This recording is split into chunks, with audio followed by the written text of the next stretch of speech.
For a written transcript of this meeting, or if you need reasonable accommodations, including this communication in an alternative format due to disability, please contact the Clerk to the Commission's office at 404-612-8232.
Madam Clerk.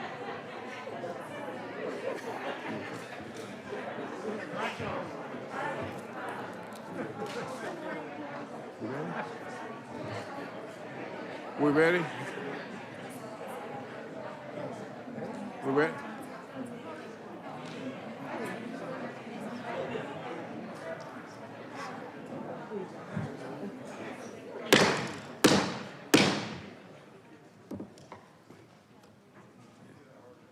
Yes, sir.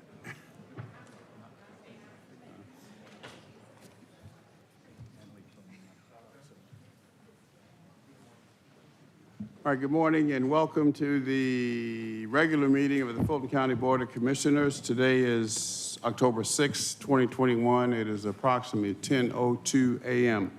Madam Clerk, please call the roll. Chairman Rob Pitts. Present. Commissioner Liz Hausman. Commissioner Bob Ellis. Present. Commissioner Lee Morris. Present. Vice Chair Natalie Hall. Present. Commissioner Marvin Arrington Jr. Commissioner Khadijah Abdul-Rahman. Present. Mr. Chairman, you have a quorum. Thank you. Please rise for the invocation followed by the Pledge of Allegiance.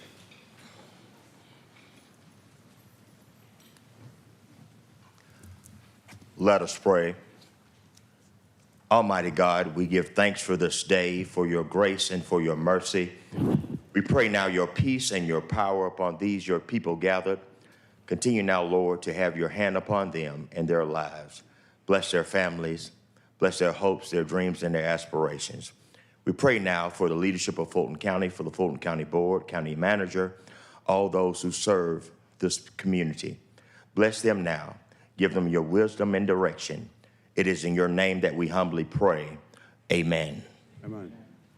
I pledge allegiance to the flag of the United States of America and to the republic for which it stands, one nation, under God, indivisible, with liberty and justice for all. Thank you. Please be seated. Madam Clerk. On page 2, consent agenda. Adoption of the consent agenda 21-0719. All matters listed on the consent agenda are considered routine by the County Commission and will be enacted by one motion. No separate discussion will take place on these items. If discussion of any consent agenda item is desired, the item will be moved to the regular meeting agenda for separate consideration. All right, any items on the consent agenda? None? All right, I entertain a motion to approve the consent agenda. All right, motion to approve by Commissioner Ellis, seconded by Commissioner Abdul-Rahman. Cast your vote, please. And the vote is open.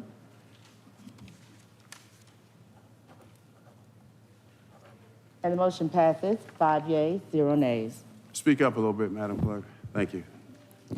On the bottom of page 6, regular meeting agenda, 21-0740, adoption of the regular meeting agenda. Mr. Chairman and members of the board, we have one item to be moved up today on page 15, as requested by Vice Chair Hall, 21-0777, police. Request approval to increase spending authority to provide armed and unarmed security services. This item is to be moved up to be heard with the item 21-0575 on page 11. All right, repeat that, please.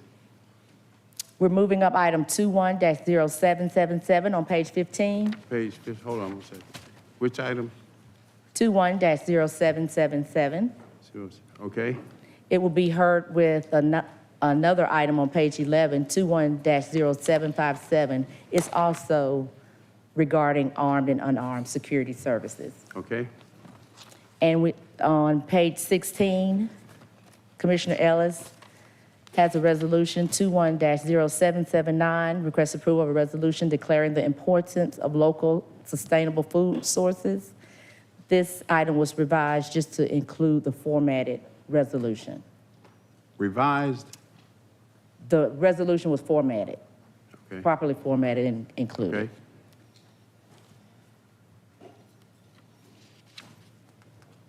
Anything else? That's all I have. All right, Commissioners, anything? If not, motion to approve the agenda as amended. The motion to approve by Vice Chair Hall, seconded by Commissioner Ellis. Please vote. And the vote is open.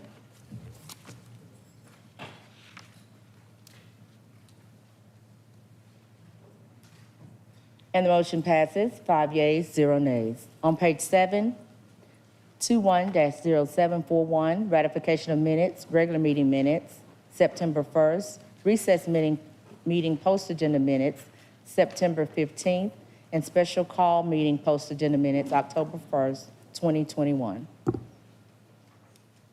right, a motion, please. Motion by Commissioner Ellis to approve, seconded by Vice Chair Hall. Let's vote. And the vote is open.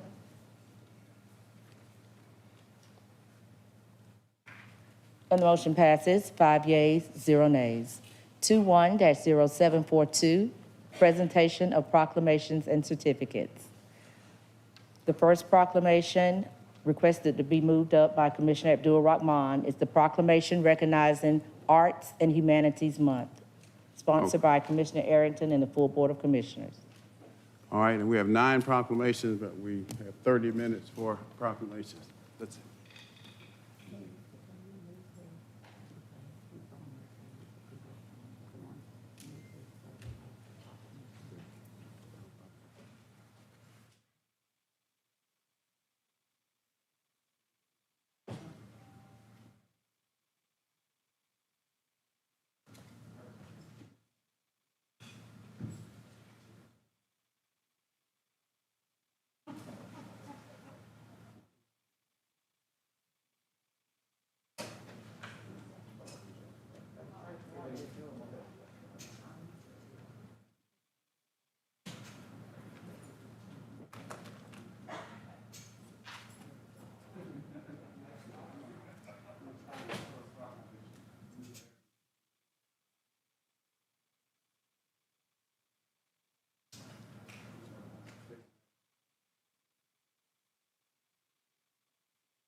The next proclamation is recognizing AIDS Walk and Music Festival Appreciation Day, sponsored by Vice Chair Hall and the full Board of Commissioners.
Just choose this one, okay.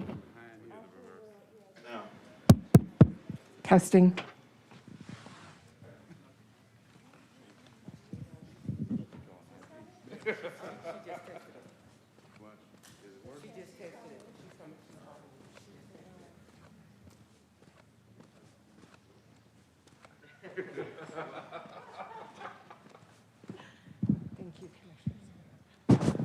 Thank you for being a good sport about it. So it was a pleasure to recently attend the AIDS Walk for 2020 event, and it is an honor to present this proclamation on behalf of the full Board of Commissioners. And it reads, whereas 2021 marks the 40th anniversary of the first scientific report describing pneumocystic pneumonia, which later became known as acquired immune deficiency syndrome, AIDS. And whereas, according to the Centers for Disease Control and Prevention, more than 32 million people have died worldwide from AIDS, and 38 million people are living with HIV. And whereas Fulton County is ranked 6th highest among U.S. counties for new HIV diagnosis, and the rate of new infections in Atlanta is twice that for Georgia as a whole. And new diagnoses in Fulton County are highest 70% among individuals under the age of 40. And whereas for over 3 decades, the AIDS Walk and Music Fest, previously known as AIDS Walk Atlanta, has raised millions of dollars to support HIV/AIDS prevention, treatment, and awareness services provided by 10 locally based HIV/AIDS service organizations. And the AIDS Walk and Music Fest is one of the largest HIV/AIDS awareness events in the Southeast. And through the support of the AIDS Healthcare Foundation, each of the organizations benefiting from the event will receive a dollar-for-dollar match for every dollar they raise.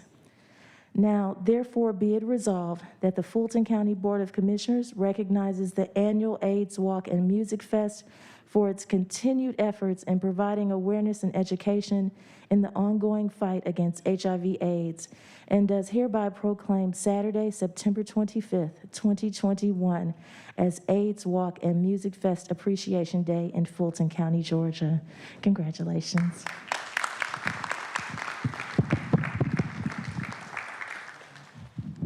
Thank you, Commissioner Hall, and to the Board of Commissioners. On behalf of our CEO, Michael Weinstein, our Board of Directors, and the over 6,500 employees of AIDS Healthcare Foundation that are doing this work each and every day in 45 countries across our globe and in 16 states, including the great state of Georgia and including the great county of Fulton County, we accept this and just say thank you for the continued support of the county, because it is really through these public-public partnerships and public-private partnerships that we as one community can combat HIV and AIDS together. This really is also about those 10 organizations. This is not just about AHF, but it is those 10 organizations that receive these unrestricted dollars and the collective community across Fulton County that comes together each and every year to raise unrestricted dollars to not only do the life-saving work, but to keep the doors open of these organizations. So I want to just quickly bring forth a dear colleague and who really was the impetus of the beginnings of the AIDS Walk, a leader in this community around HIV and AIDS, Nicole Roebuck, the Executive Director of AIDS Atlanta. Good morning. Thank you very much to the Fulton County Commissioners and all of you who continue to support the work of HIV and AIDS in this community. It is really a great honor to be here. AIDS Atlanta actually owned and operated the first AIDS Walk back in 1991 and ran it for 27 years. So, I always say it's unfortunate that we continue to have to deal with HIV and AIDS, but we will continue to do so until we find a cure and eradicate this disease in our community. So we thank you for your continued support, and on behalf of AIDS Atlanta, we say thank you.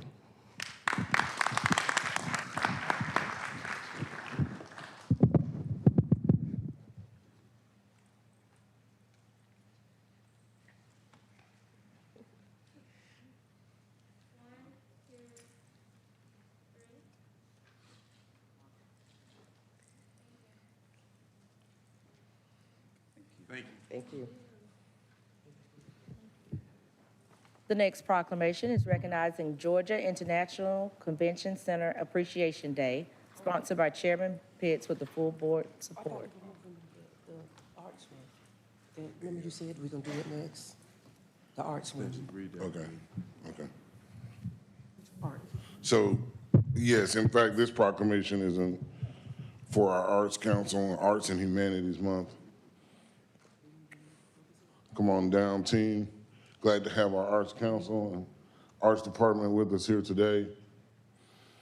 Proclamation reads as follows: whereas the COVID-19 pandemic has had a devastating impact on Fulton County's arts sector, with 99% of producing and presenting organizations having canceled events and artists being among the most severely, yet notwithstanding this fact, being among the arts have helped collectively lead us through the darkest times of the pandemic by lifting our spirits, unifying our communities, and jumpstarting the economy.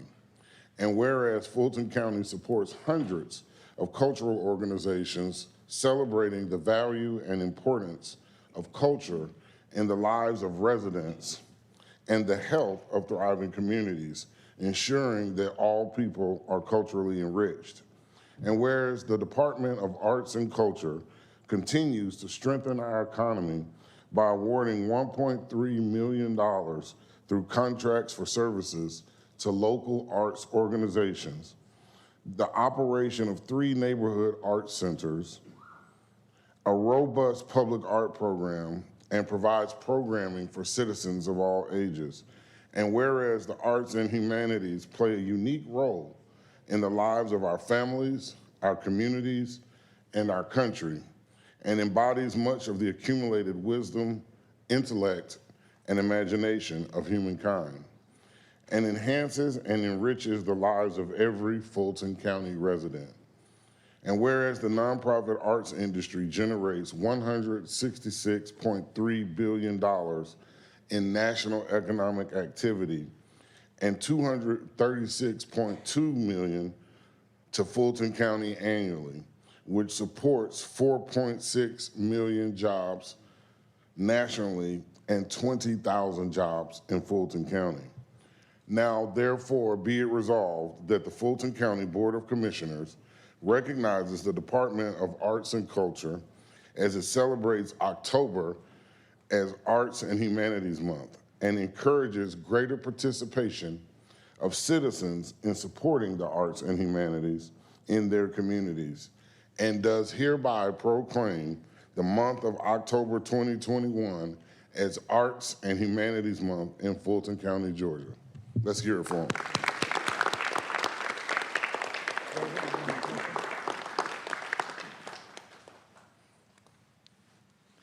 Thank you, Commissioner Arrington. Thank you, all the commissioners, for supporting this. I'm David Manuel. I'm the Director of Arts and Culture, and behind me is my staff as well as our Arts Council.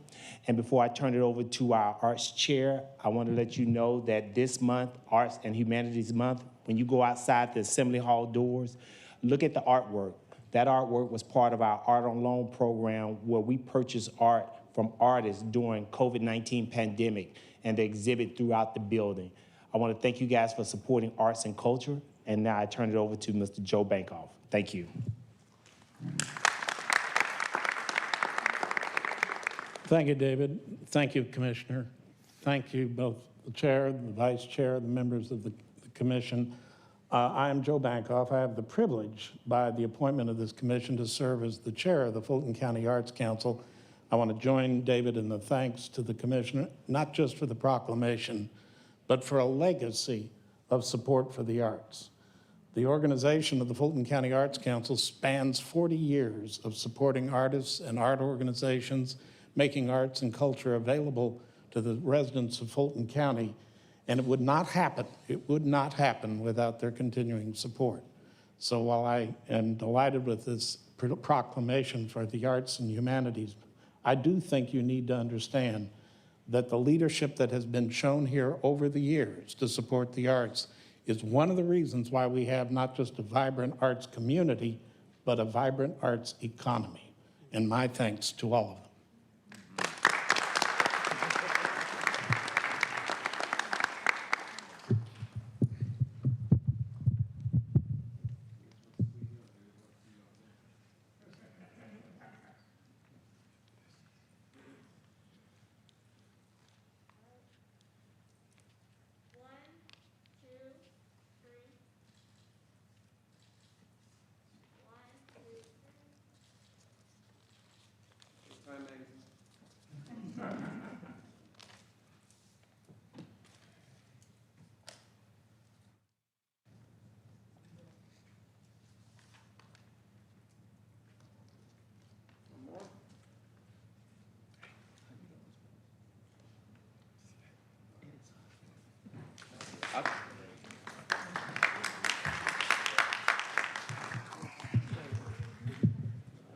The next proclamation is recognizing Georgia International Convention Center Appreciation Day, sponsored by Chairman Pitts and the full Board of Commissioners.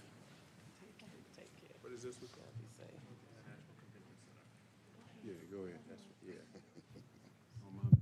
Yes, sir.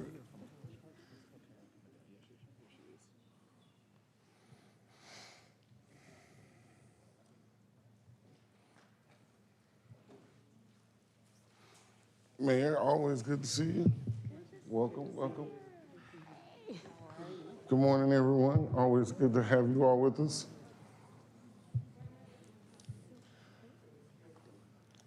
The proclamation reads as follows. Whereas the Georgia International Convention Center in College Park served as one of the largest mass vaccination sites for the COVID-19 vaccine in the state of Georgia and the southeastern United States. And whereas College Park Mayor Bianca Motley Broom expressed concerns about residents 65 and over on the south side of the city not having seamless access to vaccination sites.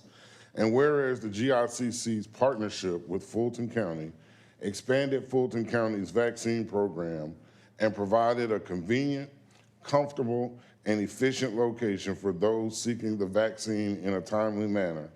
And whereas the GICC began administering the COVID-19 vaccine to the public on Tuesday, February 16, 2021, and administered an average daily total of 709 shots per day. And whereas the vaccine distribution ended on Saturday, June 26, 2021, with a final total of 66,638 vaccine shots administered, which well exceeded the initial goal of 50,000 shots. Now, therefore, be it resolved that the Fulton County Board of Commissioners recognizes the Georgia International Convention Center and the City of College Park for their support of Fulton County residents in the fight to save lives and protect our citizens against COVID-19. And because of their central location near several cities, we do hereby proclaim Wednesday, October 6, 2021, as Georgia International Convention Center Day in Fulton County, Georgia. Let's give them a big round of applause.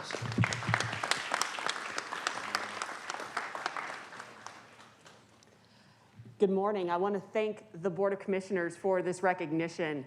In College Park, we are continually building the community that we deserve. And the group that you see in front of you here, our first responders, our Georgia International Convention Center team, are doing that every single day.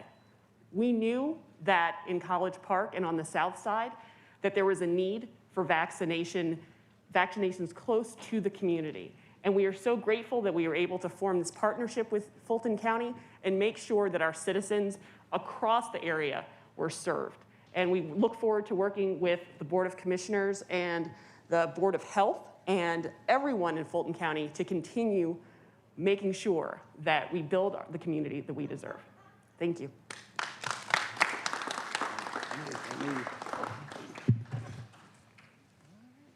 Are we moving that? They moved it. Yeah. There you go.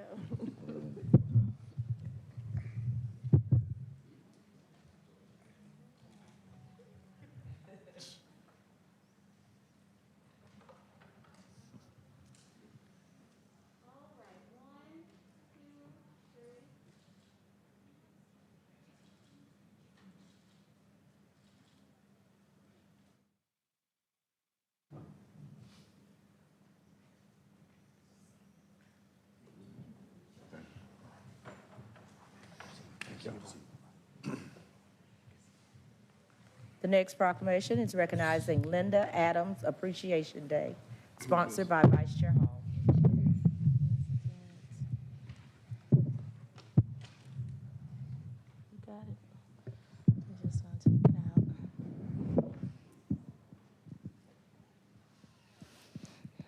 Miss Adams, it was a pleasure to attend your birthday party this past weekend. And in honor of your birthday and being such an advocate for the seniors and for the residents on the Northwest Side, it is an honor to present you with this proclamation. Whereas Linda Adams was born in Georgia on October 3rd, 1951, the fifth of 7 children to Louise Adams, and whereas Linda Adams has been a resident of the historic Vine City neighborhood for more than 25 years and is well known in the neighborhood as a staunch community activist.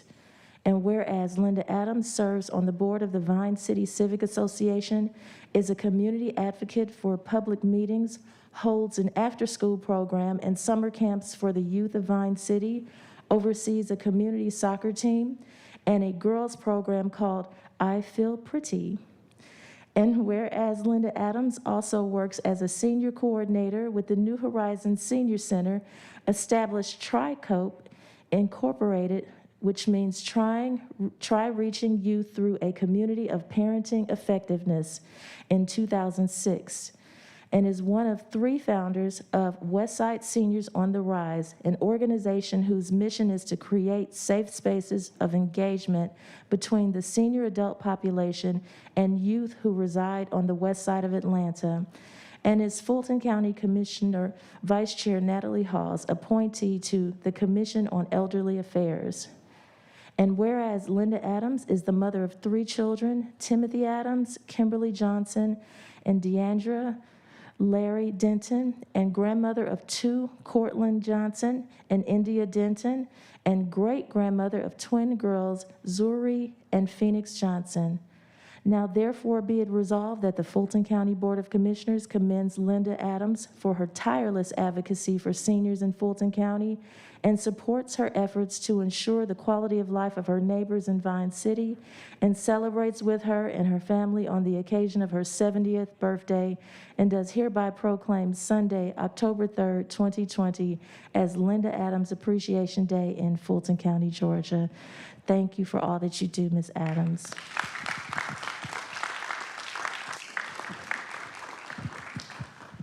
Thank you so much, and good morning. This is a birthday I will never forget. She surprised me on Saturday, so she asked me to come out today. So thank you so much. Appreciate all the work you do in my neighborhood and all of the Fulton County Commissioners. Thanks.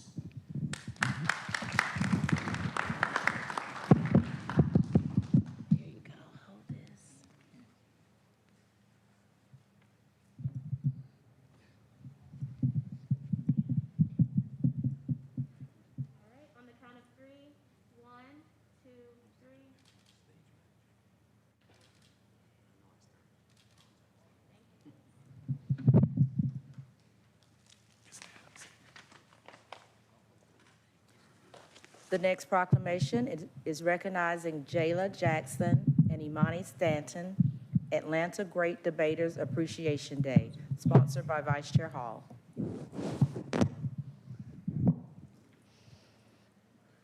Hello, ladies. How are you? Good to see you. It was an honor to attend your event. And Imani, I'm so glad to see you here because you weren't there that evening. This group of young ladies, they're just outstanding. They're brilliant. And I'm hoping that, Jayla, you will speak to something that you said at the event that evening about how you used information. It was very powerful. And the proclamation reads, whereas the Atlanta-based Harvard Diversity Project was established in 2017 as a subsidiary of the Harvard Debate Council, and the program trains, recruits, and feeds African American students into a summer residential program at Howard University in Cambridge, Massachusetts, on full scholarship. And whereas each summer, the 2-week residency hosts its prestigious summer program for nearly 400 gifted students from over 15 different countries around the world. where students undergo a daily 12-hour academic regimen, learning from highly accomplished debate professors and instructors who engage the students through rigorous curriculum centered on research, critical thinking, and argumentation. And whereas Jayla Jackson, a junior at Holy Innocents Episcopal School, and Imani Stanton, a senior at North Atlanta High School, are current members of the Harvard Diversity Project, and they secured the 4th consecutive championship for the Atlanta-based team with an undefeated 10-0 record. Yes. And whereas Jayla and Imani are the first female duo in the program's history to win the annual summer debate competition at Harvard University, with their topic of debate being resolved, the North Atlantic Treaty Organization should substantially increase its defense commitments in the Baltic states. And whereas the Harvard Diversity Project is an initiative founded by Harvard's award-winning debate coach and author, Brandon P. Fleming, and promotes educational equity, diversity, and inclusion on campus, and has become known for positioning students of color for admission into top-tiered colleges and universities. Now therefore be it resolved that the Fulton County Board of Commissioners applauds Jayla Jackson and Imani Stanton for winning their team's 4th consecutive championship and supports the continued success of the Harvard Diversity Project, and does hereby proclaim Friday, September 17th, 2021 as Jayla Jackson and Imani Stanton Atlanta Great Debaters Appreciation Day in Fulton County, Georgia. Thank you and congratulations.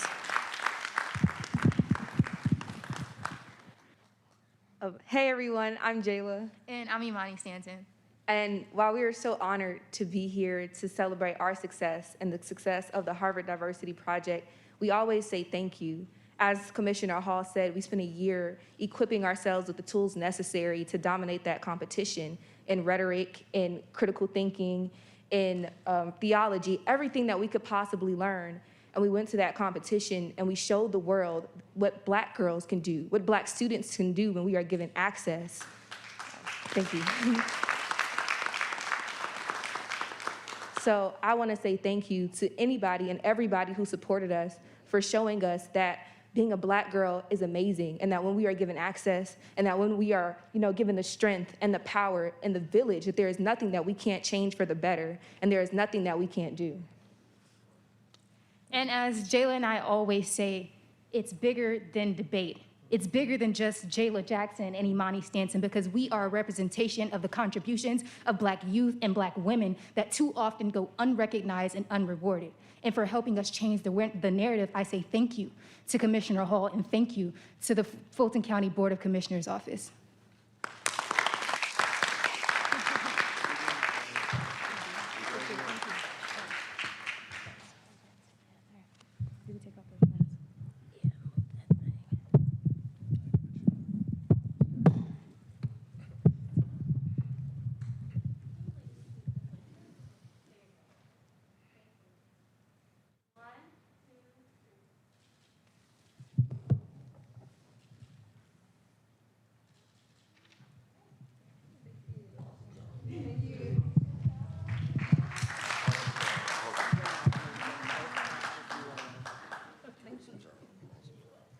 The next proclamation is recognizing Sickle Cell Awareness Month, sponsored by Vice Chair Hall and the full Board of Commissioners. Who is this? Sickle cell? Sickle cell. Oh, yeah. Come on down. We love you. We love you. Sickle Cell, Red Cross. Oh, I was hoping I was going to get the cheerleaders today. Do you cheer? From the east to the west, the We Love You Foundation is the best. I remember.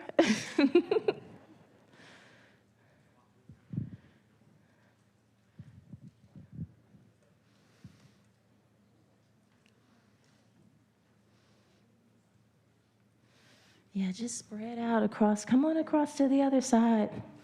We can balance this off. That's good. Uh-oh. All right. Is that good? She needs 3 people from this side to come back over to this side.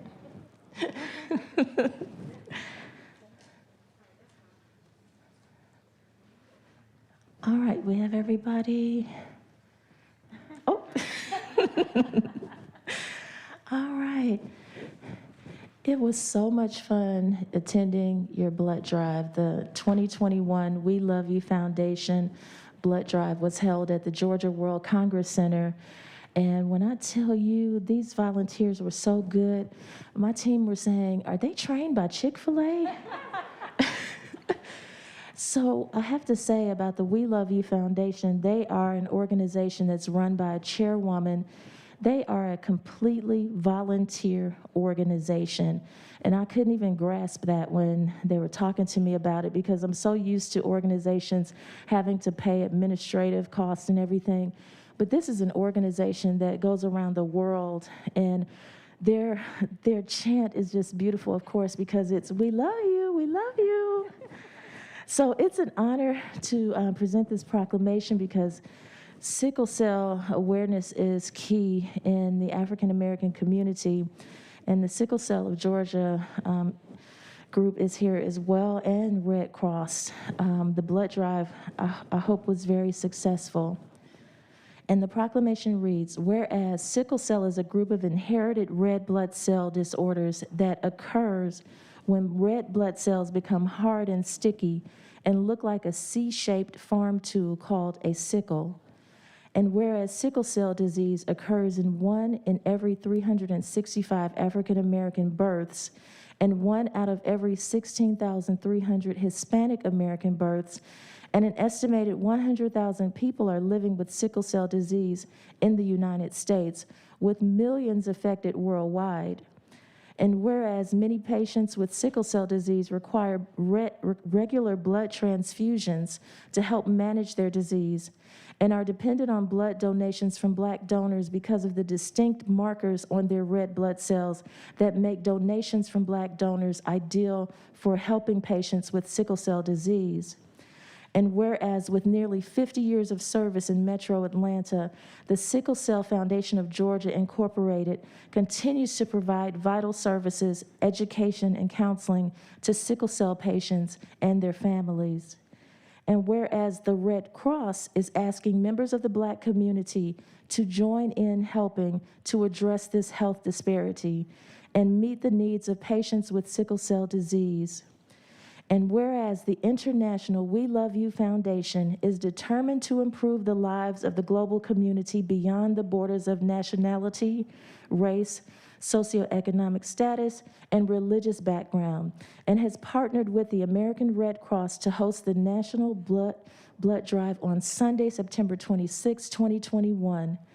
Now, therefore, be it resolved that the Fulton County Board of Commissioners commends the American Red Cross for its efforts to promote sickle cell awareness through its partnerships with the International We Love You Foundation and the Sickle Cell Foundation of Georgia, and supports their efforts to increase blood donations in the Black community, and does hereby proclaim September 2021 as Sickle Cell Awareness Month in Fulton County, Georgia.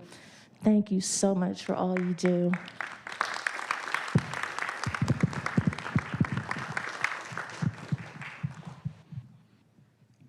Thank you so much. Good morning, my name is Ashley Thomas, and I am a volunteer with the International We Love You Foundation, a nonprofit associated with the United Nations Department of Global Communications. Founded by Chairwoman Zangil Jha in 2001, the International We Love You Foundation promotes unity and friendship among all people, transcending nationality, race, religion, and socioeconomic status. We achieve this through impactful volunteer initiatives such as cleanups, emergency reliefs, blood drives, and more, all carried out with the heart of a mother. Our most recent initiative is the National Blood Drive campaign being carried out across the U.S. to address the dire need for blood supply due to COVID-19.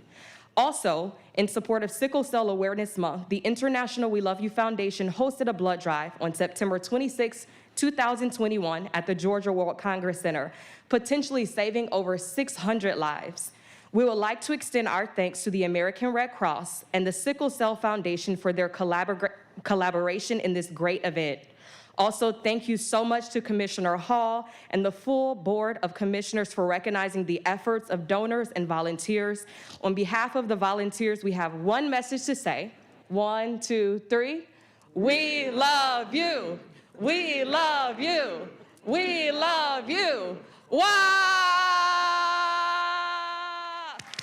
Thank you.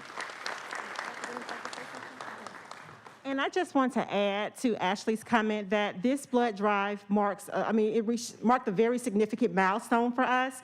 During our sickle cell initiative, it is the only drive so far that has collected over 100 pints from African-American donors. Altogether, we collected 116 pints from African-American donors, which puts us over 52% of collections from AA donors, as well as the entire collections for the day was 228 pints, which is super amazing in the time of COVID. So we also want to extend gratitude to the International We Love You Foundation, as well as Dr. Milford Green here, who's representing Sickle Cell Foundation of Georgia, for the collaborative efforts for this successful blood drive. Continue to, roll your sleeves up out there, give blood. We need more AA donors. We need all donors of all race, but definitely AA donors. Come on out, support us. We need your pints to save lives. Thank you so much. In the interest of time, let me just say thank you on behalf of the Sickle Cell Foundation of Georgia.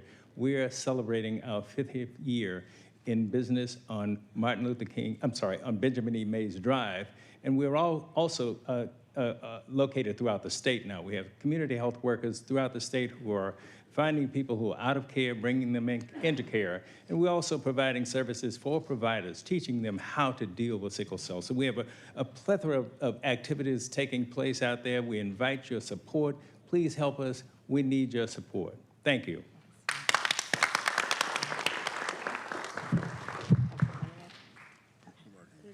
If I can, just for a moment, I'm also a member of the board of the Sickle Cell Foundation of Georgia. And this past week, we lost our executive director, Deborah McGee, so we definitely want to ask everyone to say a prayer for her family. So thank you all again, everyone, for all your help. Thank you very much on behalf of the McGee and McQuarrie families. Thank you.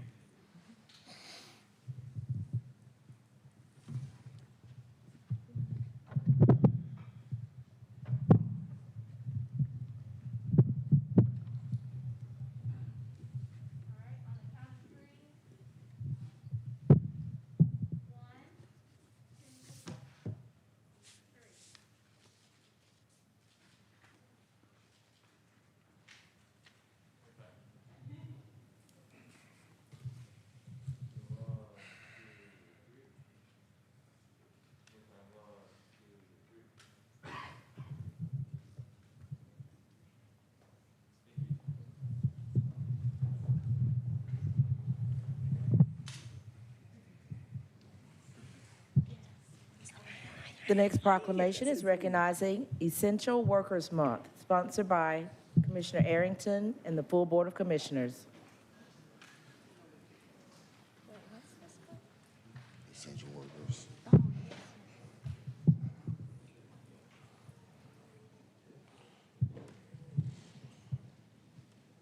We are so thankful for our essential workers, and we'll give them some time to come down and join us. Judge, how are you? Thank you for coming.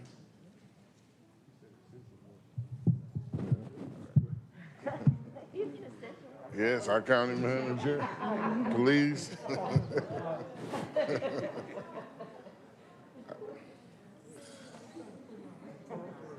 We have a very diverse team here joining us, but we are thankful for them all and all of their departments, because without them, Fulton County government could not function and move forward.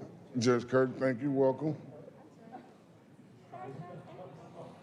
Yes, our tax commissioner, Arthur Ferdinand, thank you so much for joining us. He's very essential. We have a lot of very essential people, but the proclamation reads as follows. It's a proclamation recognizing essential workers. Whereas essential workers are those who conduct a range of essential and critical operations and services to keep our country and government moving forward during the COVID-19 pandemic. Whereas millions of employees across the United States are deemed essential workers, including healthcare workers, grocery store employees, food service workers, transit operators, educators, sanitation workers, law enforcement, and public safety personnel. And whereas many essential workers have taken on additional responsibilities and undergone significant hardship to minimize the exposure to their elder parents, children, and other vulnerable family members to COVID-19. And whereas thousands of essential workers,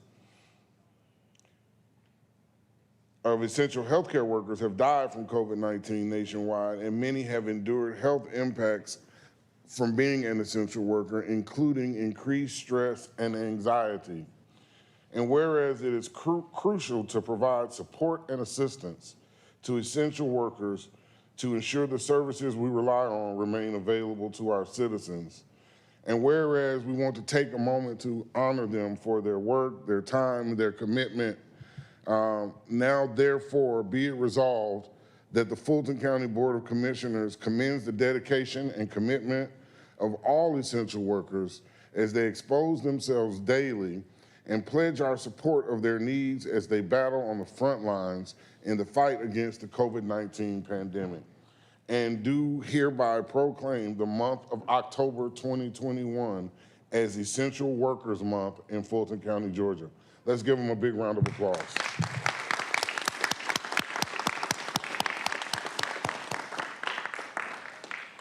Do we have anyone want to say anything, Dick?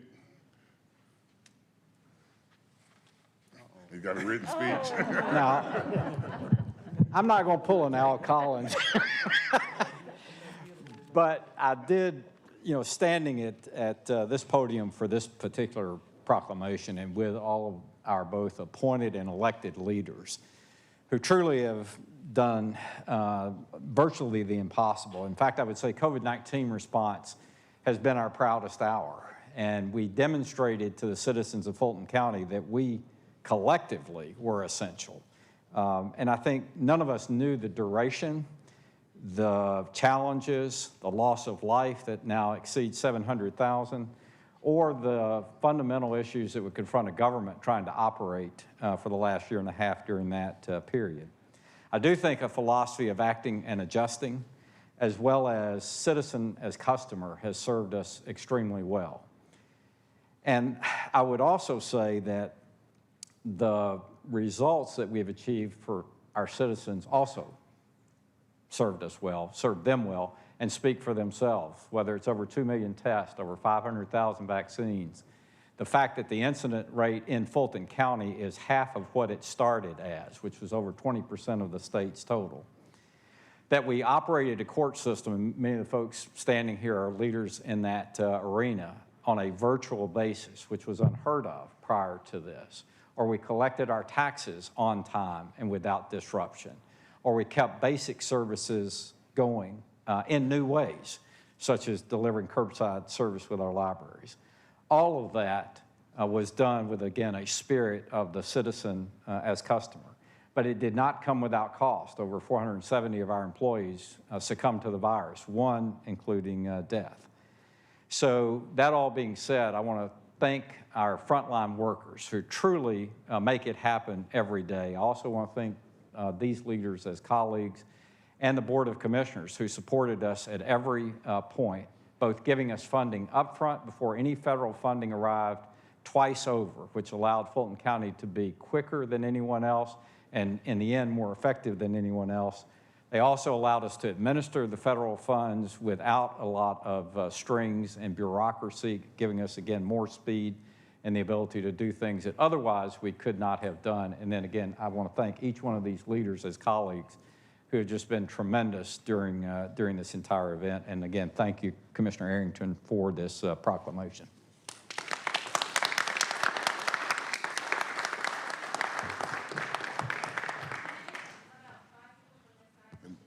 come back and hold it. Yeah, don't go too far. All right, thank you, sir.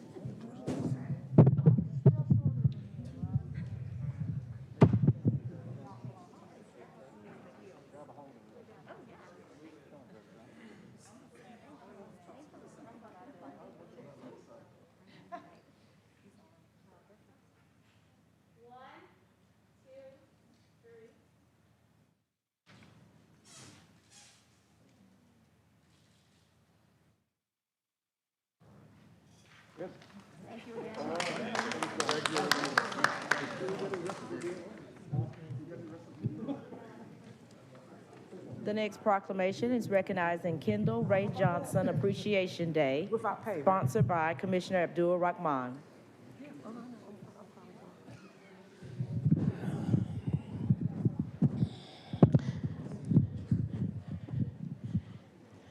Now, I really should have took that speed reading course that I needed to. I'm gonna try to acquiesce to our chairman. We are running out of time. But all of those that are family members or supporters of Kendall Ray Johnson, are they up here? Okay, good deal. Okay, I know that some of us saw a national, I call her a national hero last night. I received so many calls about this young lady. This is a proclamation whereas 6-year-old Kendall Ray Johnson was born in Atlanta, Georgia, and has been playing in the dirt since she was 3 years old.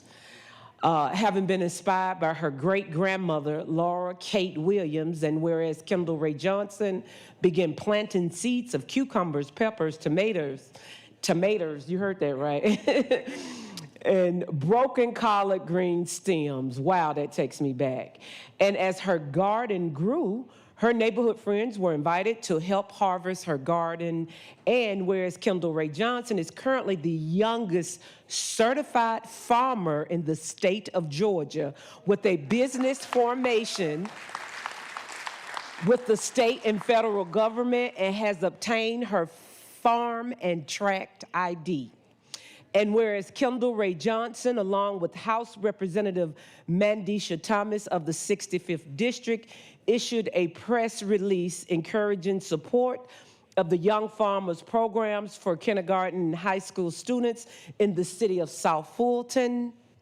Their combined efforts helped to raise $85,000 to support the program.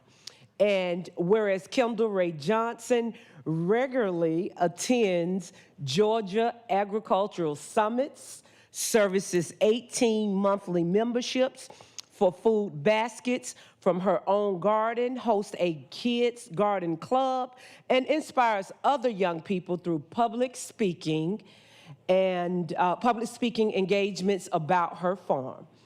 Now, therefore, be it resolved that the Fulton County Board of Commissioners commends Kendall Ray Johnson for her inspiring example and supports her efforts in promoting the growth of locally sourced produce and increased interest in the agriculture as a career path for other young Georgians, and does hereby proclaim Tuesday, September 28, 2021 as Kendall Ray Johnson Appreciation Day in Fulton County.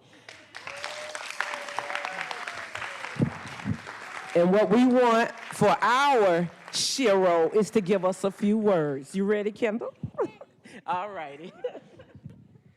Hi, my name is Kendall Ray Johnson. I want to thank everybody for believing in my dreams. Thank you and thank you. Mom. Mom, did you want to say a few words? I can't fathom just this day. So we're going to say thank you. Thank you, Board of Commissioners. Thank you, Ms. Khadijah, for believing in us. And thank you for discovering Ms. Kendall on Nextdoor to get her started. So thank you all. And if you would just indulge me a few seconds, Representative Mandisha Thomas, please step forward. I got to give you an opportunity to say a few remarks. We would not have this $85,000, and she is very supportive of our Shiro. So let's a few words, please. Greetings, everyone. Wonderful, Kendall Ray. And tell them what your business is. Tell them the name of your business. My business is agrowculture.com. So that's agrowculture.com. I'm so excited for this young lady. We all know that agriculture is the #1 industry in the state of Georgia, and it's an $80 billion industry. And this is what we're looking to put together. We're looking at our young people, how they think, how they grow in life.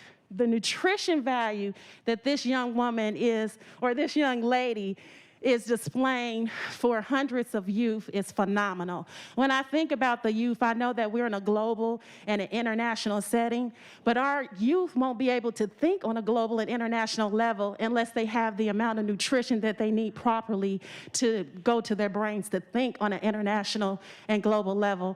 And this young woman is helping a dream of mine come true as I sit on the State Agricultural Committee. Thank you so much, Kendall, for what you're doing.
The last proclamation is recognizing Sheila Mance Appreciation Day, sponsored by Commissioner Abdul Rahman. Sheila Mance, can I get you to come forward, please?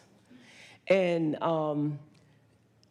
Judge Kenya Johnson, can you join us in this, please? And the reason I'm asking Judge Kenya Johnson, she's a part of my constituency base, and she has been a leader in making sure information gets out in the community. So I'm asking that she come stand with us as well. Whereas Sheila Mance is a native Atlantan and earned her associate's degree in business management from DeKalb Technical College and her bachelor's degree from the University of Maryland, and whereas Sheila Mance has owned several successful businesses, including one of the first retail stores to open in underground Atlanta, and whereas Sheila Mance opened Added Pizzazz events to pursue her greatest passion of event design and later opened the Mance Estate, a beautiful 5-acre ranch in the city of South Fulton with a private lake available for private events, and where Sheila Mance is the planner and decorator for the Soul Food Lifestyle magazine and is the founder of the Taste of Soul Food, which offers a unique experience for neighbors, business owners, and artists to meet and network. And whereas Sheila Mance is also the founder of the Soul Food Legends Ball, which was created to bring the 8 cities in South Fulton together, which I promise you is not an easy task, and celebrate people in the community that are doing extraordinary things. The inaugural event on November 13, 2021 will introduce the South Fulton Hall of Fame, which is with this first inductee being the late Commissioner Emma I. Darnell. And whereas Sheila Mance was instrumental in the safe return of a young man who was missing for several days, having lost his way while walking in the neighborhood woods, she took note of a community posting online about the missing man, and while traveling to a wedding, noticed a man fitting the description alongside the road. By the way, this man was blind, called the police and was safely reunited with his family. Now, therefore, be it resolved that the Fulton County Board of Commissioners commend Sheila Mance for her many accomplishments, her tireless activism in the community, working in the background, and her heroic efforts, and does hereby proclaim Wednesday, October 6, 2021 as Sheila Mance Appreciation Day in Fulton County. I would first like to say thank you to Commissioner Khadijah and to the Board of Commissioners. Commissioner knows that I'm the behind-the-scenes person. I do not like being in front of people, but I wanted to come and take this because I'm really proud from being a Fulton County resident and born and bred in Fulton County, as well as I wanted to bring my gift to my own community. And that's why I birthed the Taste of Soul Food, which is a taste of art, a taste of food, and a taste of, it's an experience, it's not just an event. Also, the Soul Food Legends Ball came out of all of that, and we are just excited about the upcoming Soul Food Legends Ball that will bring to light the people in South Fulton that are doing extraordinary things. I love South Fulton.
All right, Madam Clerk, now, Commissioners, we had 9 proclamations today. We went quite a few minutes over our allotted time, but they're all worthy recipients, but we need to be mindful going forward. Madam Clerk?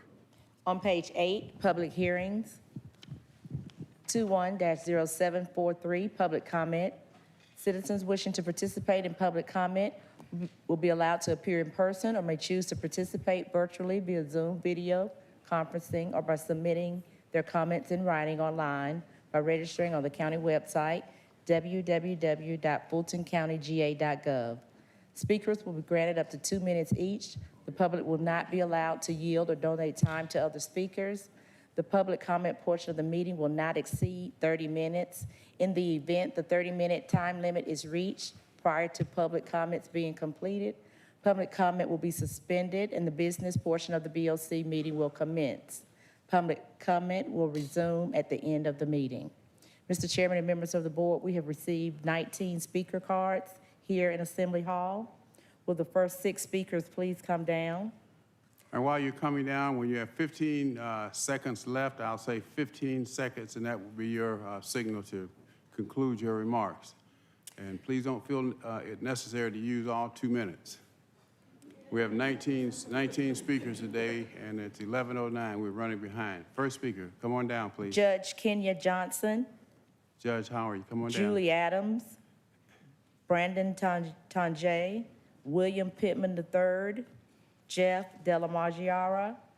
And Maylee Dong. Good morning, Commissioner, Board of Commission, and County Management. My name is Judge Kenya Johnson, and I stand before you with the dedicated essential workers of the Fulton County Probate Court. Probate Court remained open throughout the pandemic with minimal disruption. We offered constitutional services throughout, such as marriage licenses, firearms licenses, and we handled decedents' estates. We wanted to thank you, Commissioner Arrington, and the Board of Commission for recognizing the essential workers, those that cannot work from home, those that work overtime, that work after hours and weekends, and those that put themselves at risk to move our county forward. Thank you all for the recognition. Thank those workers that do the work. And not only is Fulton County a big deal, but I remind you that Fulton County leads the way. Thank you for being a great example. Next speaker. Hi, my name is Julie. On Friday, you got to listen to the mayors of Fulton County, and they echoed the public comments of the last few months. In some cases, they were more direct than we have been. Not one of them had a positive thing to say about how our elections have been run. Many seem to be looking for a plan B for running their elections. Mayor Botker said, "I implore the commissioners to look back at the recommendation of the Board of Elections, who recommended the termination of Mr. Barron. Stop protecting Rick Barron." Another quote was, "Commissioners, once you chose to override the BRE in retaining Mr. Barron, it is on you now." And now, to fill the nonpartisan role of chairman of the BRE, you have elected a wildly partisan lobbyist for Stacey Abrams. Kathy Willard is not qualified to be our nonpartisan chair of the Board of Elections. You need to try again and elect an actual nonpartisan chair for the Board of Elections. To add to these suspicious matters, you are today voting on 2 spins for Dominion staffing. The Dominion staffing that billed more than 4 times their contract several months after the fact. The group that is now under suspicion for their behavior during our elections. We all know that the poll workers can easily be trained to be Dominion technicians.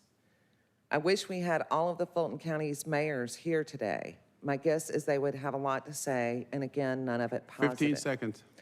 Maybe if the cities do select a Plan B to run their elections, so Fulton County will be out of running their elections, we can get back to the citizens of our city to run Atlanta elections. Thank you. Commissioners, Mr. Chairman, my name is Brandon Tonje, and I hope that you will adopt the Fulton County Homeowners Economic Lift Program services today. It's ideal that you name the Fulton County program HELPS. As a homeowner who was impacted by the pandemic, I know many other homeowners who are truly in need of help. The funding that the state promised is not going to be made available until next year, and several people need that help today. We cannot wait till next year, and with forbearances expiring, a little help from the county will go a long way to ensure that people don't lose their homes. Please, let's do the right thing. People are hurting and in need of financial support, both renters and homeowners alike. Again, we're not asking for a handout. We're simply asking to receive some help. A small piece of the money that's been sent to Washington for our taxes that we pay every year, and now the tax dollars need to be put to work. Thank you so much. Good morning, Commissioners. My name is William Pittman III. It's warrant to express my concern over how you all appointed the chairperson of the Board of Registration and Elections. Let me say we have nothing against Ms. Woolard. She was the City Council President. It's just that to say you were going to consider a slate or list of candidates and then disregard, it is disheartening. Chairman Pitts insisted that there be a slate of candidates, and then when Commissioner Khadijah presented one, it was tossed on live television. That was wrong. And whether you are for or against Ms. Woolard, it matters not to me. I just think that the process needs to be more transparent and fairer. The other nominees never got a hearing, and they should have. Thank you.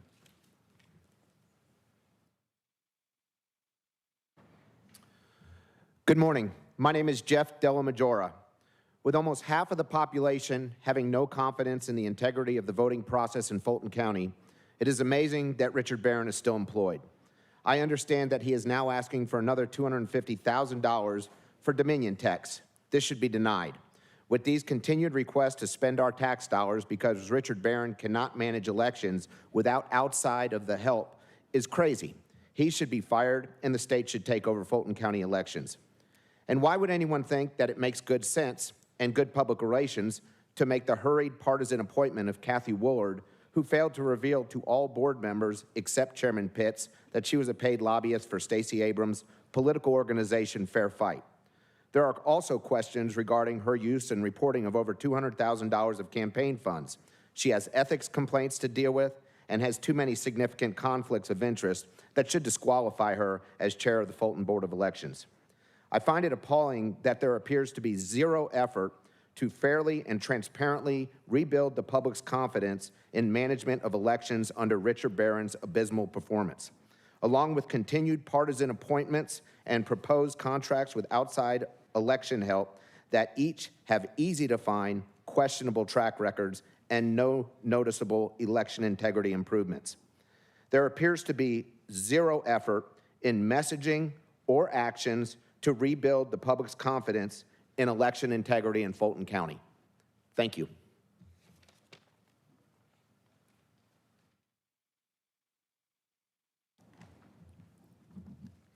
Good morning. I am Maylee Dong from Alpharetta, and I first want to admit I'm learning a lot from attending these meetings, and I have witnessed in the last meetings the caution and the questioning to protocol for scheduling, for example. Many citizens are deeply relieved and thankful that you commissioners have responded to not award the elections group contract.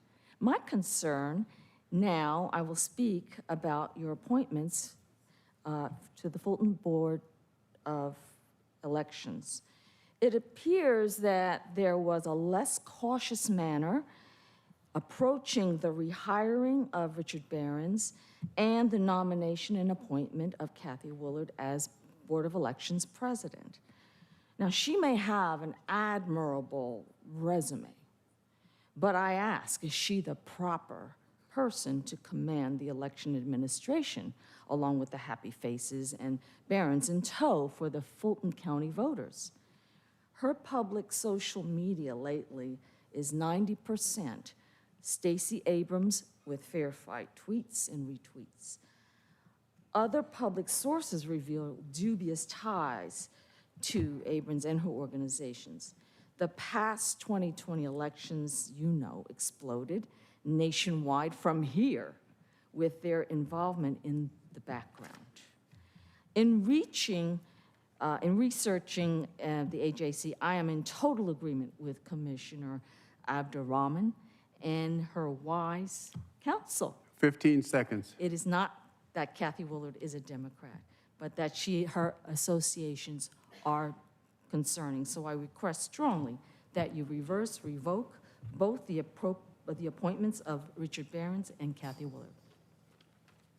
Next 6 speakers, please come down. Candy Muldowney, Dr. Janice Johnston, Nia Corsten, Roger Arndt, Lucia Frazier, and Bridget Thorne.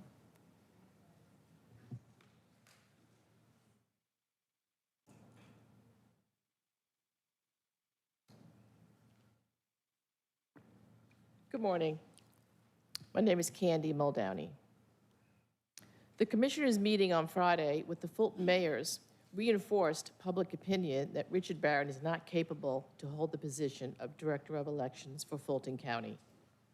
The list of those calling for his removal just gets longer. The Fulton Board of Elections, the Secretary of State, Fulton County residents, and now the county mayors. His poor performance in financial management is well documented in the county audit. Barron's mismanagement in the conduct of elections is evidenced by years of complaints to the state election board, resulting in a performance review and possible takeover by the state. When are you going to reconsider your decision to block his firing by your own Board of Elections? Barron's request for $250,000 for poll tax is proof that he is not capable of conducting an election. The Dominion contract shows that he ran the tab up to almost $50 million for election equipment in 2 years. Surely $50 million could have trained enough of our own workers. This looks like more financial and operational mismanagement. Kathy Willard's hurried and 11th hour and ramrodded appointment should be reconsidered. This very decision may propel the Performance Review Panel to recommend that Fulton County elections be taken over by the state. Willard's strong partisan history and connection to activist Stacey Abrams and her Fair Fight Action political organization is not acceptable. This is a serious conflict of interest. Every decision 15 she seconds. makes will be suspect. Thanks for your time.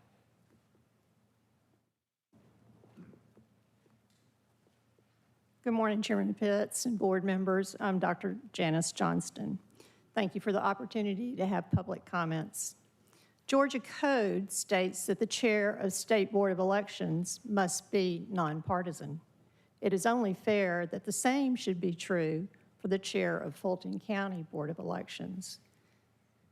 The last-minute, poorly evaluated, and much too hurried partisan appointment of Kathy Woolard needs to be reconsidered. It appears that Ms. Woolard failed to reveal to all board members, except Chairman Pitts, that she was a paid lobbyist for Stacey Abrams' political organization, Verified Action. She only resigned from this lobbyist position 2 days before her appointment. Woolard's social media sites are replete with biased, activist, and partisan stances. Ms. Woolard has a significant conflict of interest that should disqualify her as chair of Fulton BRE. The request for $250,000 for poll technicians for this election that begins in less than a week suggests that Mr. Barron is not capable of conducting an independent election. Does he have to outsource everything? Or is this just a deceptive 11th hour attempt to get outsiders into our elections? Are poll technicians just repackaged election group operatives, or ACLU activists, or vote-at-home fake consultants?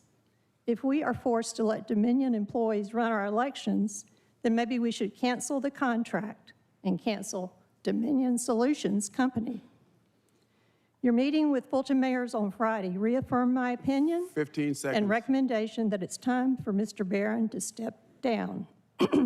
If the Board of Commissioners doesn't ask Barron to go, then maybe the state will.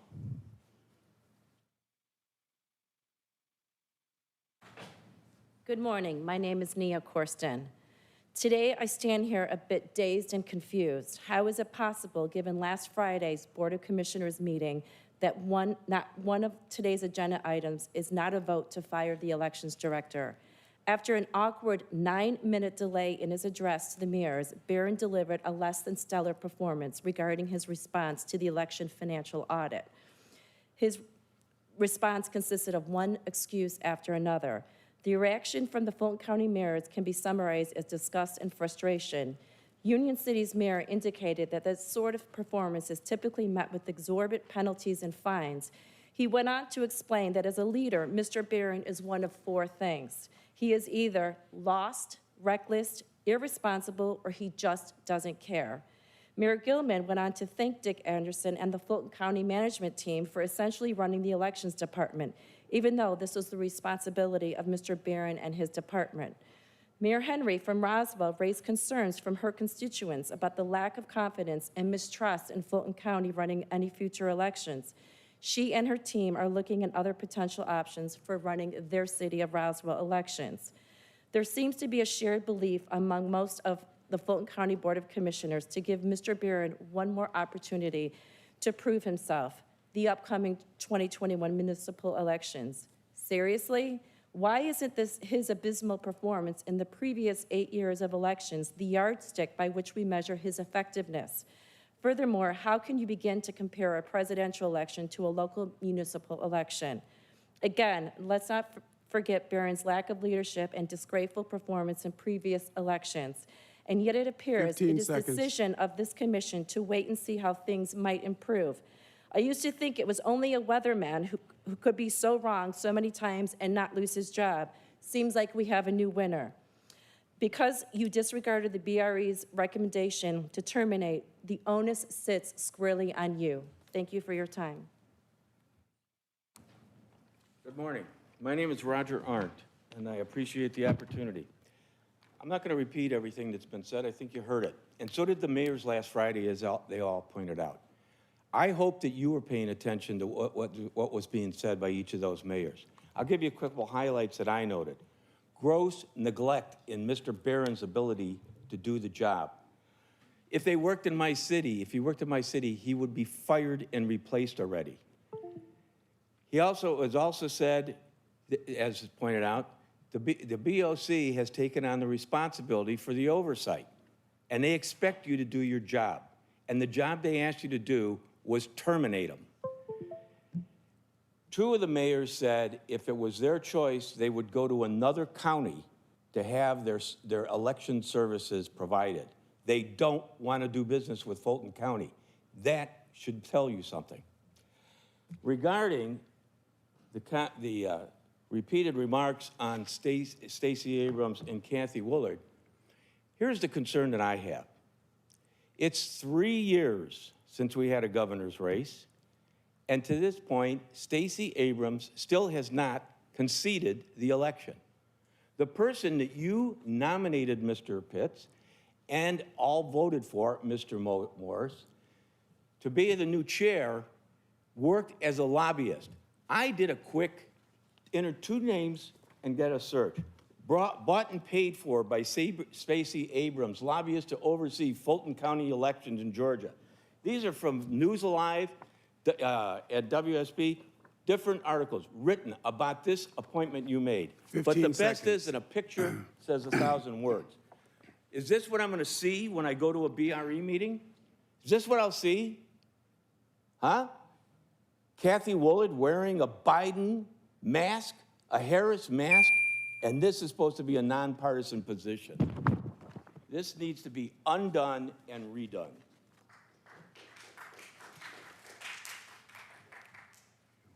Good morning. My name is Lucia.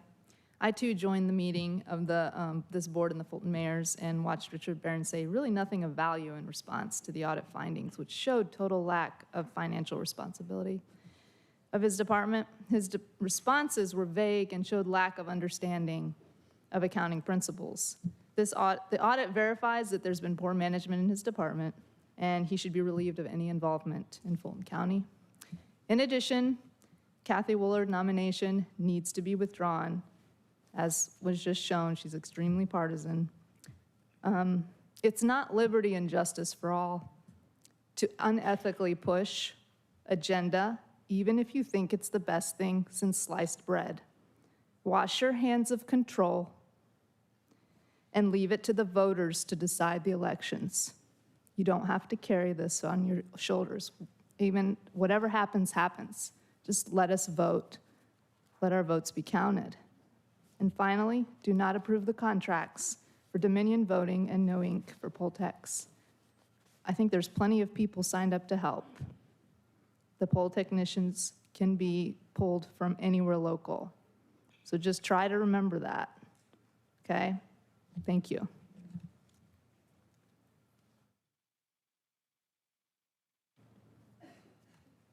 Hello, I'm Bridget Thorne. Thank you for letting me comment today.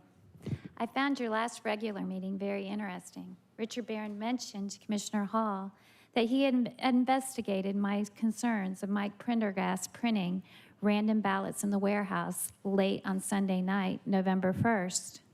As a poll manager, I take an oath and I swear that I'll report any fraudulent activity. I take that oath very seriously. I drove home that Sunday night. I was physically sick. It's not easy to come forward with such allegations. I'd worked 9 years as an elections precinct manager, yet I didn't know how and who to tell. I have a signed affidavit. If I perjure myself, I am guilty of a felony. I have received death threats. Believe me, this is not easy to bring it forward to you. So Commissioner Hall, if you ever do receive that investigation, I hope you will share it with me. I would love to see how that investigation was conducted. Perhaps it would be a good standard operating procedure for Fulton County elections that when they're investigating allegations of potential fraud, you actually talk to the person that is making those allegations. Perhaps you don't ignore their emails. Perhaps you don't immediately fire them. Now Barron sees the need to hire Dominion poll techs and No Ink technicians. Will he turn a blind eye and let them run our elections and handle our equipment again? He won't know who they hire. He'll 15 hire seconds. unqualified and untrained happy faces temps. Will he hire Dominion, the elections group people? Fulton County taxpayers have paid for a full-time employee. Why can't he train the existing poll managers? I took the class. All you have to do is be able to clear a paper jam to be a technician. I appreciate your time. Thank you. Last 7 speakers, please come down. Ashley Dixon, Kevin Muldowney, Janice Welch, Laurie Altman, Priscilla Smith, Samuel Graham, and Denise Rubin.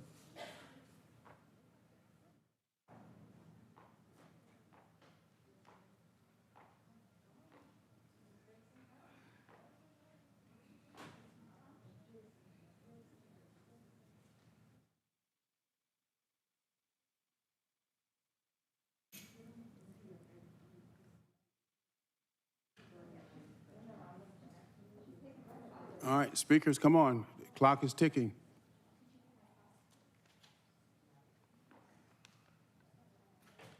Board of Commissioners, Chairman Pitts, thank you for this opportunity to speak. My name is Kevin Muldowney from Milton, Georgia. It is becoming very apparent that Richard Barron is not the man for the job. That call last week with the mayors of our cities could not have gone worse for Director Barron. From John Creek's Mayor Bodker's accusations of Barron's, and I quote, absolute mismanagement made evident in the very damning audit report. To Union City's Mayor Williams speaking of Richard Barron being lost as a leader, reckless and disappointing with his excuses. It also caused Roswell's Mayor Lori Henry to declare she has, quote, lost faith in Fulton County and is getting pressure from her voters regarding Fulton's role in their upcoming elections. These mayors and their citizens are Fulton County's direct customers of election services, a service that has become even more expensive with the halting of the rebate program. It seems they are all very unhappy with the Board of Elections and Registrations. We need a change, and that change must come from the top. In the words of Mayor Bodker, stop protecting Richard Barron. Regarding other issues, Kathy Willard is a highly partisan nominee. She's an operative of Stacey Abrams and was until recently on Ms. Abrams' payroll. Her nomination must be withdrawn. Finally, why are we spending $250,000 for 2 additional contracts to essentially hire poll techs?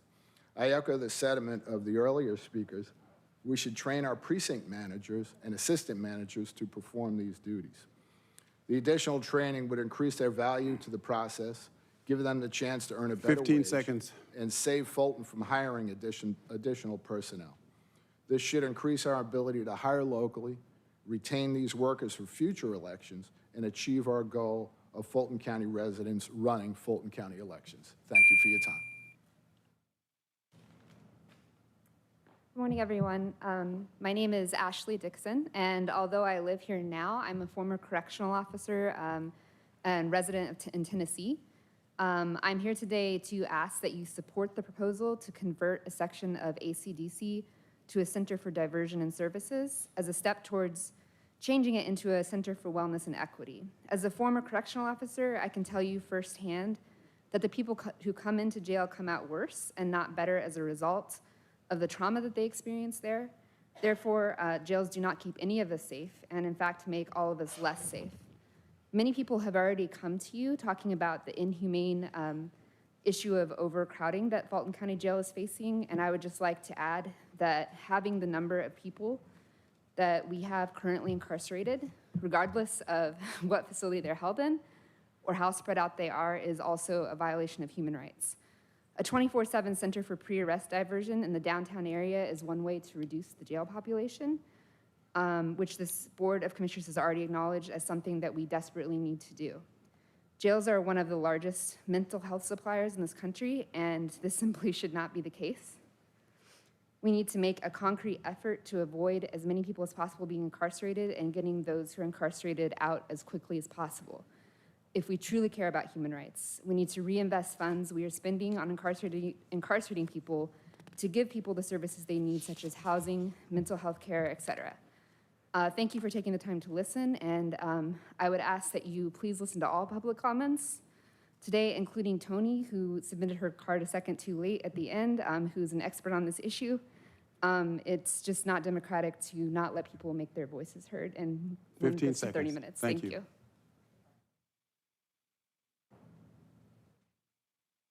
Good morning. I'm Janice Welch. My business is Anna Genesis Foundation, and I'm here asking for assistant funding for underprivileged mothers and children facility here in Atlanta. I do need your assistance. I was here last week thinking that you was here, and I waited downstairs. I called upstairs for Miss Carol Jacoby, but I haven't gotten an answer. I came, of course, this is my 4th time here, but I came asking for assistance. I give to underprivileged mothers and children from my own pocket for 25 years, and it's documented. But I need your help now. I do have assistance, but I do need, at the bank, they're waiting for me to at least have at least $60,000 more dollars. The facility is $3 million, but I do need $70,000 at this time to close the deal. And I can have that all within a week's time if you would give me a call.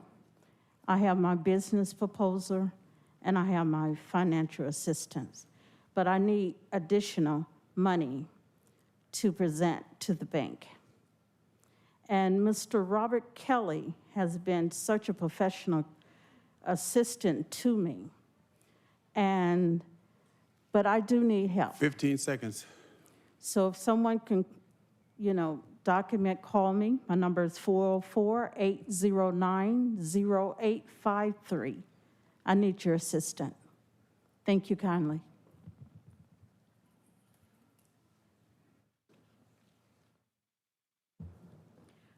Hi, my name's Lori Altman, and thank you for letting me speak. Why is the cutoff for poll watchers so early?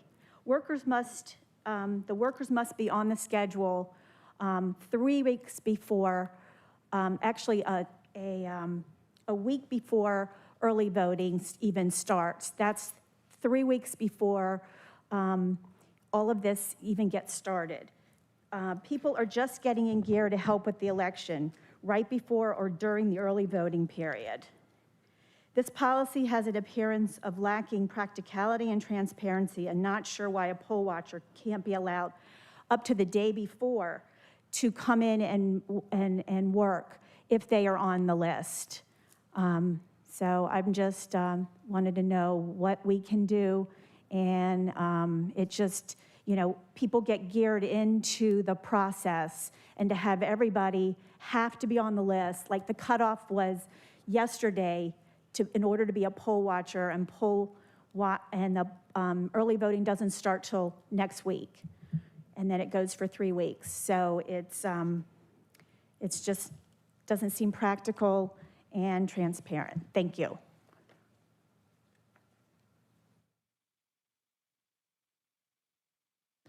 Good morning. My name's Priscilla Smith. I hope that if I cut off my comments and make them brief, that you'll allot some of my time to some people who are behind me who didn't get in on time, who know a lot more about what I'm talking about than I do. First, I want to commend Fulton County for being such leaders around the state, for your support for arts and culture, and I'd like to encourage you to show such leadership in converting the Atlanta City Detention Center into using some of its services for pre-arrest diversion. As an 18-year high school teacher, I'm telling you, punishment doesn't work. That what we need to do is to help people, and we can do that by pre-arrest diversion. There's worlds and years and years and years of study and experience who tell us that this is actually true. We need to stop using our jails as mental health facilities, and we need to do things to help people get off the street in different ways than putting them in jail. Thank you very much.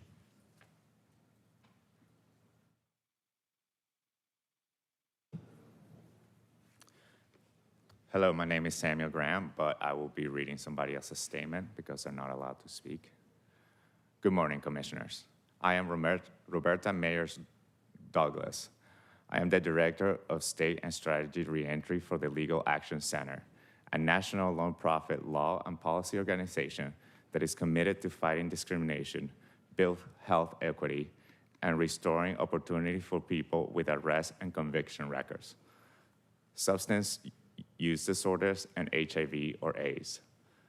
Our organization is a member of the community over the Cage's Allegiance, our group of over 50 organizations that want to see the Atlanta City Detention Center closed and a Center for Wellness and Equity created in its place. Incarcerating people who do not pose a substantial risk to the public is impractical, costly, and ineffective at ensuring an individual's criminologic needs are addressed. We all know when these go unaddressed, there's an increased risk of an individual receiving and potentially committing a new offense. I hope you consider investing in a diversion center that will be able to support people's basic needs, particularly those individuals whose situations are clearly attributed to experiencing chronic homelessness, unemployment, serious mental illness, or substance abuse. We want to see the ACDC close as a functioning jail and instead begin its transformation of becoming a service hub that can respond to Atlanta's true public safety and public health needs. This can happen if you vote to partner with 15 Atlanta seconds. governments and other stakeholders to create and operate a division and service center. Also allowing people not to speak because the rules is dumb.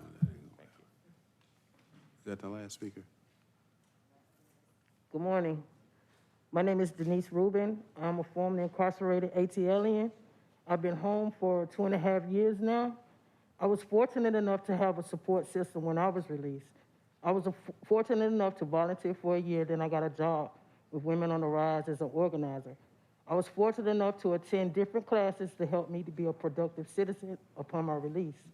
And if Atlanta is all about investing in our communities, the Center for Diversion and Services would be the start of what a reimagined Atlanta would look like. Diversion, when money is taken from jailing folks to healing folks, we see a better, safer Atlanta. Services, when folks have services, resources, and support they need, you will see a better, safer Atlanta. Let's do something different to see a different outcome to build a safer, reimagined Atlanta. We need this center to heal and empower our people, divert and deflect. Let's make it happen. You owe it to yourselves, and you owe it to the city and folks like me who deserve second chances. Make Atlanta safe and great again by investing in the people and divesting from jails and cages. Reduce the jailing population by opening this center for diversion and services. We would greatly appreciate that. It would change the outcome of the lives of many demarginalized folks. Thank you. No further, how much time do we have left? No more time? All right, so anyone at either of the, Zoom or, no? do we have anyone for Zoom? 4 that are on Zoom and 37 written in comments. All right, well, they'll have to, at the end of the meeting, is that right? The end of the meeting, thank you. All right, continue, Madam Clerk. Continuing on page 8, presentations to the board, 21-0744, discussion of pre-arrest diversion plan, sponsored by Commissioners Ellis and Abdul Rahman.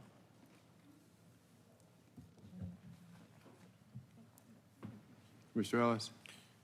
Yeah, I think we've got some folks that are going to be presenting to us, and they can come on down while I'm making a few remarks, and I think Commissioner wants to make a few remarks as well. I want to thank you for the opportunity for both Commissioner Abdur Rahman and I to share a proposal for a Center for Diversion and Services today. I do believe that this proposal that Judge McBurney is going to present to us is significant, and it builds on the work of our Fulton County Justice and Mental Health Task Force, which has been an initiative that this board has supported for many years, and they've looked at a lot of different things, and they've done a lot of good stuff. They've also vetted a lot of different things, and tried to identify what will work within Fulton County, and it was practical. And I think this particular opportunity is going to give people with mental illness, substance use issues, and homelessness concerns supportive services rather than jail time. It's going to preserve law enforcement time, preserve our emergency room space for extreme crises, and help reduce backlog in our courts, and help alleviate, it won't be the sole answer, but will also help alleviate overcrowded jail populations. So this center fills a gap in the continuum of care that currently exists and is not currently contemplated in our other behavioral health crisis planning efforts. And it does it's also an opportunity for us to strengthen our collaboration between the county and the city of Atlanta to better serve some of our most vulnerable residents. So, you know, as we've looked at a lot of different things, I think there are two things that you can do. You can try to develop really large master plans and keep talking about planning and never act, and the problem persists and it grows. This is not a master plan, this is a step, and I think moving forward with a step is very important, and I think this will be a great step for us, not to solve all our problems, but to make a significant effort in addressing many of the issues before us. The other thing is, I think that as you'll hear it and you'll listen to this, the group that's kind of brought this forward has really thought about how do we tailor this to our situation, and so that it will work. It's not just picking up something that somebody else did somewhere else and placing it in Fulton County and hoping that it works. But it's really, something that's well thought out, that will make an impact and can be stood up fairly quickly within our county. So I'll stop talking and pass the microphone or pass the die over to Commissioner Abdel-Rahman to say a few more words. Commissioner? Thank you, Commissioner Ellis. I just want to say I echo Commissioner Ellis in what he is saying, but more importantly, I think it's very important for me to say publicly, I respect and honor Commissioner Ellis's effort on this. I think it's very important that we know there is no two other people that can be further on the political spectrum, but we understand what's important for Fulton County. And so I just want to publicly say I appreciate your leadership on this. I appreciate the fact that we are coming together and it looks like some movement. It's an opportunity to put the Atlanta area on par with its peers. Judge McBurney will share some very important information with you today as a large group of delegates from the county and the city that visited Houston are in the chambers. I was part of that group. I would just like to say that today we have Councilmember Joyce Shepard present, as well as the Deputy COO Justin Johnson from the Mayor's Office, Grady Hospital, PAD, and many more supporters who all agree that this is a no-brainer for Atlanta. Rarely does an opportunity to make such a big impact for such a modest investment come along, and rarely does everyone across the government agree. Let's seize this moment and not lose it. Thank you. Commissioner Hall. Commissioner Hall, Vice Chair Hall. Yes, thank you. I want to acknowledge someone who is very important to the pre-arrest diversion conversation, who's here today, Moki Macias, who has been the executive director of Atlanta Fulton County PAD from its inception, when Atlanta and Fulton County Board of Commissioners decided to give funding to that initiative to even get it started up. And so I think that we would be remiss not to also acknowledge her. And this is a conversation that started long ago. Moki got me involved when I became commissioner in 2018 by sending me an email and saying, something is broken and we need to fix it. And so I want to also acknowledge everyone else that had attended all the meetings from 2018, 2019, across the street at the Center for Civic and Innovation, the Black Futurist Group, Devin Barrington Ward, juvenile court Judge Scales' team. Dick literally sat in on a meeting where I had to take up for him because he used some word that someone did not agree with, and I had to let them know that it's in his heart to help in this area, as well as Alton and Anna, Latrina Foster. Glad to hear Women on the Rise was mentioned, Zochi Rivera, Marilyn Wynn, the Sheriff's Office, the DA's Office, Fulton County Police Department, Judge Kirk, Judge McBurney, Mayor's Office also sent people to the meetings that we had in 2018 and 19. APS board member Erica Mitchell was there, Fulton County Solicitor General Keith Gamage, Council Member Brown, and the Office of Mercy Care and Southerners on New Ground. So this has been an effort that has long been talked about, and I'm so glad to see Commissioner Ellis and Commissioner Abdul-Rahman put it on the agenda for a discussion item, because we definitely need to discuss this. But more than that, we need to do something. Thank you. I apologize, Chairman, if you would just oblige me just for a few seconds. I meant to do this, please forgive me.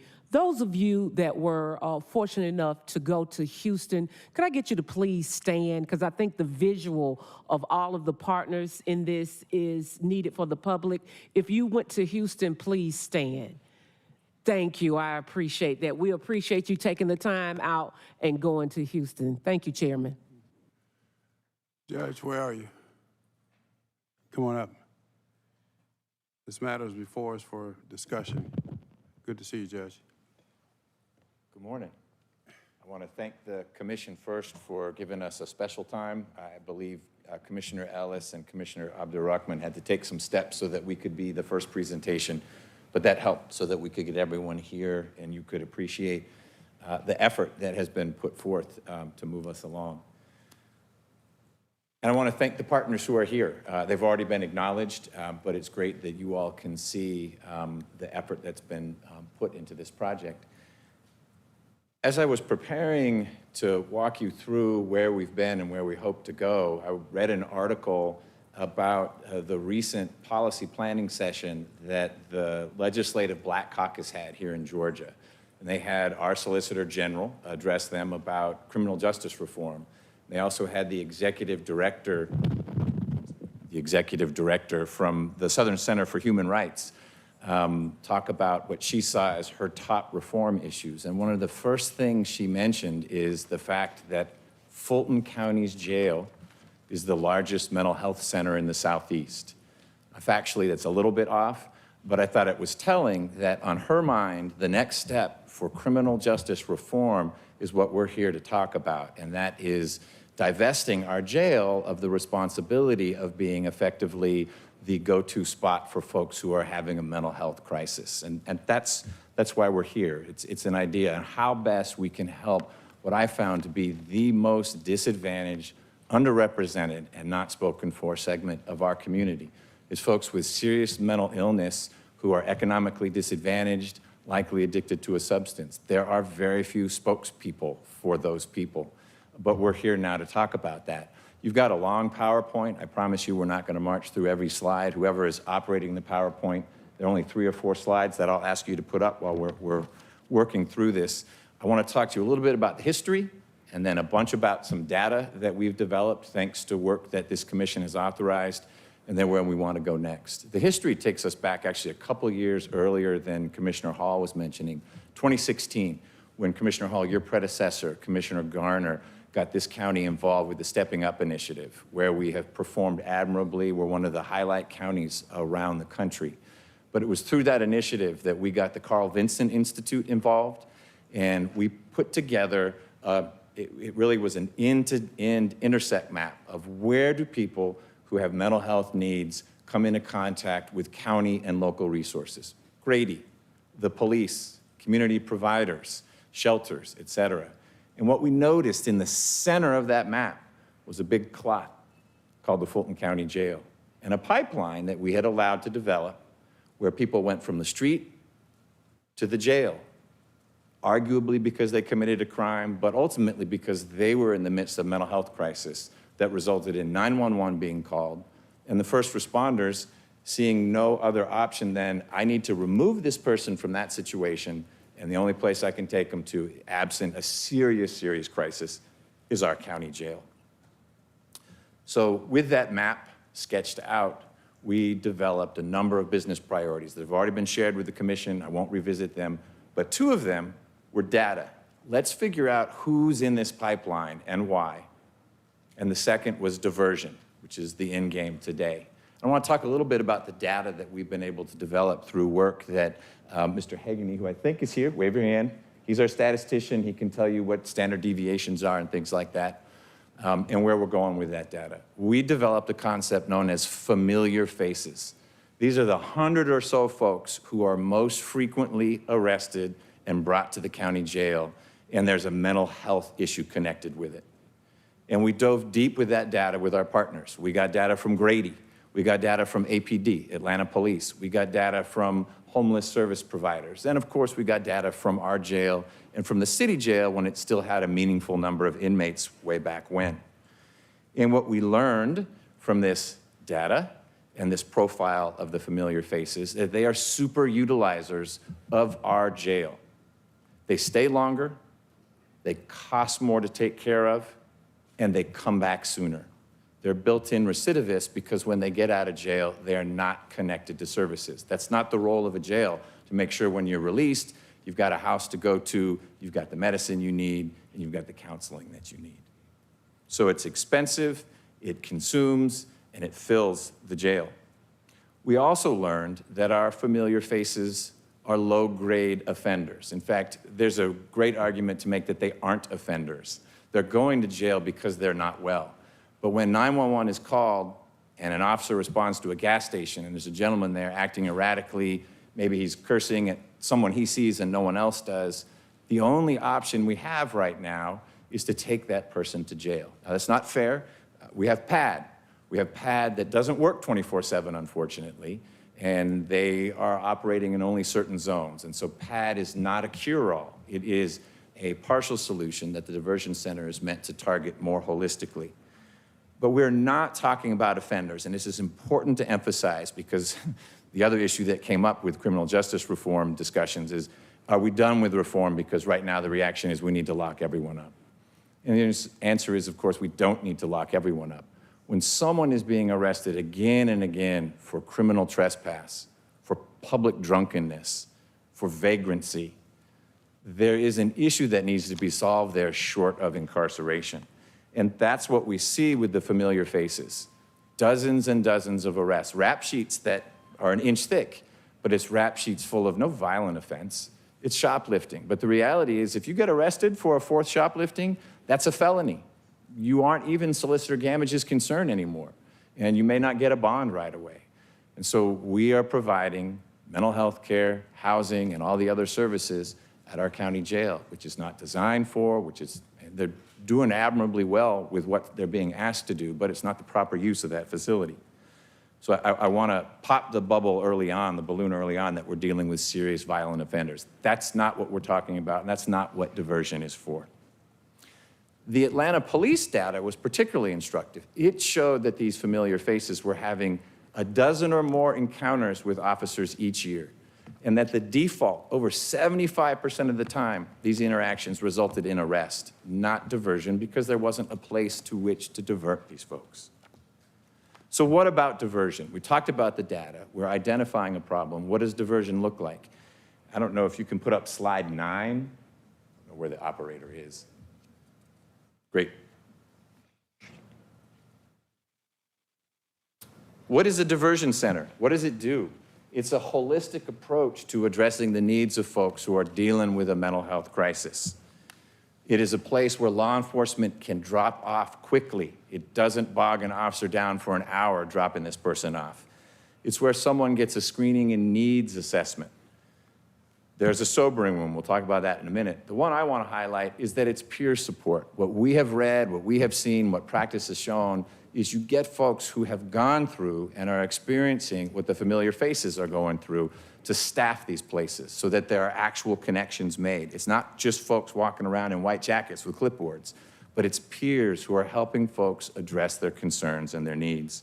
There's basic medical care and other services, but it's meant to be wraparound so that we can try to address the various issues that are causing these individuals to come into contact with law enforcement or first responders again and again and again.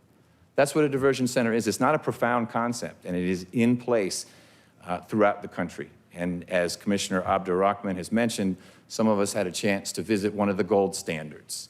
There's one in Houston, and in fact, they have an entire continuum of care approach. They have a crisis center, they have rooms at the emergency room, but they have a diversion center, and that was one of the things we visited. And I'd like to go to slide, I lost my page. The other slide I want us to look at here is slide 6, and this gets to the impact. This is something that other jurisdictions have already implemented, and the impact is measurable, quantifiable, it's meaningful. What they found in Harris County, that's Houston, is that individuals who were diverted from the pipeline we've been talking about were 30% less likely to be booked back in. So it's already starting to chip away at the recidivism, which is one of the root issues we're getting at.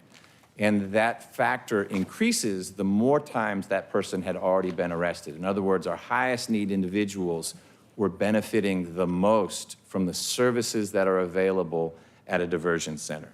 So it's proof of concept, not here in Fulton County, not here in Atlanta, but in a similar situation. So that was one of our key lessons learned. There's nothing magic in the air in Harris County, and what we saw them doing are things that we can do here and that we're prepared to do. So that's what the diversion is all about. We have, the Mental Health Task Force has tried before. We've identified a few other locations. You run into the not in my backyard syndrome. A couple of the locations that were identified got pulled off the table because they weren't deemed to be the best use for that location. So the question is, where are we now and why am I taking your time right now? Where we are, first of all, is slide 17. We are powerfully, powerfully aligned. Commissioner Hall and Commissioner Abdur-Rahman did a great job of introducing a number of the players who are at the table. I want to acknowledge law enforcement. We have Deputy Chief Murphy here, who is a very, very senior official with the Atlanta Police, who joined us in Houston and came away sharing with me and others the value that this would have in Atlanta and the need that we have for this in our county. We also had Elder Dancy, who is the chief of ACDC, join us in Houston and with us today. And he saw the value of dedicating a piece of that facility as a diversion center. So we have partners from across the spectrum. Marilyn Wynn, who runs Women on the Rise, was there in Houston. And of course, she would be at the end of the spectrum that says, we don't need another jail cell, but we certainly need a diversion center to reduce the overpopulation and address the needs that we can't at the jail. So we're powerfully aligned, and what we have identified through the work of all the folks that you've heard about, as well as an important partner, and that would be the Bloomberg Foundation. They have a consulting arm known as Bloomberg Associates, which unfortunately will only work with municipalities. I tried to see if they would work with the county, but they only donate their time to cities. But they have worked very closely with all of us, even though some of us are county officials, to look for the right space and figure out how to equip that space as a diversion center. So if we could go to slide 10, and you're doing a great job, whoever it is, bouncing around.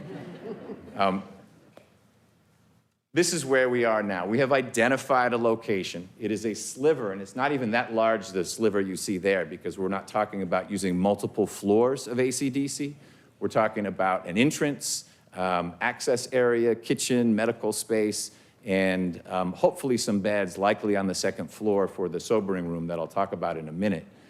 But it is ideally situated for getting the officers to the location, getting the officers back on their beat, and then we've got our diversion candidates immediately exposed to the range of services I've already talked about.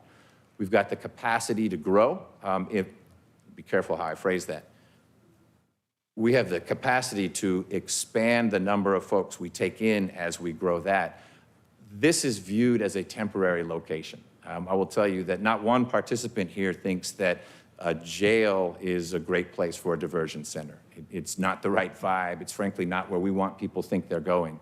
But it is available space, and it's very useful space. It's already built out in many of the ways that we would need for a diversion center. And so in terms of getting going now, getting that traction we need now, it's not quite turnkey, but it's pretty darn close.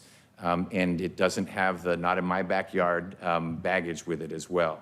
So it's a facility and a space that's ready to go, and we're very encouraged by that. The goal is to get this sobering center where officers, first responders could drop people off who the encounter indicates that they're using something, alcohol, cocaine, doesn't matter what the substance is, but that's what their primary issue is. Get them there, it's a safe place to dry out, they're not in custody, they can then get connected with the services and we can get them on their way. As the build out and the refurbishing continues, the goal is to add the other services that we talked about. But where we are procedurally in this process is that county attorney folks and city attorney people have been passing paper back and forth with an MOU and an intergovernmental agreement to see what a co-management situation would look like. We have already, again, through the help of Bloomberg Associates and others, put together a rough budget of what it would cost to operate when it's running full scale, which comes out at about $5 million a year. And as I understand the proposal, although we have Mr. Johnson here from the mayor's office, and we have Councilwoman Shepherd to talk more about that, the proposal from the city is going to be to split the operating costs 50-50, county, city. This is assuming we don't get additional grants, and there's possibility out there from state DBHD, federal funds, et cetera. But going in a 50-50 partnership with the operating costs, and that the city is in a position through its own funding and grant funding to be responsible for the capital improvement costs that would be involved in repurposing some of the space to make it more of a diversion center. There's the open question of who would operate it, and that bidding is already out there. Grady Hospital, which has been a solid partner throughout this and helps us appreciate the need for this so that their emergency room isn't misused and the jail isn't misused, is the leading candidate to be the operator of the facility once it's up and running.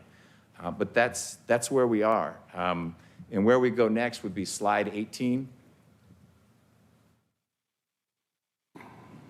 And this is the timeline. We have, as I mentioned, the IGA MOU language bouncing back and forth between the city and the county. The contractor bidding is out there. My hope is that the sentiment that has always brought this commission together to support unanimously the various stepping up initiatives we've had would come together on this as well. And it would be a great way to continue partnering with the state and all the other stakeholders who've come together on this. We have folks who are affected by chronic poverty and mental illness who we aren't able to serve properly in our jail. It's not the right destination for them, and this diversion center is. So I hope that you will consider that. I'm happy to answer any questions. I know that Councilwoman Shepherd, if you would oblige, has a few comments she'd like to make from the city perspective. I'm happy to open it up to any questions. Council member.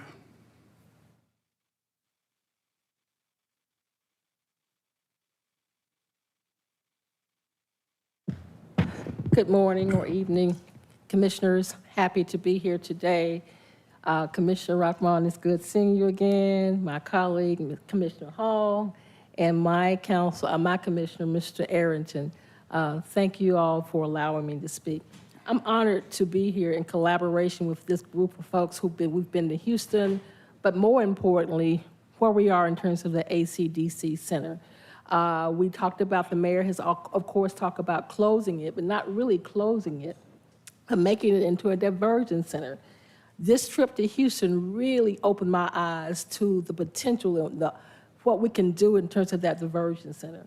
And so what we need, again, as the judge just said, we have the capital in terms of the building itself.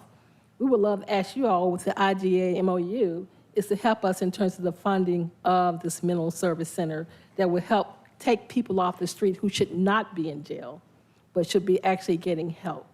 So I'm hoping that today and this presentation, this beginning in terms of the timelines, is a beginning of us beginning to actually create a collaboration with the county and the city. And hopefully, I dream some days that we can get the state involved also. But just beginning to try to grow up to be like a Houston. We have so much potential in terms of the services and the facility we have now. And so I'm asking for you all support today as a council member. The council's in supporting it, the mayor's office. So I'm asking you all support to look at this agreement and to work with us in terms of creating something that would take our folks off the street and not in jail. Thank you so much. All right, anyone else you need to? It may not be necessary, but don't. Unless there are questions. No, okay, well, Chairman, I'm done. I appreciate your time. Okay, Commissioner Arrington, followed by Vice Chair Hall.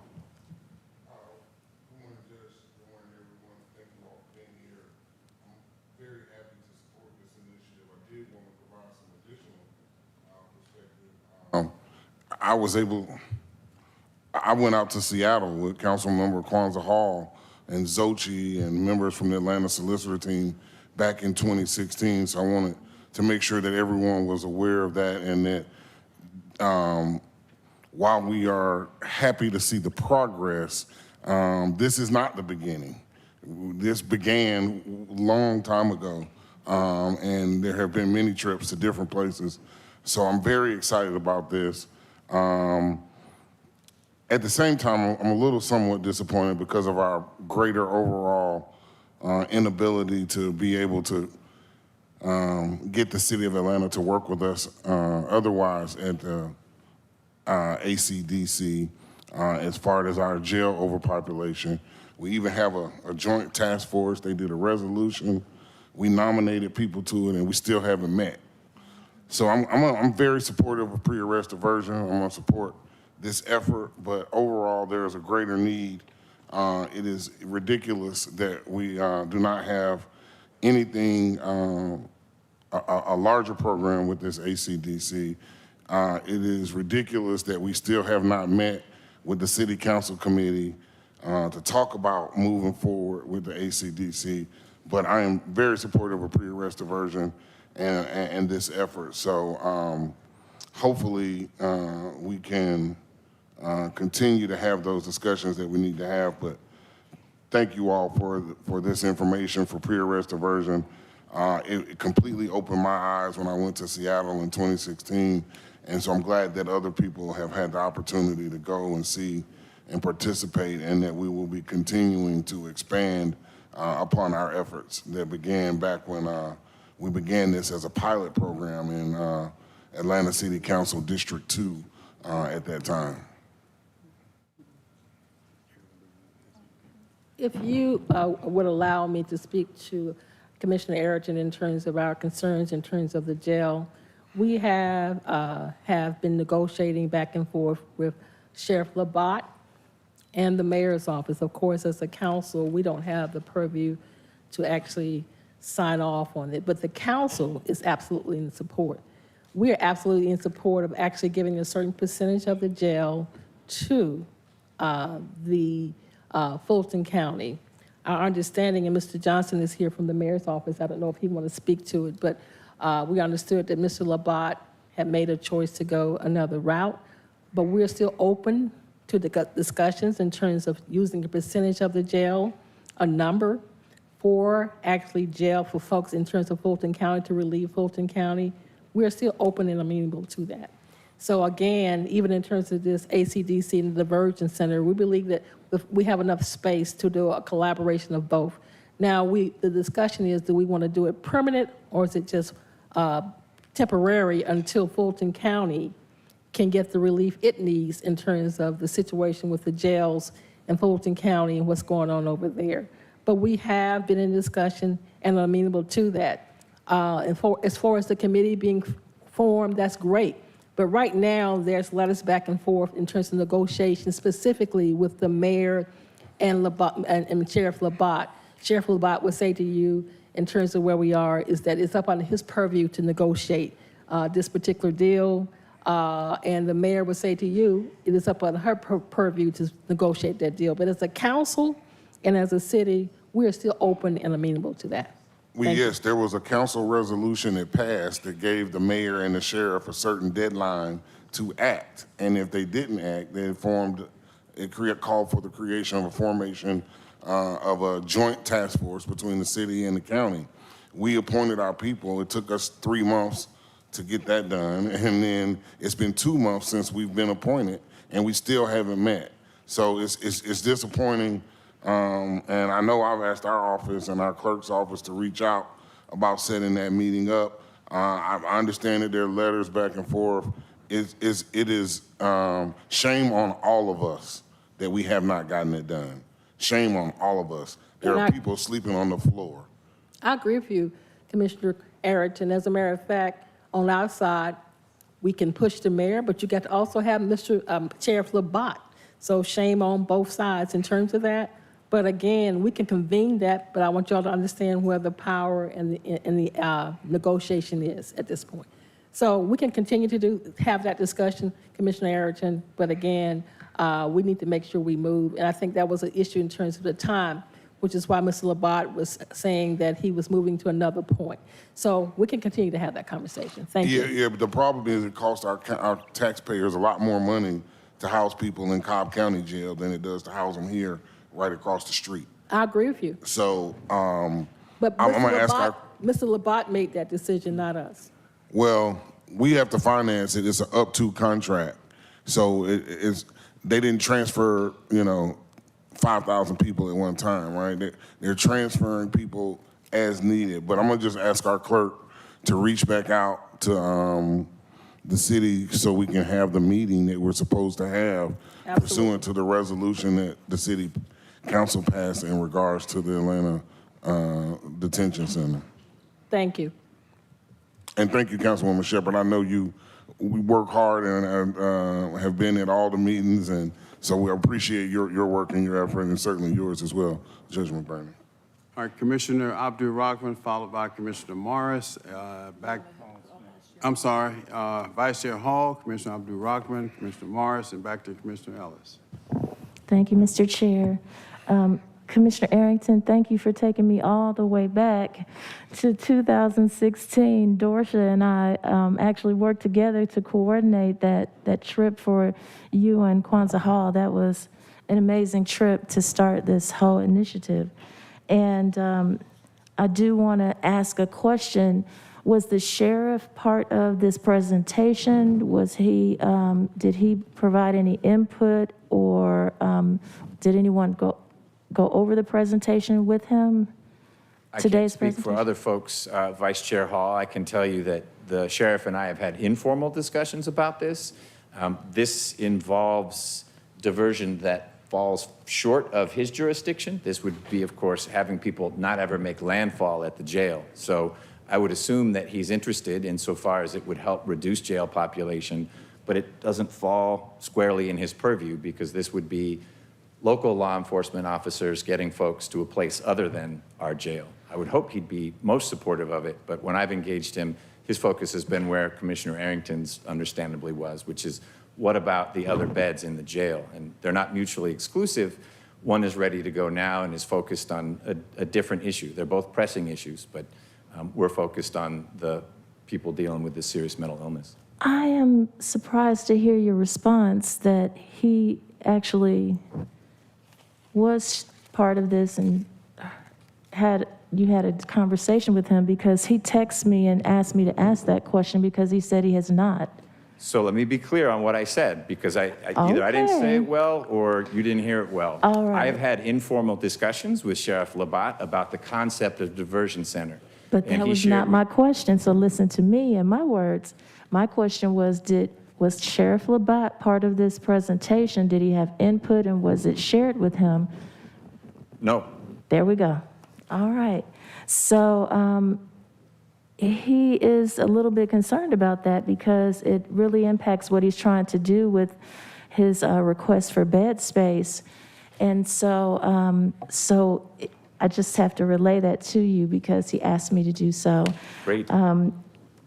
Also, just when we're speaking of supporting this, I definitely support pre-arrest diversion, have always supported it. And But I want to make sure that we understand what are we supporting today, because there is a sheet in here that has a whole list of funding. And one of the things that jumps out at me is it says estimated center funding needs include approximately $3 million in capital and $5 million in annual operating costs. So can anyone give us a detailed description of what exactly are we supporting today? So two things. I don't believe this was up for a vote today. Second, as I explained before, as I understand the city's proposal that will be memorialized in the IGA and the MOU would be to split the operating costs. So when it's up and running, it's estimated to cost around $5 million a year to operate while it's in operation. And so absent funding from the state or from federal sources, that would be split 50-50. The capital costs are not currently in the request from the city to the county. Okay, that's good.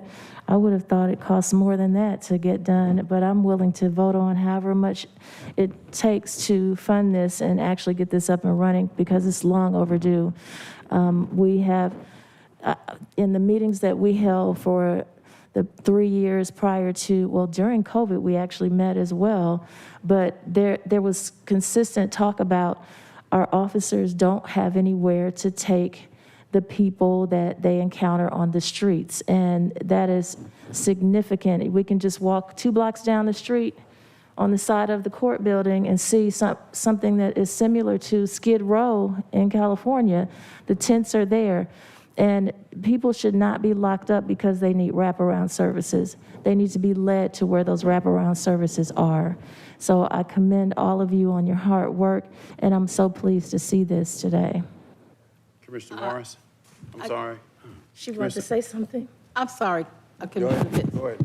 I just, Ms. Commissioner Hall, I'm glad you asked the question in terms of where is Sheriff Labat on this.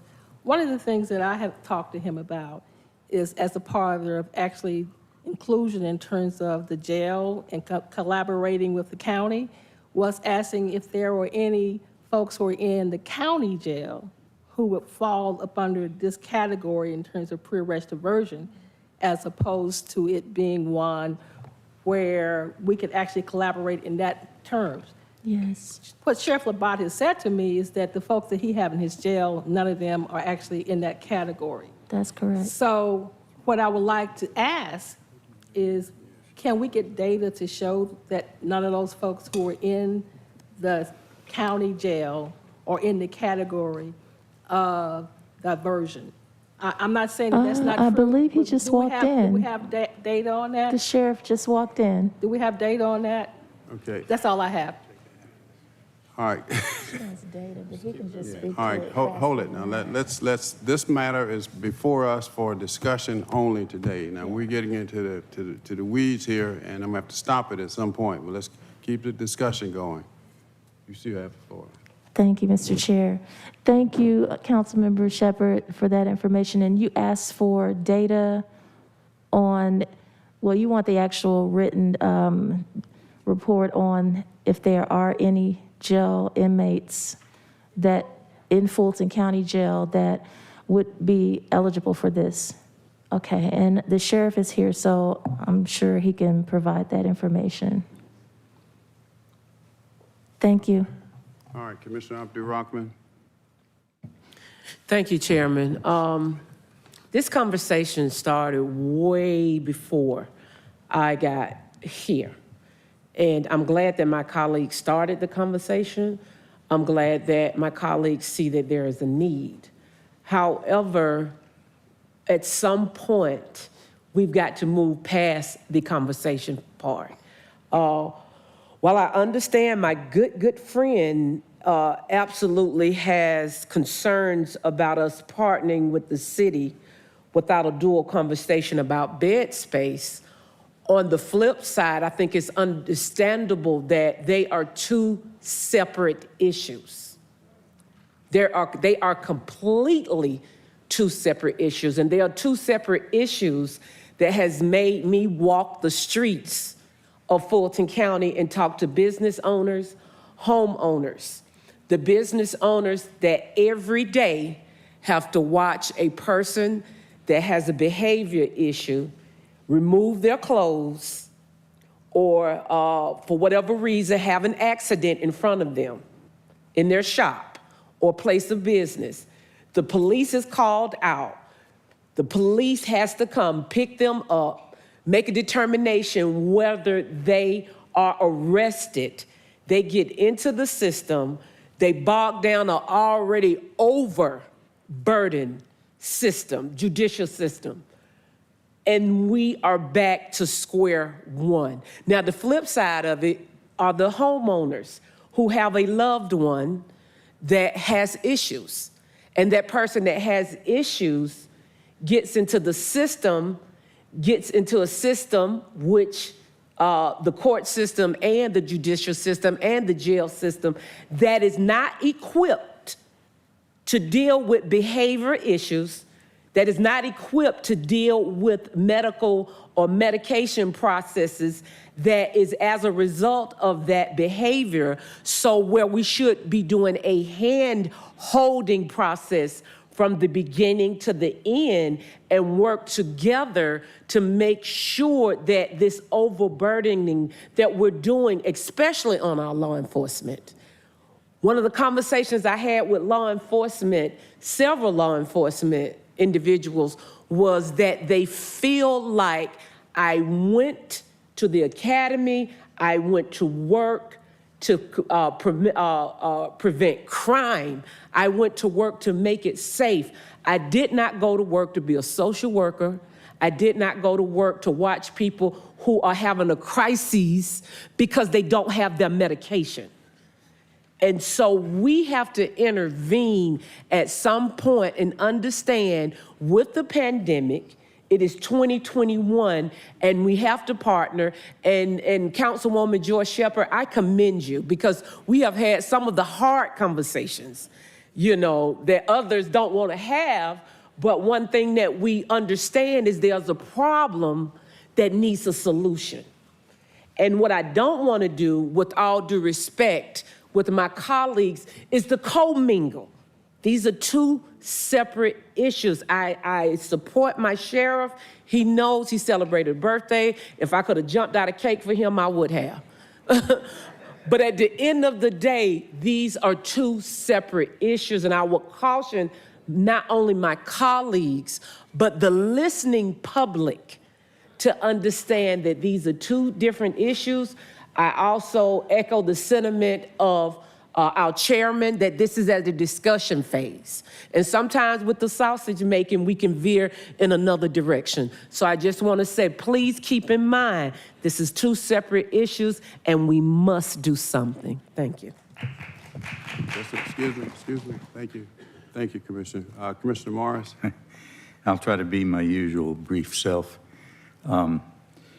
Fascinating, Judge, and all of you. Thank you for all this hard work. I sit here and I think about, my days, Joyce, on the City Council when I chaired the Finance Executive Committee for 4 years. Thanks to the City Council President for those 4 years. And I used to say, why is the city doing this, the social services kind of things? I thought that was the county's role, not the city's role. And so I sit here wondering about, I love the collaboration, but it seems to me that maybe this becomes the county's function for the social services, the behavioral health services in the county. And in that connection, I wonder about that mentally ill, crisis experiencing person who's picked up by the Sandy Springs police in Fulton County. I mean, is this opportunity available for that individual, again, if it's a county function as opposed to a City of Atlanta function? So that's a question. And of course, I'm also thinking about the state's role that it's abdicated, with respect to mental health, and we have to continue to work on that one, not only this county, but others. And I think about I've heard stats before about the number of folks in the Fulton jail who are mentally ill, some of them not just folks who are urinating on the sidewalk or, you know, acting as they're acting, seeing folks that other folks don't see, and so on. But those that actually are a danger, and again, those folks need help, and I guess this really wouldn't be addressing any of them. That we go back then to the state's role maybe in mental health hospitals and other things, but and then I guess my last question, and I'm not even looking for an answer necessarily, I'm sort of raising these questions. After the individuals are brought to the diversion center, sobered up in the sobering room, get some help with their meds and so on, what happens after that? What happens when they leave this diversion center and continue to need assistance?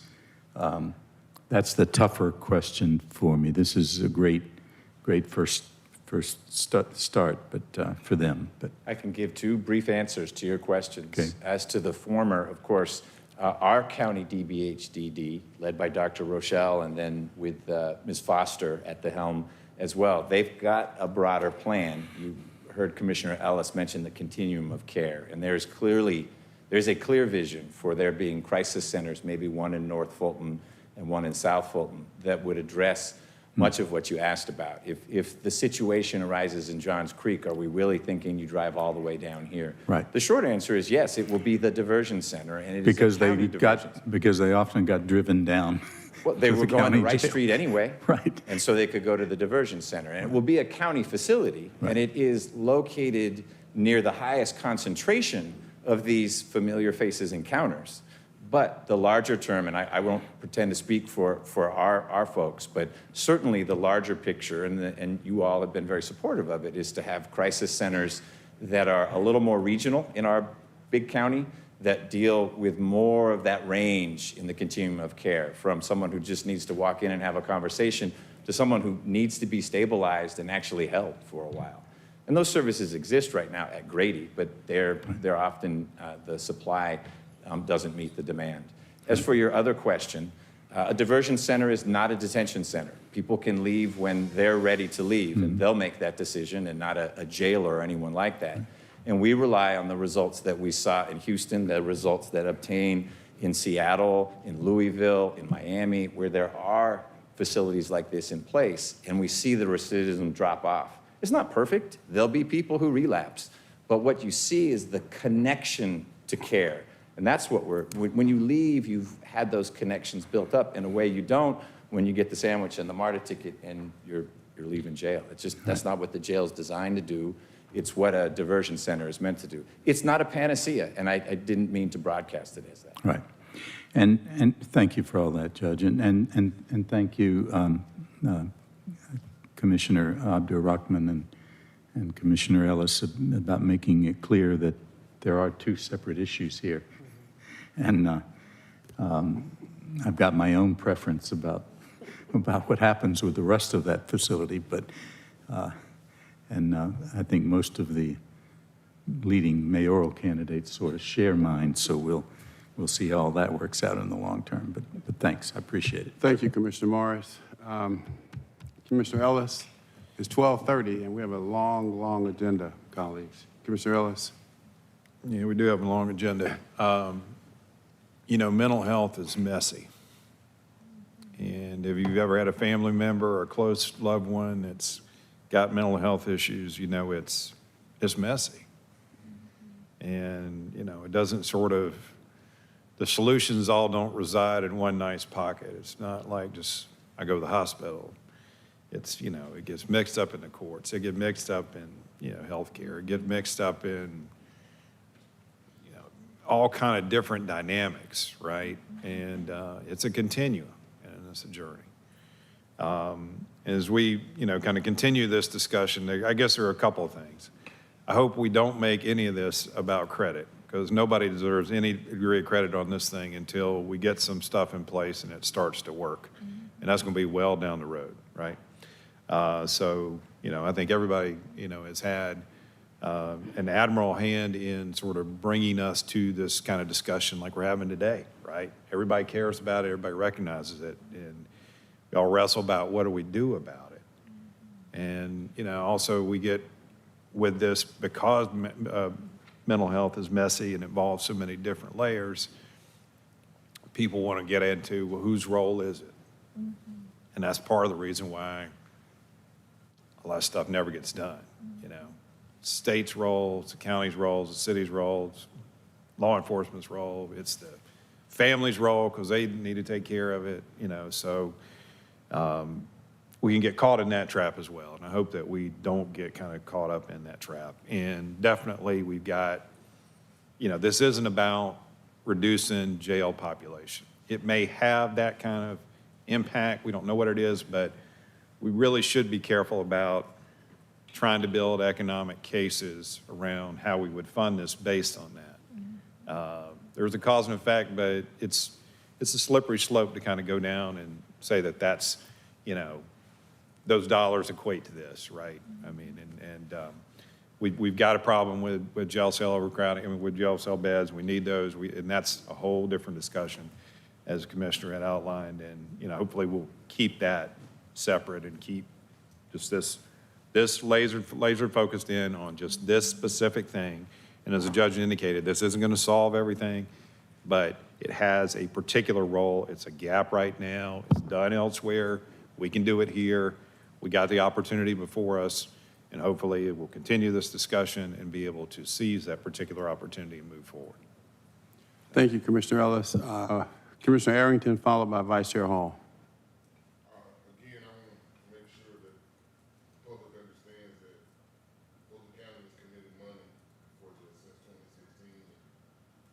Racial Action Justice Center has been doing the work, so there's work that is being done and that has been done over the last 6 years. We're talking about expanding upon the existing work that has already been done by these groups and this program. So let's be very clear that there have not just been discussions going on. There has been actual work. There have been actual people that have been diverted from being arrested since 2016. So I want us to be very clear on that. Number one, again, as I stated, I am 1,000% in support of pre-arrest diversion. I understand that these are two separate issues, but we're talking about use of one facility. And that one facility is the ACDC. And so the use of that one facility combines the two issues inevitably. The two issues are inevitably combined. And if our chief negotiator, Sheriff Labatt, says that this will interfere with his negotiations on the other thing, then that immediately and inherently combines the two issues. So I want to ask the sheriff to come down. I saw that he came in, and no one else has invited him to say anything, so I want to make sure that he has an opportunity to speak. And we're talking about an administration with less than 90 days. And so the tone of the administration may change in 90 days. The priorities may change in 90 days. No, doesn't mean we're not committed to helping pre-arrest diversion, but, we've been talking about getting people off the beds off the floor and into beds since March of this year. March of 2021.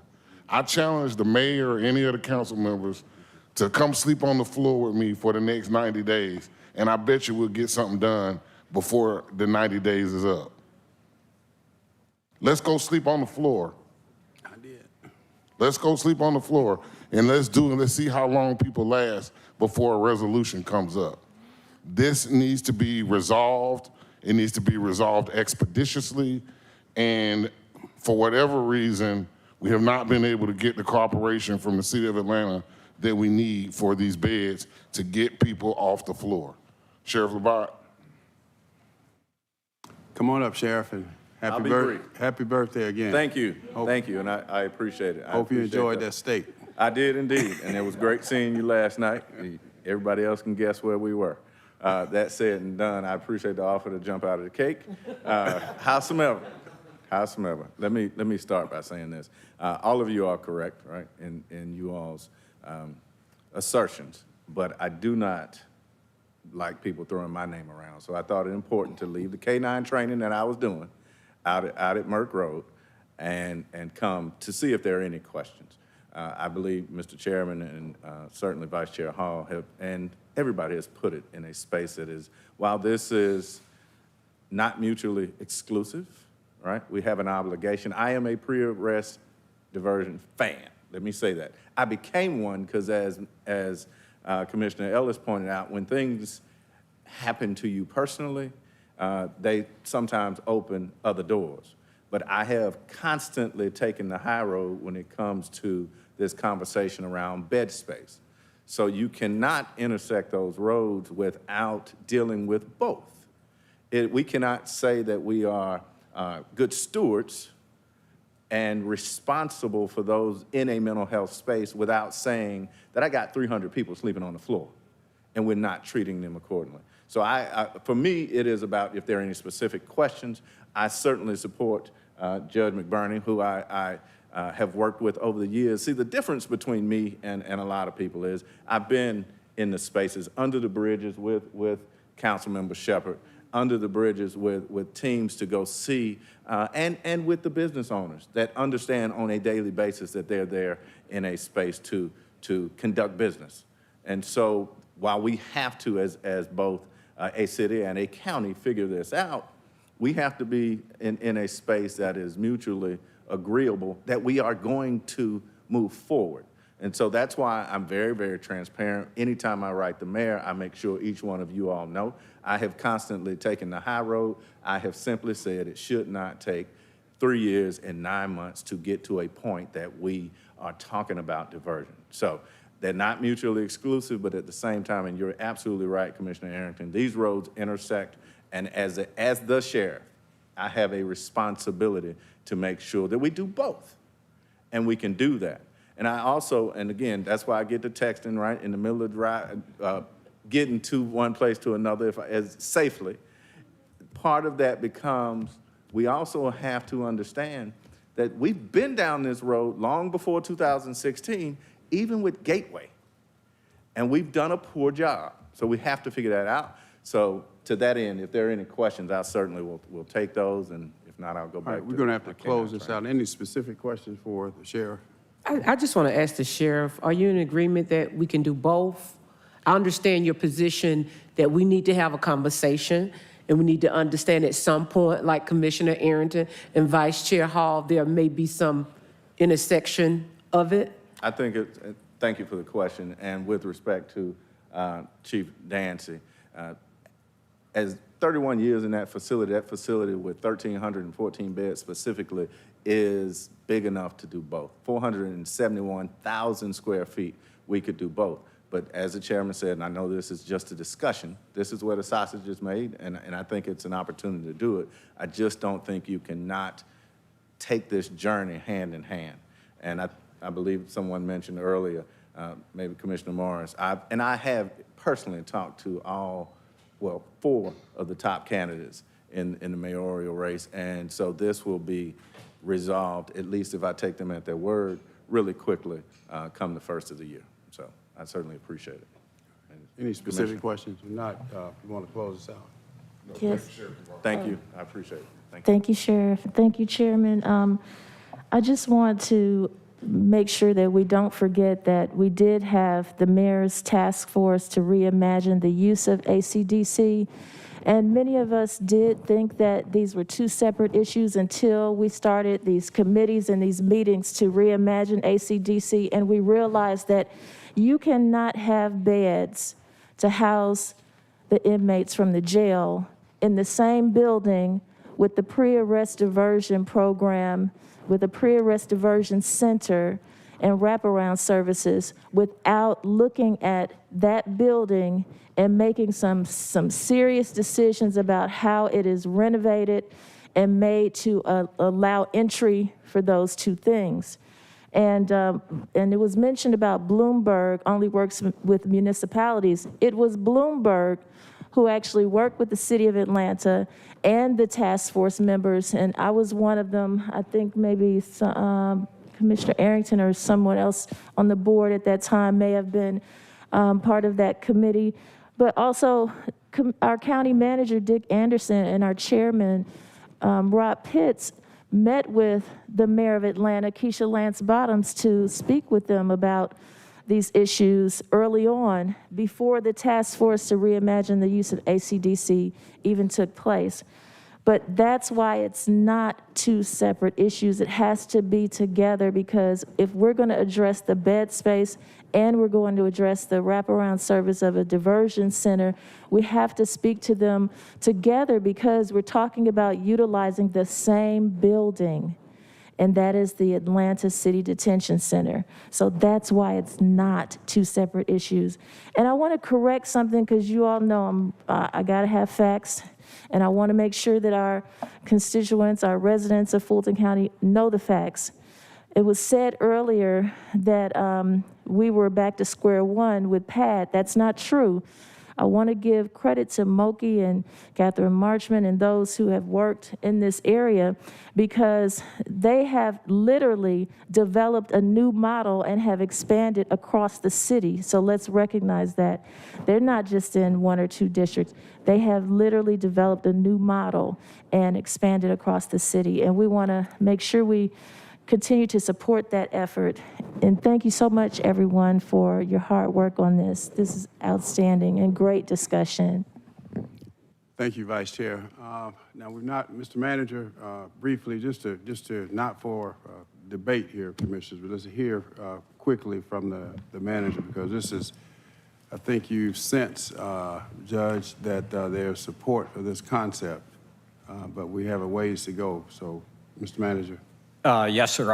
I had a good conversation with Judge McBurney and with the sheriff. I think there's no doubt that this is directionally correct in terms of addressing behavioral health issues at the intersection of the criminal justice system, going all the way back to what has already been mentioned by Commissioner Harrington and Hall, and we, the management team, have been a part of that process. I do think it's inconsistent to be negotiating with the city of Atlanta at two levels, one for bed space and then one for this, and getting agreement on one and no agreement on the other.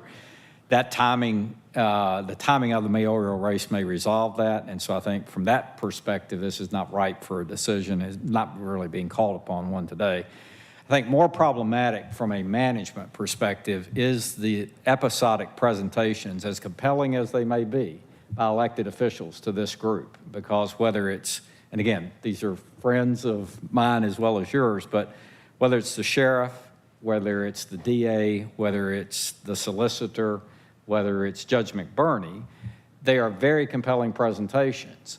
This group has a proclivity to want to meet those needs because they're compelling. But the practical reality is, whether we want to think so or not, many good ideas face the harsh reality of either a millage rate increase or a budget decrease. And we've sent you a note this week just to give you the kind of current sorting of about 100 to 110 million in, I think, expenses that cannot be avoided going into next year, and an additional 92 million in enhancement request. 50 of that enhancement request is from the justice agencies, which, by the way, does not include this particular initiative. So at some point, again, this is going to come home to roost with, as you make incremental decisions all through the year based on compelling presentations, then the budget process, which has served us very well, is not going to be very productive. I'll say it that way. I think the other thing, again, at a strategy level, is probably one that, as frustrating as it is, this operates as a system. And the more that you get point solutions, whatever they may be, without necessarily thinking through, and this is a great example, of if you take this many admissions out of the jail, then what is the resulting impact of that, other than at the human level? This is where I got in trouble, I think, Commissioner Hall, or probably somewhere else, but at the cost level. In other words, if we are reducing the population of the jail, is there in fact a corresponding cost reduction, both in the courts as well as at the level of the jail? When that all ties together, then these kinds of solutions can be offered up, acted on, and be potentially budget neutral. But if we act on them, again, episodically and in a series and on the basis of compelling presentations, the concern would be strategically, how does that operate as a system and how does it ever sort itself out? So those are our comments, I think, Mr. Chairman. Thank you, Mr. Manager. Commissioner Ellis, and then we're going to... Yeah, I know we can move on. I guess I'll respectfully disagree with some of your remarks, Mr. Manager. I do think that this isn't just a random presentation that's kind of come before us. It's been something it's been vetted. I mean, it's been, a lot of folks have ground into it. And I'll say, just like I said at the beginning of this thing, if we're waiting on a grand master plan to come out to solve all the behavioral health issues in the county, it's never going to get there because we're never going to have enough money to do it. We know that. The state's not going to commit to it. We're not going to commit that much money to it. So when we have things right here before us and we'd allow it to just sort of get away from us and just kick it on down the road, our problems will only increase and we'll ultimately pay the piper even more. And I said also to, earlier, I said, let's not make this about credit. I don't really give a whatever about whose idea this is and where it came from. I care about whether or not this makes sense for us systematically in the county to consider. And I think it does. And whether it's coming back through your office or we'll bring it back in some other form, talking about, what the formalities of an IGA will look like and what the cost potentially will be. I also think the cost may wind up being fairly insignificant because there's so many people that realize how big of an issue this is that there will be people that will be willing to lean into this in terms of funding. We'll see when the rubber meets the road on that, whether some folks want to lean into that in the private sector. But I don't want this conversation being shut down and kicked down the road till sometime next year. Is that a motion? So, I don't know if it's a motion or procedurally, we'll just bring it forward when an IGA is ready to be considered. This is going to stay on the front burner, Commissioners. But we do have to move on. Commissioner, you have the last. Chairman, if you just let me say one quick thing. I just want to say one quick thing. While I agree with Commissioner Ellis, I want you all to make sure that y'all understand how fundamental that is. And I appreciate his leadership on this because this is an issue that we cannot kick down the road. With all due respect, I do understand our county manager and what he's saying as far as being episodic. However, to do nothing will cost us more money in the long run, and our relationship as it pertains to the state and their commitment for behavior management needs mending. It needs to be helped to the point that we need them to step to the plate. And that will take some time. And so while we're waiting, we don't need to allow a problem to mushroom more that in the long run will be a tax burden. So I would just say, please understand that this is something that's very important. This is something that requires action and not inaction. And meanwhile, we need to make sure the relationship with the state is repaired so they can kick in as well. Thank you. Commissioner Arrington. I was just going to say, sounds like Commissioner Ellis is going to be supporting a millage rate increase. All right, listen, this is Judge, Councilmember Shepherd and others. This has been very instructive, eye-opening, great presentation, great work, and it's not going to go and sit on the back burner. I'm going to keep it in the forefront, and we're going to come to some resolution in the very near future, including the cost of it, because I have, in all of my years, I've never seen a bad program, but we always say they all have a price tag. Thank you, Chairman. Let that be it. Thank you all so much. Great presentation. All right, Madam Clerk. Continuing on page 8, county managers renewal items under open and responsible government. All right, Commissioners, now the next 13 items are all renewals.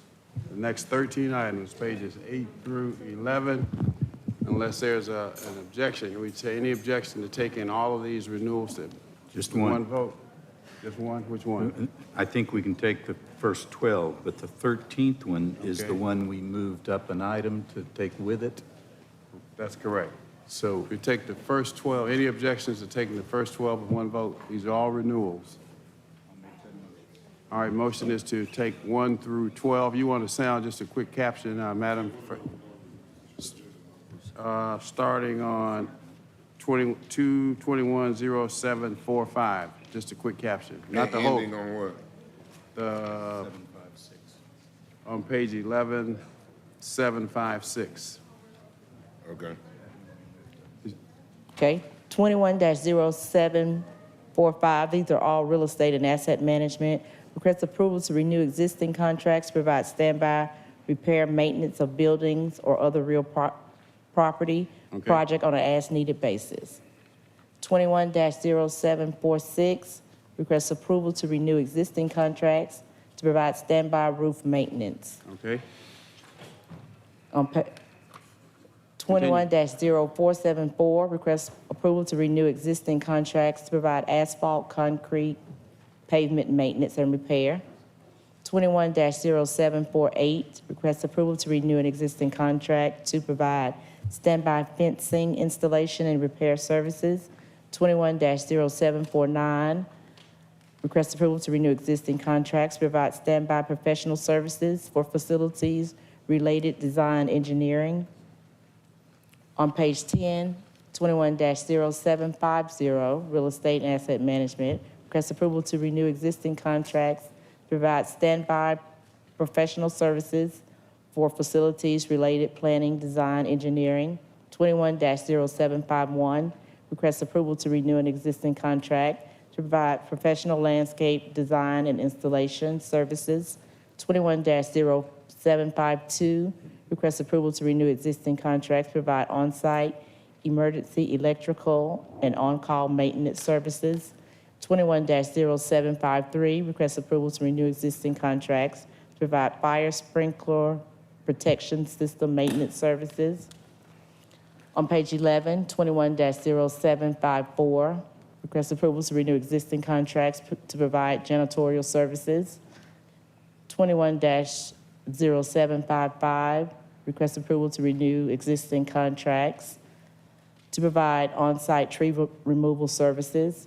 21-0756, request approval to renew existing contracts to provide standby on-site HVAC and all-call maintenance services. All right, we have a motion to approve those 12 that have been sounded. Motion to approve by Vice Chair Hall, seconded by Commissioner Morris. Cast your vote, please. Mr. Chair. I'm sorry. Can we pull out 0751? 0751. Yes, in regards to landscape design. Okay, so that would be 11. All right, those 11. Okay, All right, let's vote, please. and the vote is open.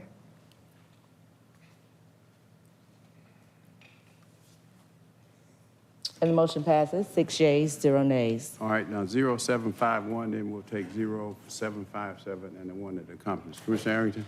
Yeah, I'm just wondering, I know we initially, we talked about landscape services before. We talked about the cost of county providing these services and the driving time from going from North Fulton to South Fulton.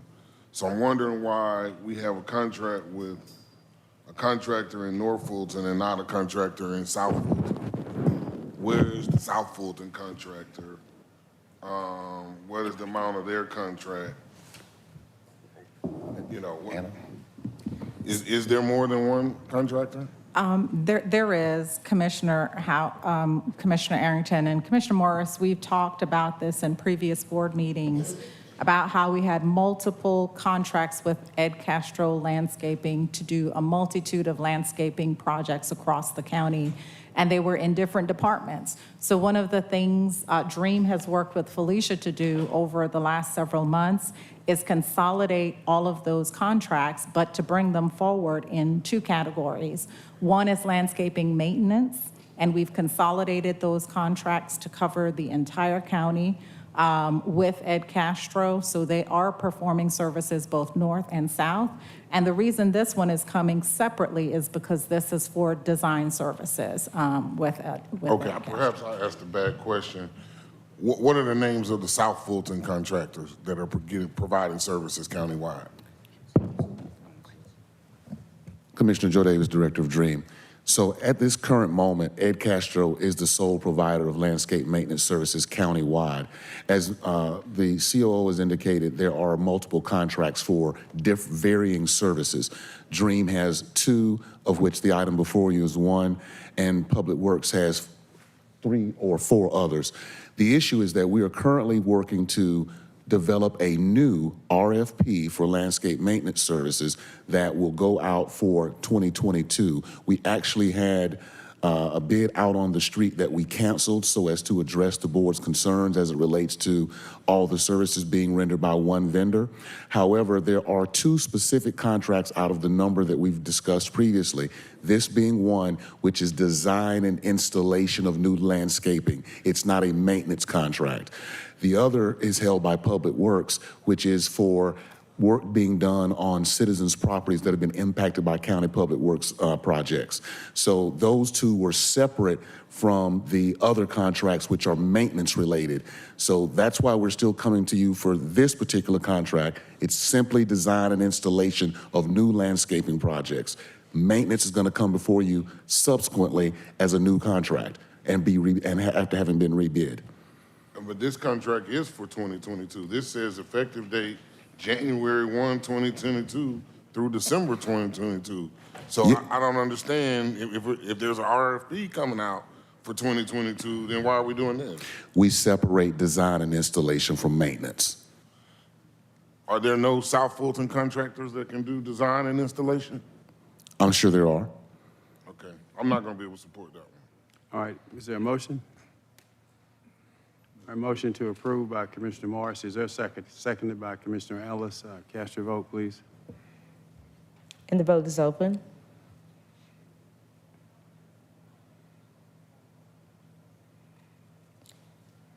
And the motion passes, 5 yeas, 1 nay.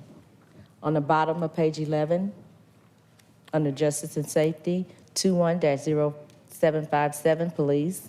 Request approval to renew an existing contract to provide armed and unarmed security services, to also be heard with item on page 15, 21-0777. Request approval to increase spending authority to provide armed and unarmed security services. Okay.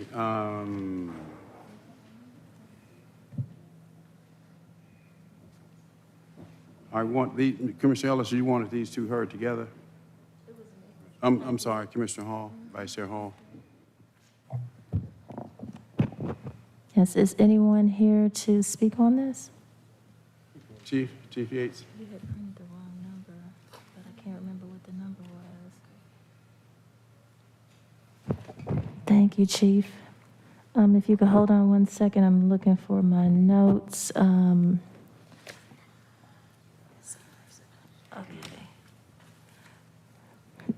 Okay, I know we approved an increase for additional officers at one of the previous board meetings. What's the status of that? Good morning, Vice Chair Wade Yates, Chief of Police. So if I can try to do this in a timeline, it'll make more sense. So we're asking for a renewal next year of $4.5 million. That's our annual cost for security.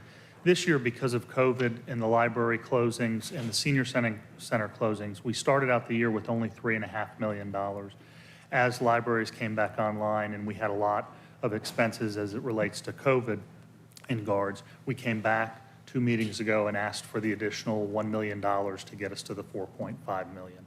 What we did not ask for was the spending authority to be able to spend the additional $1 million. So what we're asking for now is you've given us the additional million, so we're at 4.5 million this year, but I only have spending authority of 3.5. So I need the spending authority to match what's in the budget. So one of these is a renewal with, and this is the first of two renewal options, but then this other one is the additional $1 million that you need to actually increase. And so what does this have to do with the money that we approved the last time? This is part of, So we already have the 757? money, we just don't have the authority to spend. You don't have the Our authority to spending spend. was set at 3.5 million at the beginning of the year, and we were funded at 3.5. Okay. We added $1 million of funding 2 meetings ago. that addresses 777. Correct. Okay, and so, but what about the money we approved? We already approved money, you're asking for an increase right here in spending. This says for an increase of $1 million. In spending authority. Vice Chair Hall. Yes, ma'am. The item that came before the board in August was the budget sounding. It was the sounding. Yes, ma'am. Thank you, that was my question. Yes, ma'am. So that's where Thank we you. moved the money into their budget, and this is now the contractual obligation increase for him to be able to spend those That's what I need resources. to know. What was I know we had approved it, but I didn't know what it was. Thank you for that, Sharon. You good? Yes. All right, does everybody else want to be heard on these two? I need to be heard on it, Chairman. Commissioner Abdul-Rahman, Commissioner Morris, Commissioner Ellis. Commissioner Morris has a quick question. Did you want to go in? Okay, all right. All righty. What I wanted to do, I'm disturbed by a couple of things, and if it can be cleared up today, I would need to know these questions. I'm looking at the performance report and where it says the contract start was good, but within the last 3 months, the performance has declined. Allied doesn't have sufficient manpower as required to fill posts, which results in delays of service and service complaints. They are working on improving this issue. Although we received notification of staffing shortages, the account manager does not communicate issues to the client effectively. The guards are being assigned without training. The contract key personnel has been providing unsatisfactory performance. The day watch supervisor is untrained and lacks the knowledge to lead the security officers. This issue has been addressed with the negative improvements. Documents were requested from the account manager, are not received. The security officers are not being trained, which results in subpar performance. My concerns, because I do operate an office out of that South Fulton annex, what some of my staff has physically seen, we have a behavior component there, behavior health component. And people are coming there, sleeping in the docks. They're coming there before sunup, sleeping right at the front door.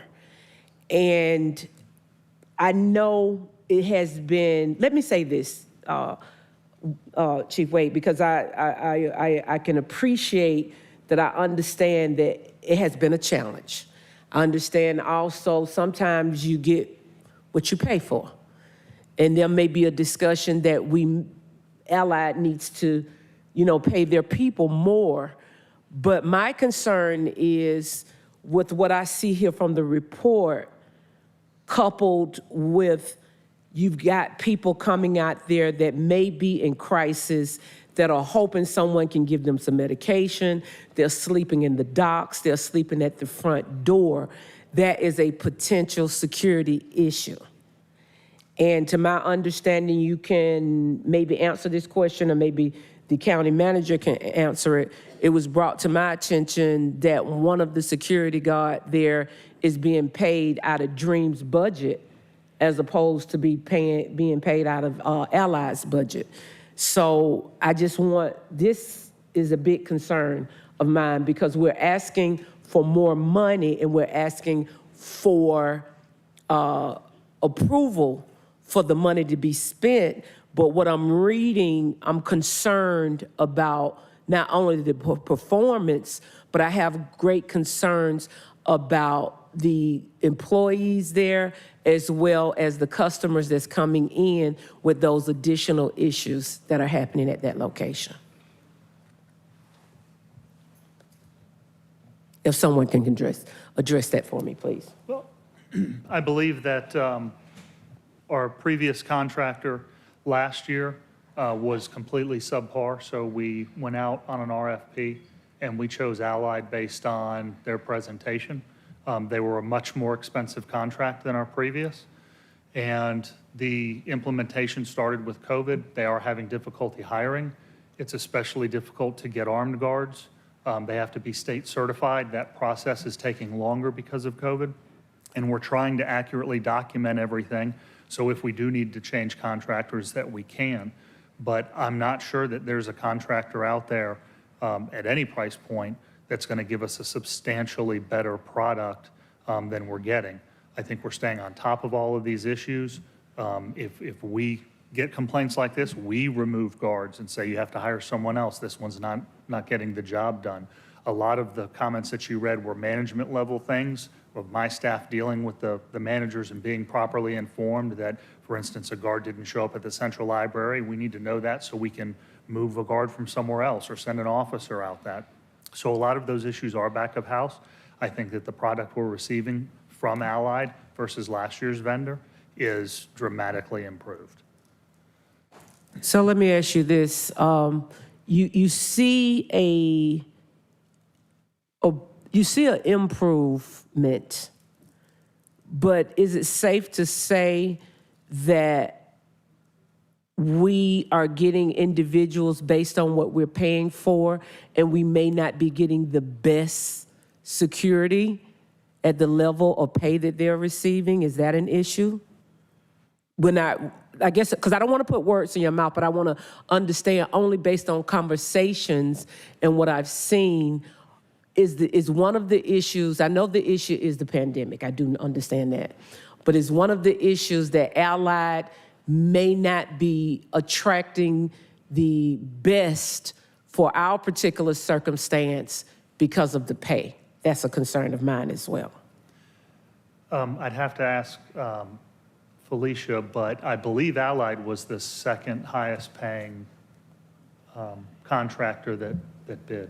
Mm-hmm.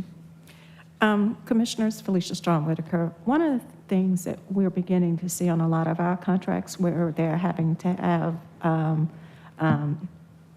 personnel, they're having the same issue that the county is having in attracting people to work.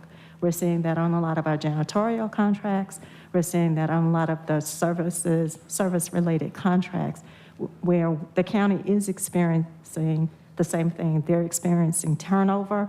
We don't know if it's pay, if it's people are choosing or opting to do other things, but we're beginning to see that on a lot of our general services contracts. This is the first renewal for this company. This is their first year. There usually is a lot of growing pains on that first year.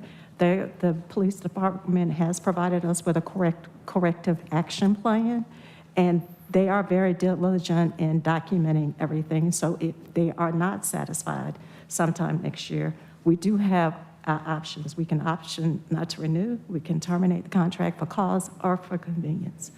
But this is something that we're beginning to see a lot in a lot of our service-related contracts. Okay, so what I'm trying to understand, this is not necessarily an automatic renewal? Is this automatic renewal? We don't have any automatic renewals. Okay. All our renewals come before the without sending the RFP out? So it's not, okay.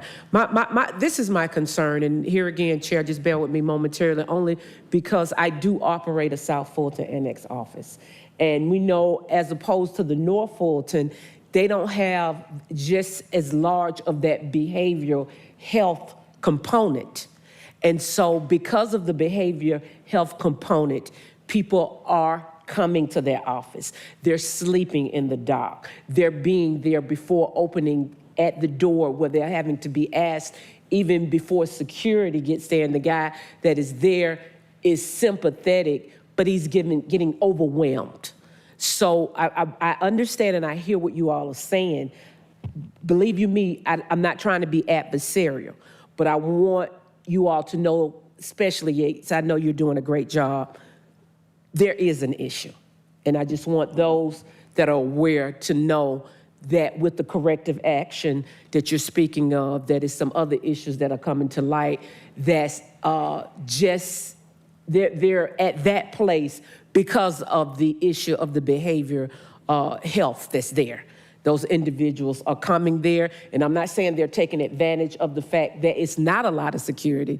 It's just that it has increased as a problem. And so it just needs to be addressed. Thank you. Yes, ma'am. Thank you, Commissioner. Commissioner Morris?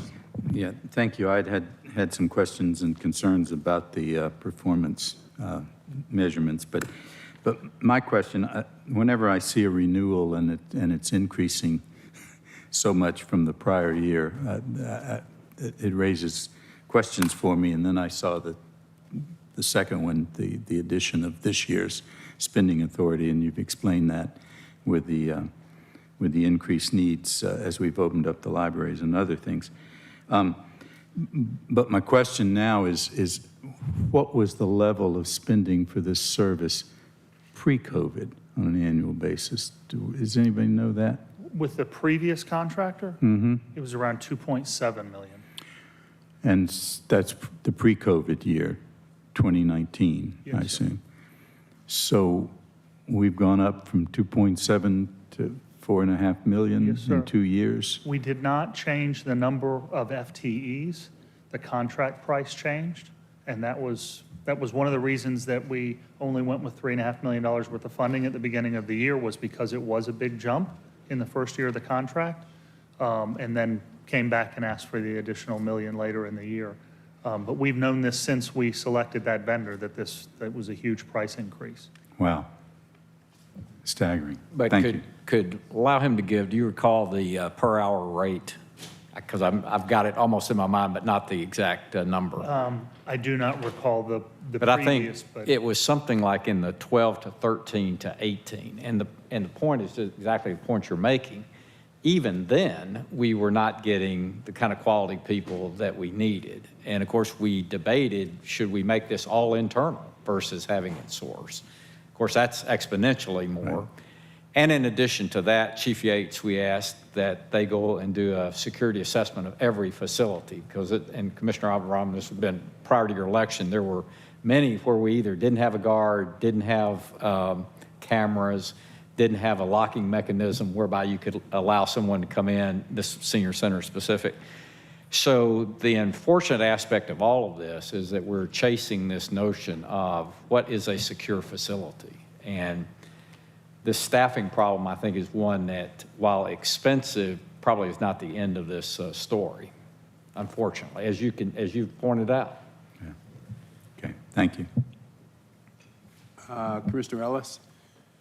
Yeah, I had some questions about the performance report, but that's been addressed. But I did, while you're up here, I did want to acknowledge and thank y'all. We've, similar to, kind of the challenge you described at the South Annex, they do exist at the North Annex, because there is a complexity of services in there. There is behavioral health. There's a health clinic that's there. There's tax stuff there, people getting gun permits there. So a lot of people coming in with a reason to be court services, worked up, so to speak. And there have been, we've had conversations about, kind of concerns about gaps in security and that sort of stuff. And I do think we've made a lot of progress over the past 12 months. But as county managers indicated, I think this is going to be a continued challenge. And I do think as we continue to think about it, thinking about our facilities and where we're providing, the types of services we're providing at certain places, we may need to look at removing certain things from the basket at certain places and putting them somewhere else, because it's just, it may not make some sense long-term to kind of continue with those models the way that they're set up and having everything in one place. So, but I wanted to thank you for being responsive when we've called and tried to talk about, you know, kind of this and that. You all have really been very responsive to try to come up with better ways to address stuff. So thank you for that. Thank you, Commissioner. Vice Chair Hall. Thank you, Mr. Chair. I just have one question. Have we engaged the Fulton County Sheriff's Department in addressing the security needs since, after hearing my colleagues and the concerns that have been, seem like they've been consistent, have we engaged the Fulton County Sheriff's Department? I know we have a new sheriff, and there have been a lot of discussions, but Anna, you were shaking your head. Yeah, actually, Sheriff Labatt has been a terrific partner since he's been elected sheriff with the county manager's office. And we have engaged him, but not with securing Fulton County facilities outside of the courthouse. In fact, the board awarded additional funding for sheriff's deputies at the top of the year. And we're just really, at this point, focused on getting him staffed up for the jail and the courthouse. So we haven't talked to him at all about support for the buildings outside of the court buildings at this time. Okay, and I asked that because growing up in a family where my uncle was the president of the Cook County Board of Commissioners in Chicago, and that's the second largest county in the United States, I grew up used to seeing the sheriffs around the buildings, the sheriffs at the entrances and, you know, securing the county facilities. And so I'm just wondering, I know we have a very engaged new sheriff, and so I think that's a discussion that should probably be had because I have had it with him. And he's very interested in helping any way that he can. Thank you. Commissioner Ellis. Just one footnote on that. I mean, the sheriff and the marshal have been engaged at certain of these facilities. You know, the annex where there are court services at the annex, at the north side. I believe at the south side too, correct? So they have been involved in discussions around security at those specific buildings and their involvement or some challenges at time where they've had vacant personnel and nobody was really doing it. It was falling back on this group, right? So I do think they've been responsive, both the marshal's office as well as the sheriff's office, at the discussion related to those specific facilities. Thank you, Commissioner. All right, there's a motion to approve. We can take both of them together, 0757 and 0777. Motion to approve by Commissioner Ellis, seconded by Commissioner Morris. Cast your vote, please, for approval of both. And the vote is open.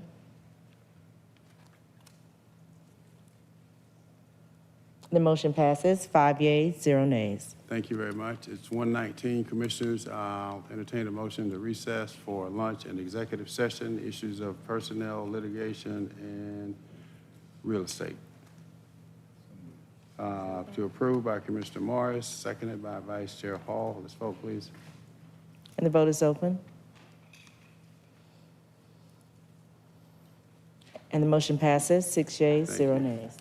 All right, it's 1:19. Let's make every possible effort to be back by 2:30. I thought we'd be adjourning by 2:30, but that was not.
I'm gonna be gentle. Bob.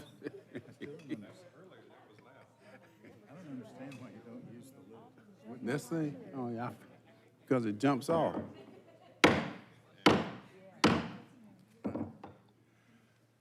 All right, without objection, we will resume the regular order of business. Madam Clerk?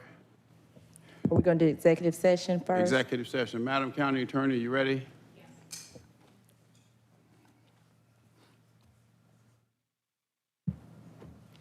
Yes, ma'am.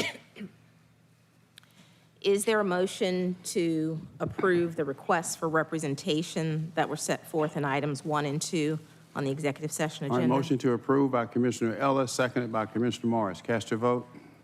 And the vote is open. And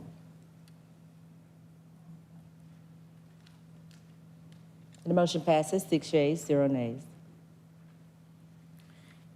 Is there a motion to approve settlement in the matter of Wesley Carmack v. Fulton County, Georgia, and Paul Howard, which is pending in the Superior Court of Fulton County, Georgia, civil action file number 2017 CV 292789, in the amount of $600,000 with authorization for the chairman to execute the settlement documents? All right, motion to approve by Commissioner Abdul-Rahman, seconded by Commissioner Arrington. Cast your vote. And the vote is open.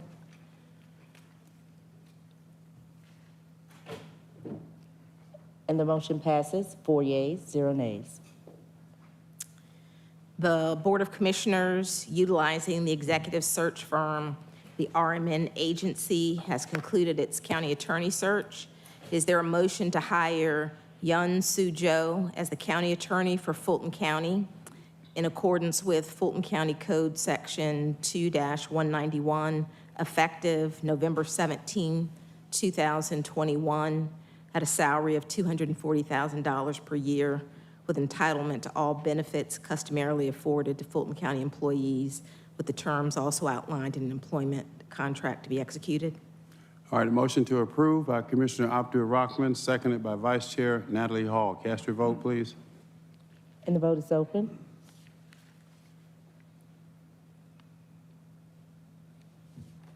And the motion passes, 5 yeas, 0 nays. Nothing further. Nothing further. Madam Clerk? On page 12, county manager's items under open and responsible government, 21-0758, presentation of COVID-19 operational response update.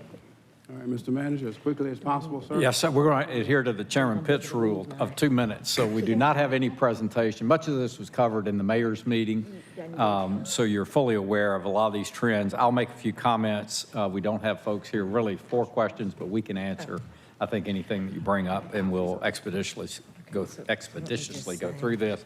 Just for the public's benefit, the trends are moving in the right direction, so that's good news from the last board meeting. The daily cases, though, are still north of 200 per day on 7-day moving average, and positivity rate above 7%. So that's still not certainly where we were several months ago.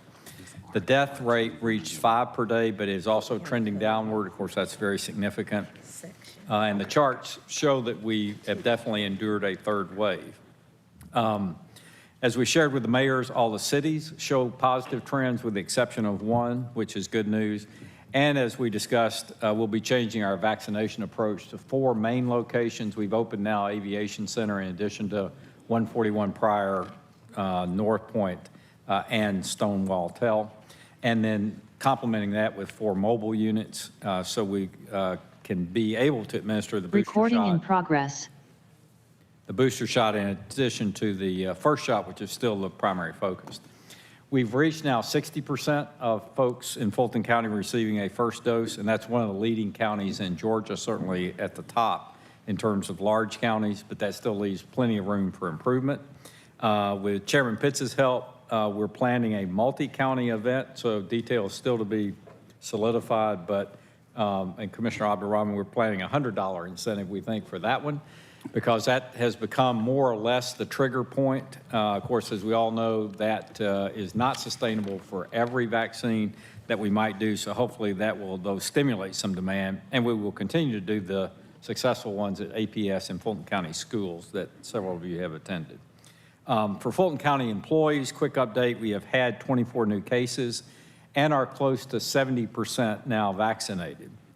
That's as of this week. However, we have over 1,000 employees that are not compliant as of this week, informing us either of their vaccination status or their testing. So the compliance activities are designed to kick in next week, so we're carefully looking at that. We're going to over-communicate for the next few days to remind folks, remind supervisors, and we just had a call with supervisors to prep them for their responsibilities because as of next week, we would be issuing notices to those employees for a one-day suspension. So hopefully they will get into compliance with either being vaccinated or being tested and providing us those results. ERAP continues with great success, as we talked about at the mayor's meeting, being seen as a leader not only in the state but across the nation, recognized by the Secretary of the Treasury office. We hope that we'll be the recipient of other funds that will be redistributed from underperforming areas to high-performing. We'll know more about that. We are in constant contact with DCA on the mortgage assistance program. Anna can share more information, but essentially they're waiting for approval, and then when approved, we certainly hope to see a lot of that mortgage assistance flow to Fulton County of the $350 million plus that the state has received. We have now expended our CSP funds, or we are repurposing the last $1 million. And Vice Chair Hall, hopefully you've gotten this information specifically in relation to your request in terms of health and wellness. So the RFP is going out on that, and that would give us a running start on redefining CSP for next year to have health and wellness as a category. From an overall plan perspective, I think we continue to manage the resources effectively. We are down to having about a 10% contingency, meaning we have these funds either already expended or allocated. We did just a quick check this week. Job training, small business loans, and additional food insecurity initiatives will be kicking off in the next couple of weeks. So those funds, remember they are multi-year in nature, but those funds will be beginning to be expended in those areas. Lastly, of course, we have plenty of unknowns still in front of us. And while this is the hopefully tailing off this last surge, we don't know what new variants await us or new problems will crop up. We continue to monitor ORCA, and it is gaining steam as employees are continuing to be added. We have about half the number now added that was planned, and certainly all of the logistics in terms of courtrooms, technology, and the like being put in place. So we're still highly energized to continue to serve citizens through the duration of this event, however long it may be, and prepared to answer any questions, Mr. Chairman. All right, questions. Commissioner Abdul-Rahman, followed by Vice Chair Hall. Thank you, County Manager. I just wanted to, again, thank you for the incentives. I had an opportunity to sit in on an event with Francesca Warren, which is a Fulton County School Board member. And quite a few of the individuals on that call were happy about the incentive and saw that it did make a difference. So they wanted me to relay to you that they appreciate it, and if at all possible, if it could keep coming. Also, was wondering, because this question was asked to me from the school board member and some parents, I think we may have a backlog on the home testing kits at this time, but I thought it would be good if we could do something in conjunction. I don't know if we could do it with the events or with our district offices or however. I know at this point, a person can actually go online and put in it if they're in a particular zip code to get the kit, the home test kit. But I was just wondering, based on what some of the parents asked and the board member asked, they said that they've noticed in certain school districts, the parents were being preemptive, and when there was a breakout or when there was a letter sent or a message sent to them, that if they could immediately test their child or test themselves, that it could possibly help with it not spreading as quick? And what part could we possibly play in providing those home test kits when it comes to something like that? So I told it would have to be something I would bring to you, but I just wanted to kind of put it out there because I think we may have a backlog at this time, or I'm assuming that we have a backlog on the ones that are ordering the home kits. Matt, do you have a status on the distribution of the home test kits? So initially, that was a two-pronged approach. Like you're saying, you can go online if you're one of the zip codes that is eligible. You can either get it shipped to you by Amazon, or there's certain health department locations, as well as some other community places, churches, so on and so forth, that were designated as places for pickup. We are actually taking it to the APS and Fulton County school locations where we're doing the vaccine efforts. But if there are specific schools that we're not aware of, please pass that on to us. We'll work with Dr. Paxton and Dr. Holland to make sure that those are trying to address, ma'am. Well, what I'll do, I'll send that information to you that they gave me. Thank you. Thank you. Vice Chair Hall. Thank you, Mr. Chair. Thank you so much, Dick, Anna, Dr. Rochelle, and everyone who worked on taking the health and wellness language from the resolution that I presented at the last board meeting and actually putting it in the CSP. That is outstanding.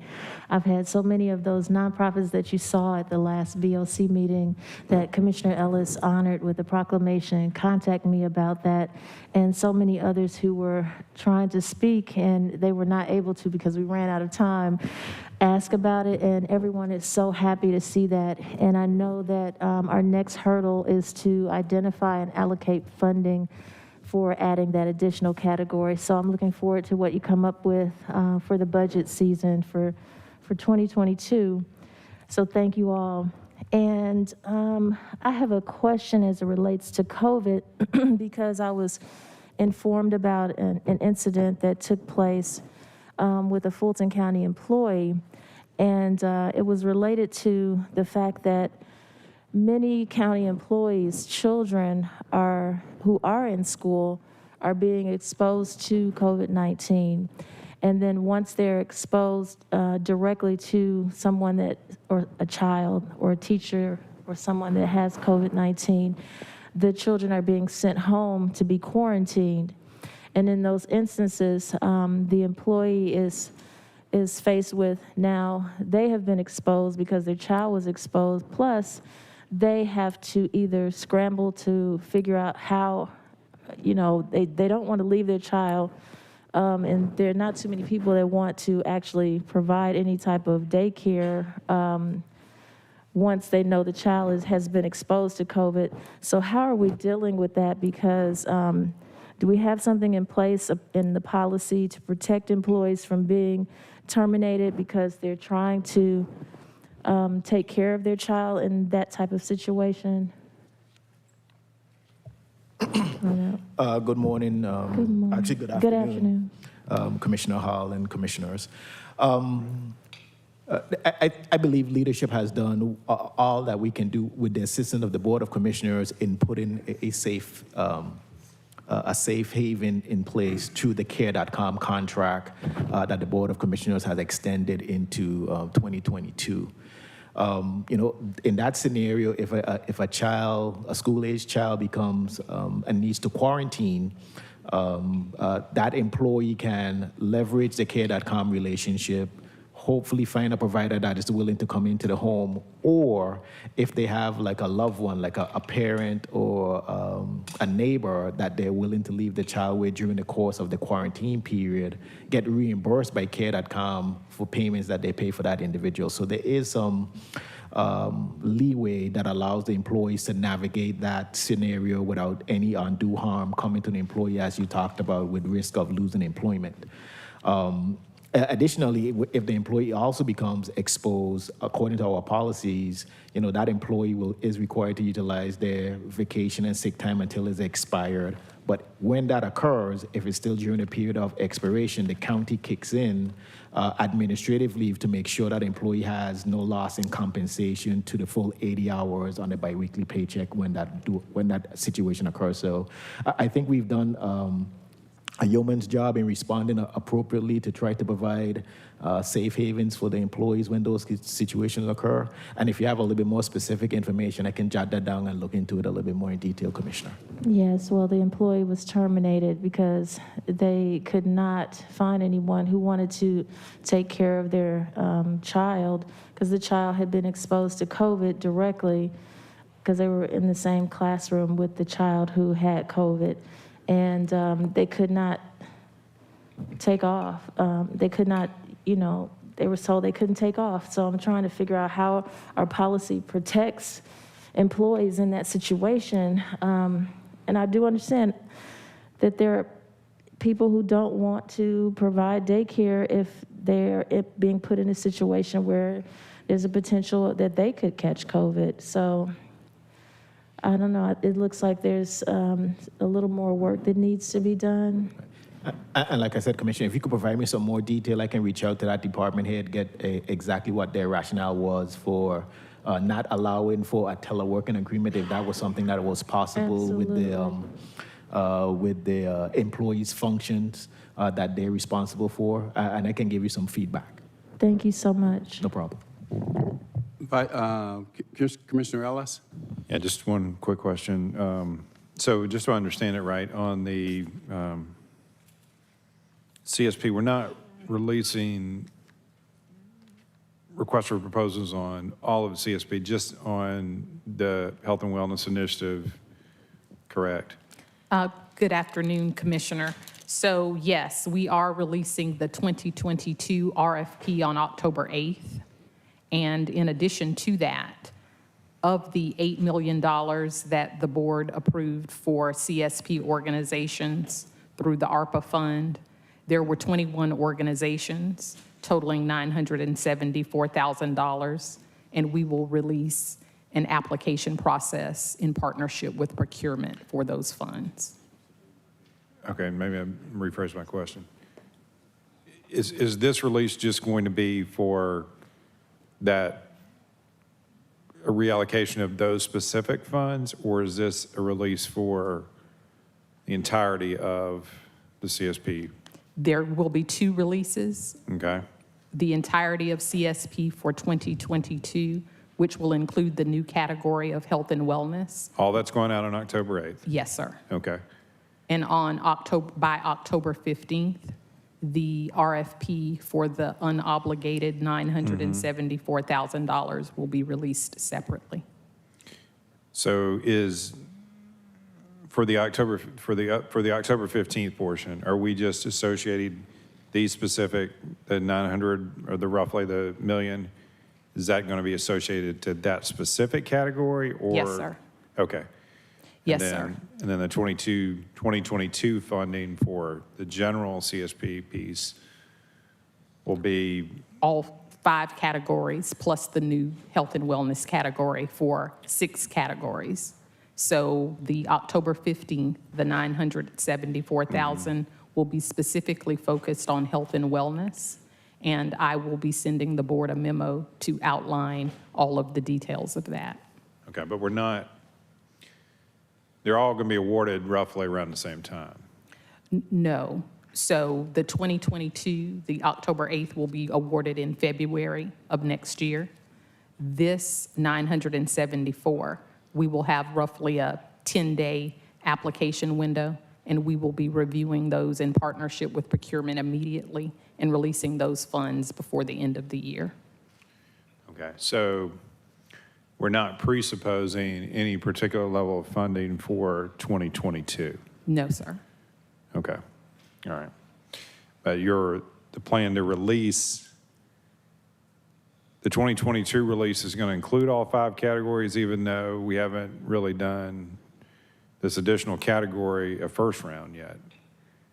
So it's kind of backwards a little bit. You follow me? Seems like almost we ought to be releasing and completing the stub piece and then follow on with the full CSP release. Well, in consultation with the county attorney's office and procurement and community development, we are recommending excluding any organization that's already been funded from the $974 $4,000 availability of funds. So all of the CSP organizations who were funded up to 100% of what they requested would not be eligible to apply. Okay. But those organizations could then turn around and make another application for the general CSP program for 2022. Yes, sir. Okay. All right. Got it. Okay. All right. Thank you, Mr. Manager. Thank you. Madam Clerk. Madam Clerk, let's go. 21-0759. Speak up, Madam Clerk. 21-0759, purchasing and contract compliance. Request ratification of countywide emergency procurements. All right, motion to approve by Commissioner Ellis, seconded by Commissioner Morris. Cast your vote.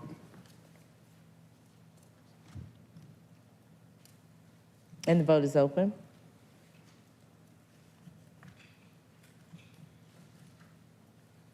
And the motion passes, 5 yeas, 0 nays. 21-0760, finance.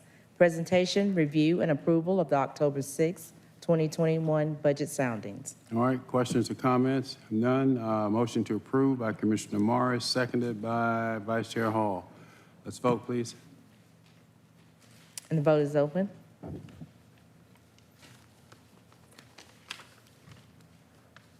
And the motion passes, 6 yeas, 0 nays. 21-0761, registration and elections. Request approval of a statewide contract to provide poll technicians during early voting and election day for the 2021 general municipal and special elections and runoffs. All right, is there a motion? Motion to approve by Vice Chair Hall, seconded by Commissioner Abdul Rahman. Commissioner Ellis would like to be heard. Yeah. So what are we getting for this, and what's the difference between these two things? They look to be almost identical items. And what is this budgeted for? Are you coming to speak to us? Let's go. Come on, come on. All right, so you got those 3 questions. What are we getting for this? What's the difference between these 2 items, 761 and 762, because they read the same? And what is this budgeted for? And I guess the 4th question, if I had another one, would be, could this be done differently than via contract with these 2 entities? Good afternoon, Commissioners, Chairman. Mr. Barron had a family appointment, so it's my... Okay, do you mind speaking without your mask on? Yes, sir. All right, then you have to come closer to the mic and identify yourself. Good afternoon, Patrick Eskridge, Deputy Director for Registration and Elections. Good afternoon, Chairman. Right, speak up a little bit. Is your mic on? Is it on? Yes, sir, it's on. Okay. Is that better? That's better. Okay. Good afternoon, Patrick Eskridge, Deputy Director for Registration and Elections. So to answer your question, Commissioner Ellis, the first item, Dominion, is for Election Day support. It's also, we were asked to develop a contingency plan in the event of a COVID outbreak, so that a part of that would be the support in that event. The difference for knowing is the support for, excuse me, the testing and prepping for the poll pads, as well as Election Day support and post support. Well, I'm sorry, did I answer all the questions? And I guess my last question was, well, 2 other questions. What were these budgeted for? And then could these services be provided differently without contracting with these 2 entities? So we have budgeted for both of these. I do not see another option to have the support because it's directly coming from the vendor in relation to the equipment. Okay. All right. All right, thank you. Commissioner Morris? Yeah, you mentioned Election Day, but the caption for the Dominion refers to early voting and Election Day. Yes, sir. Again, that is a part of the contingency plan. So in the event of a COVID outbreak, we would have support during advance voting as well as Election Day. And how many people does this buy? I'm sorry? How many technicians does this buy? Now 2, that, 3, 4? So I'm not exactly, maybe purchasing can assist as far as what was put in the request. Commissioners, this is based on an hourly rate for them. So it will be based on, I'm sorry, not an hourly rate, a daily rate for Dominion. And it depends on the number of people that we would need, but we would not exceed the 100,000. This is just in case something happened, so we wouldn't have to do things via an emergency authorization. Are they physically going to be here? Yes, they will in the physically county? be. They're not going to be remote? They would not be remote. They would Denver physically be on site. Or wherever.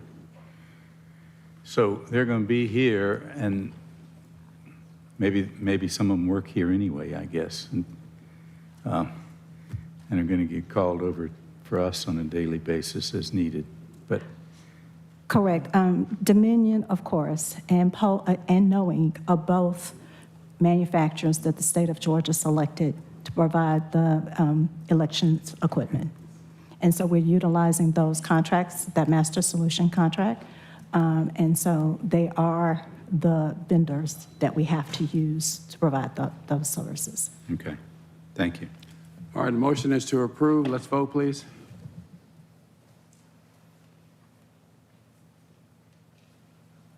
Okay. Madam Clerk? The vote is open.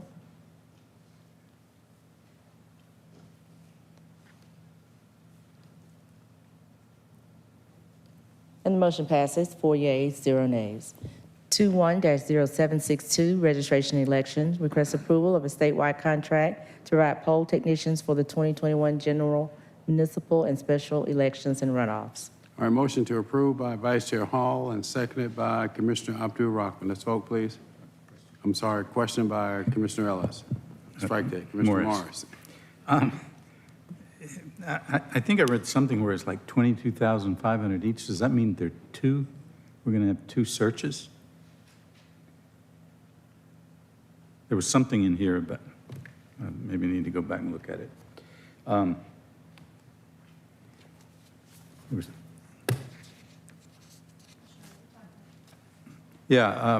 on page 2 of the background materials, item 6, each request amount is $22,500. You've moved to the HR item. I think they're doing the. You're on 0763. Yes. Oh, I'm sorry. I thought we did NOIC already. Sorry. Excuse me. Excuse me. All right. Let's vote, please, on 0762. And the vote is Motion is to open. approve.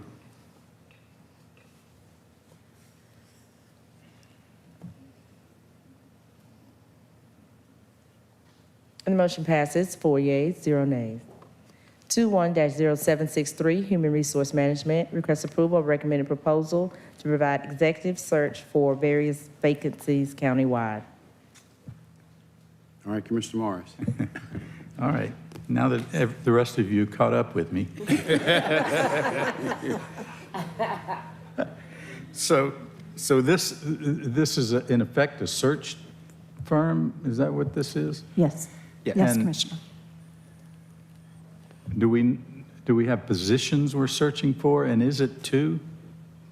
This one is up to 2 through, if we need it, through December of 31st of this year. So each one would cost $22,500? Up to $22,500, yes, Okay. per request. And do we have specific positions we're looking for here? At the time right now, Commissioner, no, this is kind of like a standby contract. We had envisioned that we were going to utilize this for our medical examiner and those key positions within the medical examiner's office. That's where we settled on the 2, but we're utilizing it as a standby contract so that if there's another vacancy that may occur at a department head level or in some critical position within the IT department, that we could leverage them relatively quickly versus a long drawn-out process. Okay, so basically the MEs, but maybe.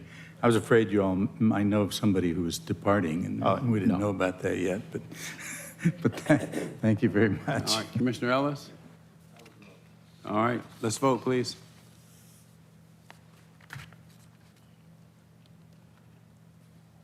Was there a second? Motion was to approve by Vice Chair Hall, seconded by Commissioner Morris. Let's vote.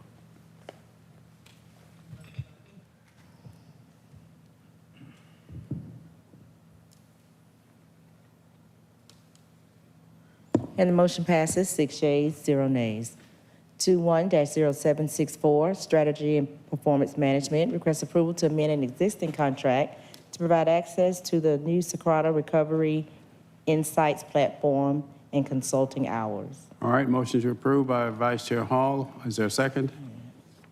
Seconded by Commissioner Abdul Rahman. Question by Commissioner Ellis. Yeah, I read this a few times, and my interpretation of this is this vendor has us where they want us, and they're basically sticking it to us and charges us another $112,000. This contract is an expansion of the current services that we have. So this contract. Tell me how it's an expansion of what we currently have. Currently, I guess we that's do- what wasn't clear to me. Okay. So currently under. Don't put the- lipstick on something if it doesn't need to be there, Chief. Okay. Don't get Eric So- started on this.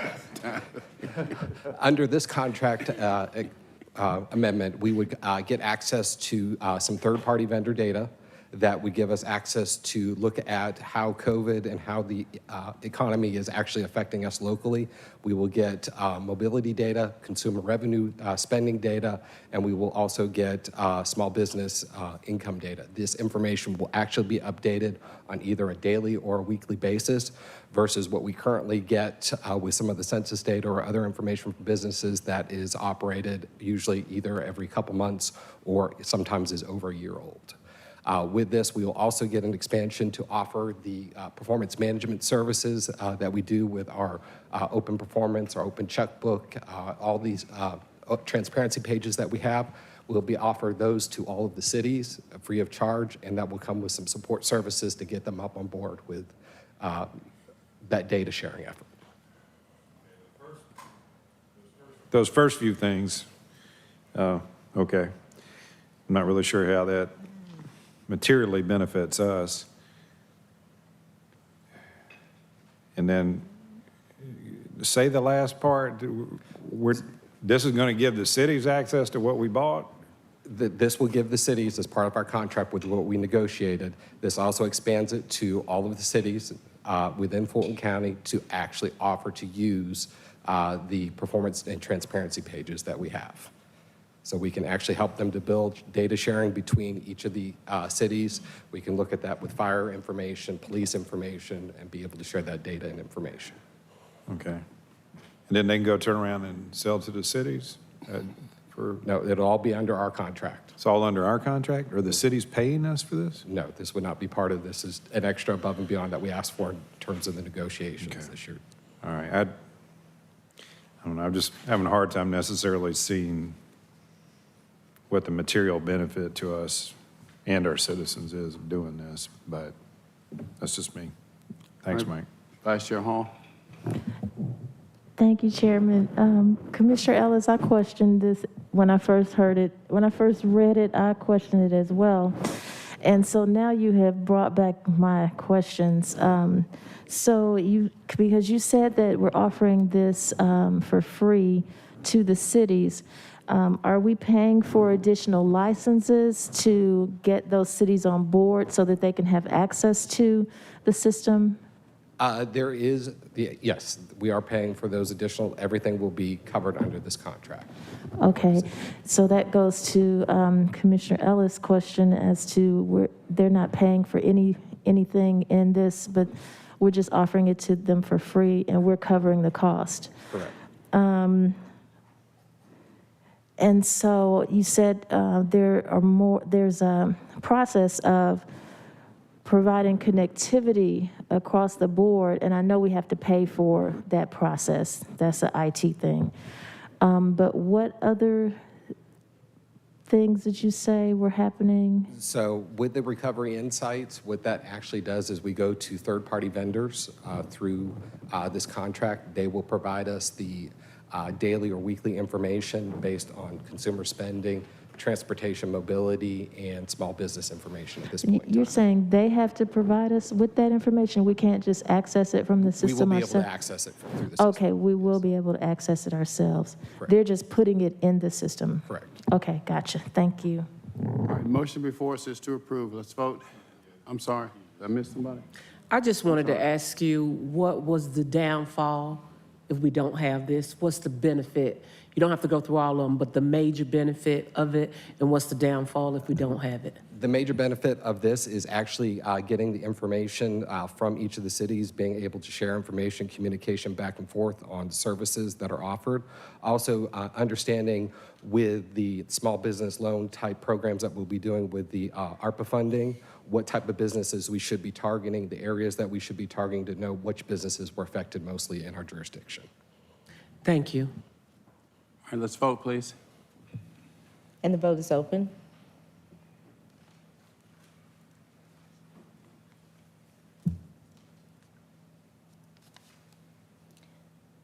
And the motion passes, 4 yeas, 1 nay. On page 13, 21-0765, Real Estate and Asset Management, request approval of the lowest responsible bidder to provide uniforms and related accessories. All right, motion to approve by Vice Chair Hall, and it is seconded by Commissioner Abdul-Rahman. Please vote. And the vote is open.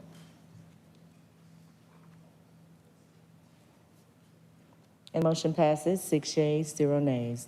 21-0766, Real Estate and Asset Management requests approval of the lowest responsible bidders to provide plumbing, supplies, and related items. All right, motion to approve by Vice Chair Hall, seconded by Commissioner Morris. No questions, please vote. And the vote is open.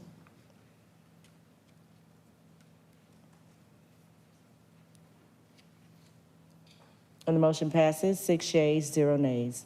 21-0767, Real Estate and Asset Management requests approval to award a contract without competition to provide and install fuel management system upgrades.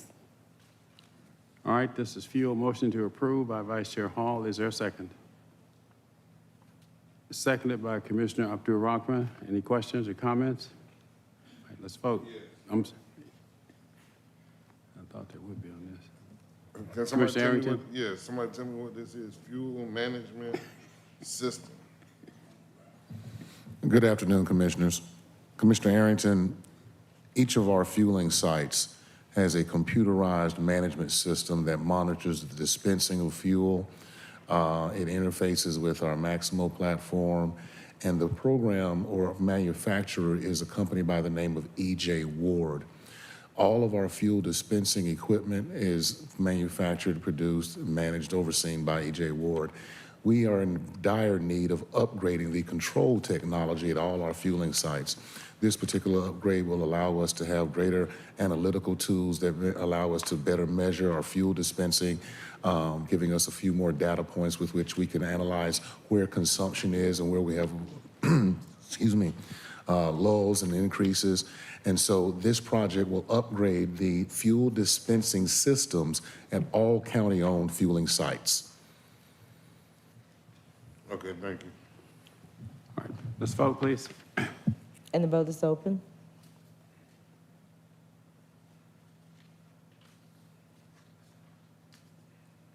And the motion passes, 5 yeas, 0 nays. 21-0768, Real Estate and Asset Management requests approval to increase spending authority to provide additional vehicle maintenance repairs in support of the Marshal's Department. Motion to approve by Vice Chair Hall, seconded by Commissioner Ellis. Any questions? If not, let's vote. And the vote is open.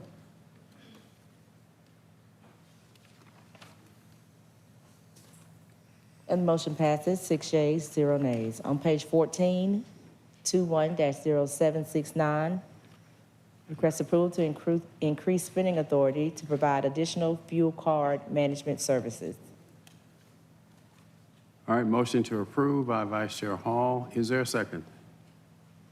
Seconded by Commissioner Abdul Rahman, and Commissioner Ellis has a question. Just a quick question, I know there's a lot of money given, not a lot of money given that we just approved another 112,000 for a couple more Google searches, but this is the total, not to increase it another 45,000, this is just to take it up to 45,000. Am I reading that right? Sir, this particular item will take this up to 45,000. To what? To a spending limit of 45,000. No, it's not adding 45, it's No, up sir. up to 45. Up to 45. Gotcha, thanks. All right, the motion is to approve. Cast your vote. And the vote is open.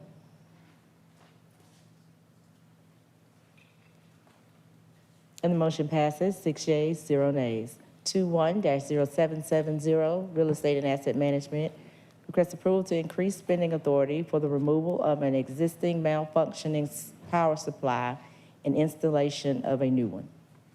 All right, motion to approve, again by Vice Chair Hall, seconded by Commissioner Morris. Any questions or comments? Let's vote.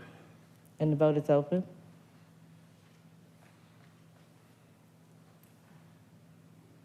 And the motion passes, 6 yeas, 0 nays.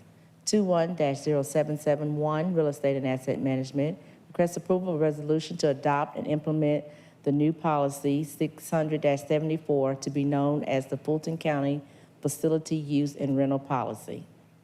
All right, the motion to approve by Vice Chair Hall. Is there a second? Seconded by Commissioner Abdul Rahman. To speak, to be heard, Vice Chair Hall, Commissioner Abdul Rahman, and Commissioner Arrington. Thank you, Mr. Chair.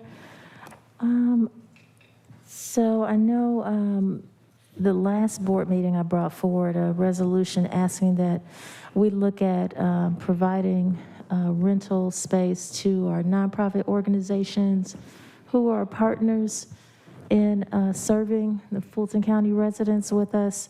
And in an email exchange, you said you would be definitely looking at that. However, when I look at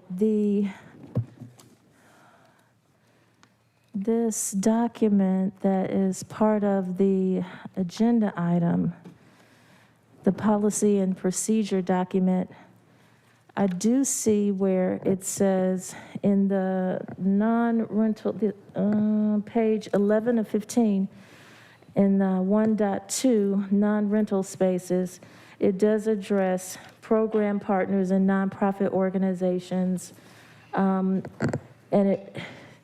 The first question is, it also states 10th floor conference room can be used by these program partners and nonprofit organizations. And my question is that the BOC conference room or the county manager's conference room on the 10th floor? What are the hours that they can use them? Is it evening, weekends, and holidays? And how are we going to secure our floor? We already have security issues and have had a stalker literally come up on our floor and then disappear. But how are we going to do all those things, and what are the hours and everything? Because you're talking about program partners could be anyone, and a program partner could be meeting with someone that may have a mental health issue or something. And so we need to have a little more detail about that, especially if this includes the Board of Commissioners conference room. Thank you for the question, Commissioner. I would first begin by saying that the rental policy team that consisted of individuals from the county attorney's office, county manager's office, information and technology, as well as external affairs, and those departments reviewed the existing practices in and around the county by multiple departments. The locations of those rental spaces these were already spaces that were being rented. It's just that the various policies executed by different departments were somewhat disparate. So the intent of this policy was to bring all of these under one umbrella. You do raise a very valid question as it relates to how do we manage that particular space given the 10th floor occupants and the security and so forth. But I do believe that this policy by bringing everything under one umbrella, with DREAM being the final authorizer of events and verifier of the information being received from the requesters. It would then fall upon DREAM to contact the necessary partners, i.e. the police department and/or others, on a case-by-case basis as events are booked in order to provide the level of security that you're referencing. As well as it relates to operating hours, that certainly would not necessarily be a space that's rented out to the public after hours. Essentially, that would be an internal user that would be able to possibly rent it after hours, meaning another county agency, but certainly not a public partner. But it doesn't say that in here. And so seeing that we've had Department of Registrations and Elections come before us and people calling for the termination of the director based on the fact that he has no standard operating procedures, I think we need to be very careful about not having procedures and policy in place, being very detailed about what we're doing, especially in situations of security. And the 10th floor conference room for the Board of Commissioners is a very serious matter. In the past, we have used that conference room for our board appointees to meet when they needed a space to meet, but it was always after hours. So I'd like to see, I'm offering a friendly amendment to add some more detail, especially as it relates to the Board of Commissioners 10th floor conference room and how that's going to look. As well as it doesn't address the nonprofit organizations, and I did ask this question of our COO, Anna Roach, and she did a very good job of responding, but I said, where's the policy or procedure for the nonprofit organizations leasing this either pro bono based on the services they're offering or for a lease fee? And she did say that there is nothing in writing. So I'd like to add that to the friendly amendment, that the line be at least put in there, because you said that they would be handled on a case-by-case basis, but there's nothing that says that in here. We can certainly do that, Madam Commissioner. What I would tell you is that once we reviewed your resolution introduced at the last meeting, we went back to the team because we felt that there might be some issues combining the two into one policy. Our goal had initially been to create a policy that governs one-time event rental, which is a separate set of complexities than ongoing or long-term leasing. And so as a result, we went back, we reviewed the issue, and wholly the rental policy team decided if we're going to do that, then we need to be separate from this. And so, as I said before, the legalities, the complexities involved with one-time rentals for special events, somewhat substantially different from that which you would deal with as it relates to long-term leasing to nonprofits. But we can certainly, if we're directed as such, we can certainly go back and add that. We just think they're simply a little bit different. Mr. Chair just said, is this time sensitive? No, sir. We are currently operating under our existing rental policy and procedure until such time as this is approved. Okay, well, I'll just make a motion to hold so it can go back and just work on it a little more. And I understand about wanting it to be separate. That's why I brought it to you as a resolution, so it could be separate. So now we're just in a vicious cycle. We agree. Yeah. But we have to address it. So motion to hold. All right, substitute motion to hold. Properly moved and seconded. Commissioner, you still want to be heard on the motion to hold? Okay. I do. Commissioner Arrington? I do. All right, motion before us now is to hold. Yeah. Okay. You have the floor.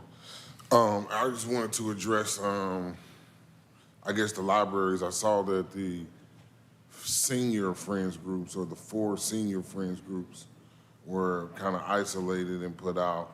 For example, at the Wolf Creek Library, there's a whole room that says Friends of Wolf Creek Library.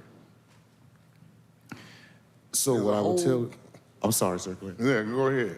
So what I will tell you is that in their factor data gathering portion of this project, they went to look at each individual department, but as it related to The senior centers, or the 4 multipurpose senior centers, there were actually binding memorandums of understanding approved by the board in place.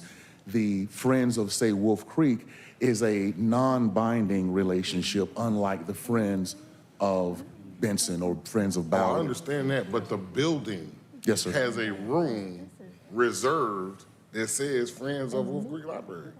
And when you say reserved, and I'm unfamiliar with that, but when you say reserved, meaning only for that organization, or the room is named Friends of Wolf Creek? Go out there and check it Yes, out, sir. and then come back to me and we'll talk about it. But it was built for the Friends. Yes, sir. And that Understood. wasn't the only library that was done at. Yes, sir. That's just the most relevant example for me in my district. Yes, sir. But you walk in, there's a big room to the left. Friends of Wolf Creek Library. So Yes, sir. how do you charge somebody for something that was built for them? So the libraries are non-fee-based rentals. Okay. So we actually had a presentation for you today that would have outlined there are certain facilities that are fee-based rentals, others are non-fee-based rentals, and the libraries are an example of the non-fee rentals. Okay, so did I miss that in this? Did it say that? It's in the this does not presentation that's a include part the of it. libraries? I'm sorry? Did this say that it does not include the libraries? No, sir, it doesn't say it doesn't include the libraries. It simply outlines that the libraries are spaced are to be rented, but at no fee. Okay. All right, motion is to hold. Commissioner Ellis, you still want to be heard? No, that's okay. All right, let's vote, please, on the motion to hold. What, the voting machine? just want to second my motion to hold? Somebody already did. Ellis. Second the motion to hold. It's stuck on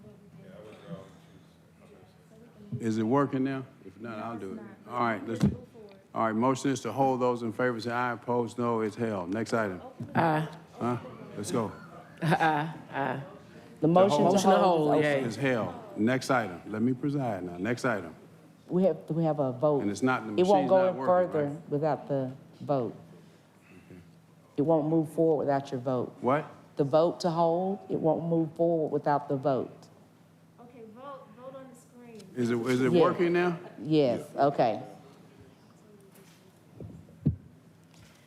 Continuing on page 14, under Health and Human Services, 21-0772, Public Works, request approval of a joint funding agreement for in-stream temperature monitoring of the Chattahoochee River at the discharge of the county's water reclamation facilities. All right, motion to approve by Commissioner Ellis, seconded by Commissioner Morris. Vice Chair, you want to be heard? Okay. What? 772. Is this stuck? So. All right. It's still showing 0771 on the floor.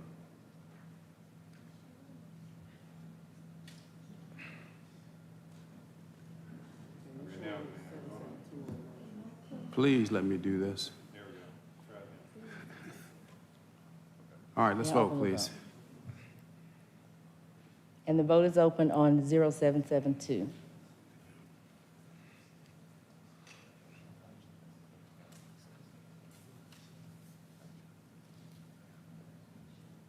And the motion passes, 5 yeas, 0 nays. It should be 6. I don't know why mine didn't take. 6 with Commissioner Abdul-Rahman. Mine, for some reason, didn't take. Okay, we're on 7-3. Okay, bottom of page 14, 21-0773, Public Works. Request approval of intergovernmental agreement between Fulton County and the City of Milton for water main relocations. All right, motion to approve by Commissioner Ellis, seconded by Commissioner Morris. No questions, cast your vote. And the vote is open.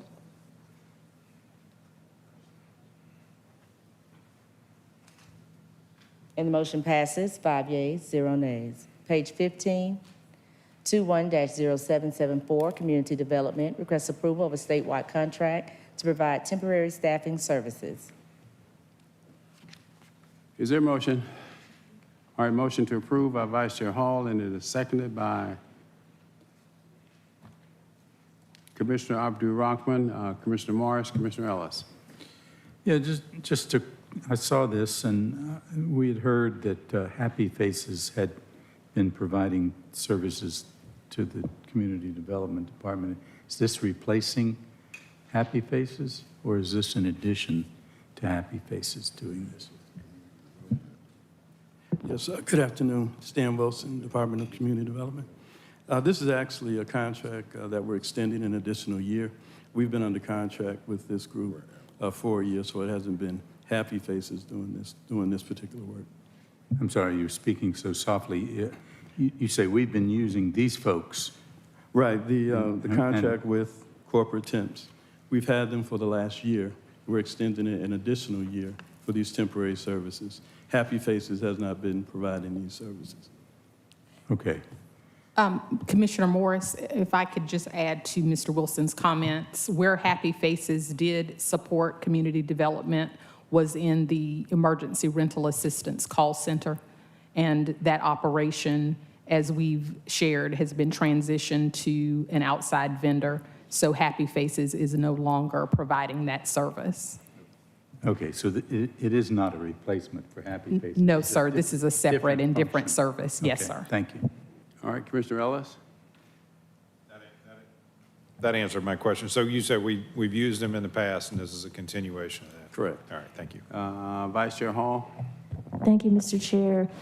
My only question is, I see that these are positions for CDBG, Community Development Specialist, Home Community Development Manager, Compliance and Reporting Specialist, and that you stated there will be additional full-time positions in the 2022 budget, and I'm so glad to see all of this, so we can get some of this money out. But these are only temp, and if I'm not mistaken, this does say something about, well, it kind of makes reference that you will be looking at these positions to see if they will need to be permanent. I just want to make sure I'm That's correct. interpreting that. We have these temp positions that relate and tie back to our COVID dollars. So that's trying to get those expended. We also have positions that were frozen that are no longer, and we're recruiting for those now. Great. Thank you so much. All right, cast your vote, please. Motion is to approve. And the vote is open.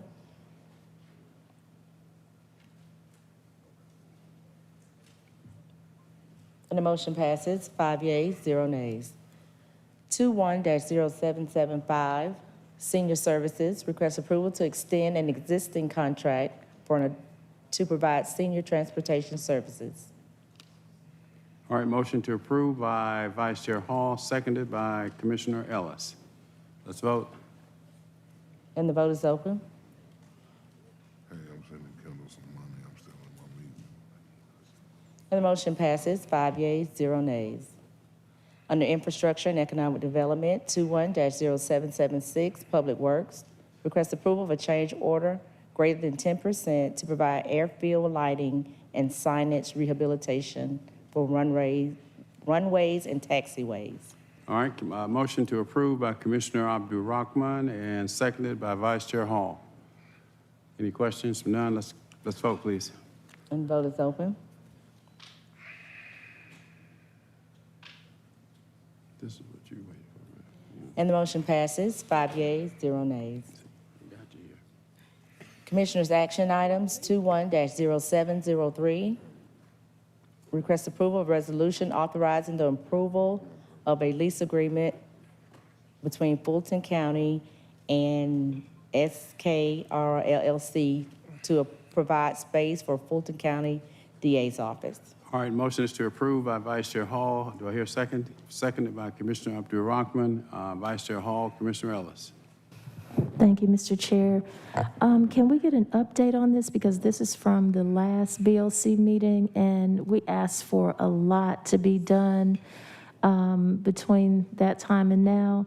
And I know, I do want to acknowledge the fact that we did get a memo from Joe Davis and Tim on October 5th as it relates to this lease.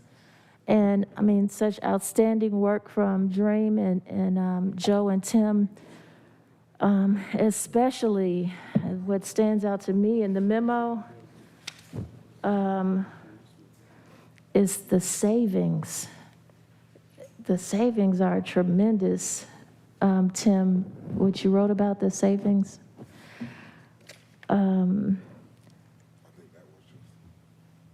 So if you could, thank Quickly, you. Mr. Diamond, let's go. Sure.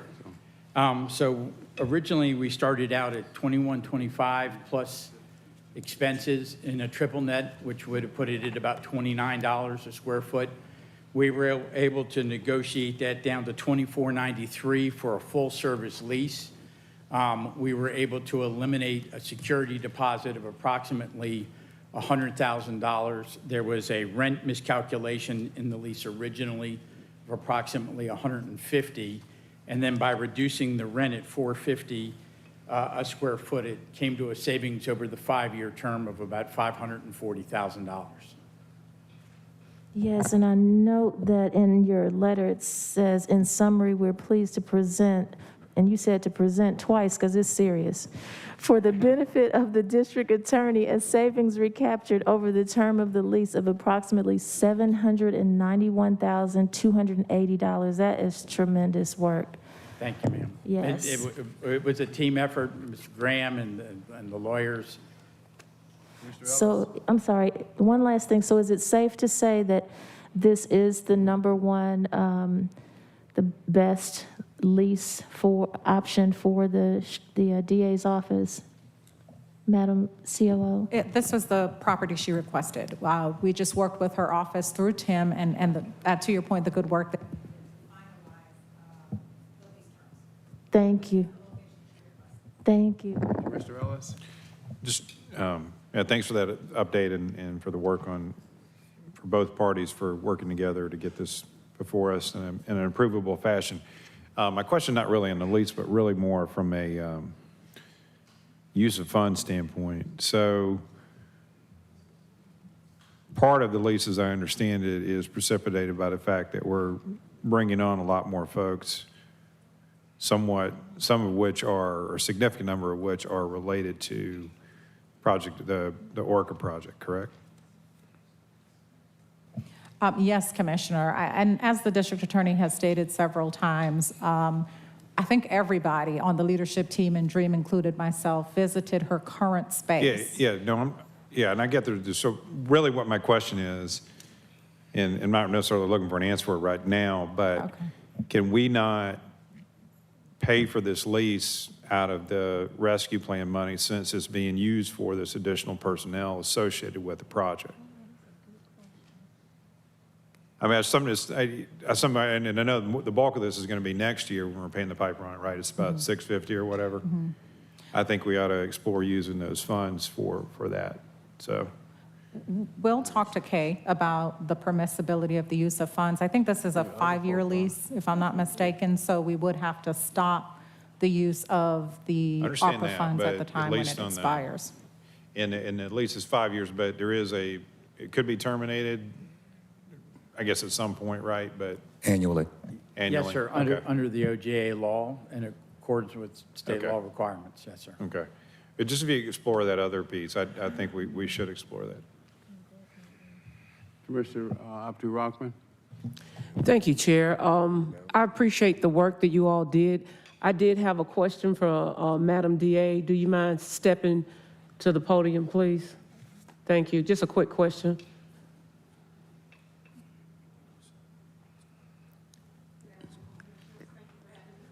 Good afternoon. I just wanted to know, I understand from our county manager's office that this was a pretty seamless process. You know, everybody was able to work together. Is this going to answer the needs that you need? Absolutely. It's a perfect space for us. As CFO Roach pointed out, we're already have outgrown our space. This property is 3 total floors. It has the offices are already created. It does everything that we need. We're buying furniture. We're ready to move. Well, I want to thank you for your efforts in working with the county manager's office.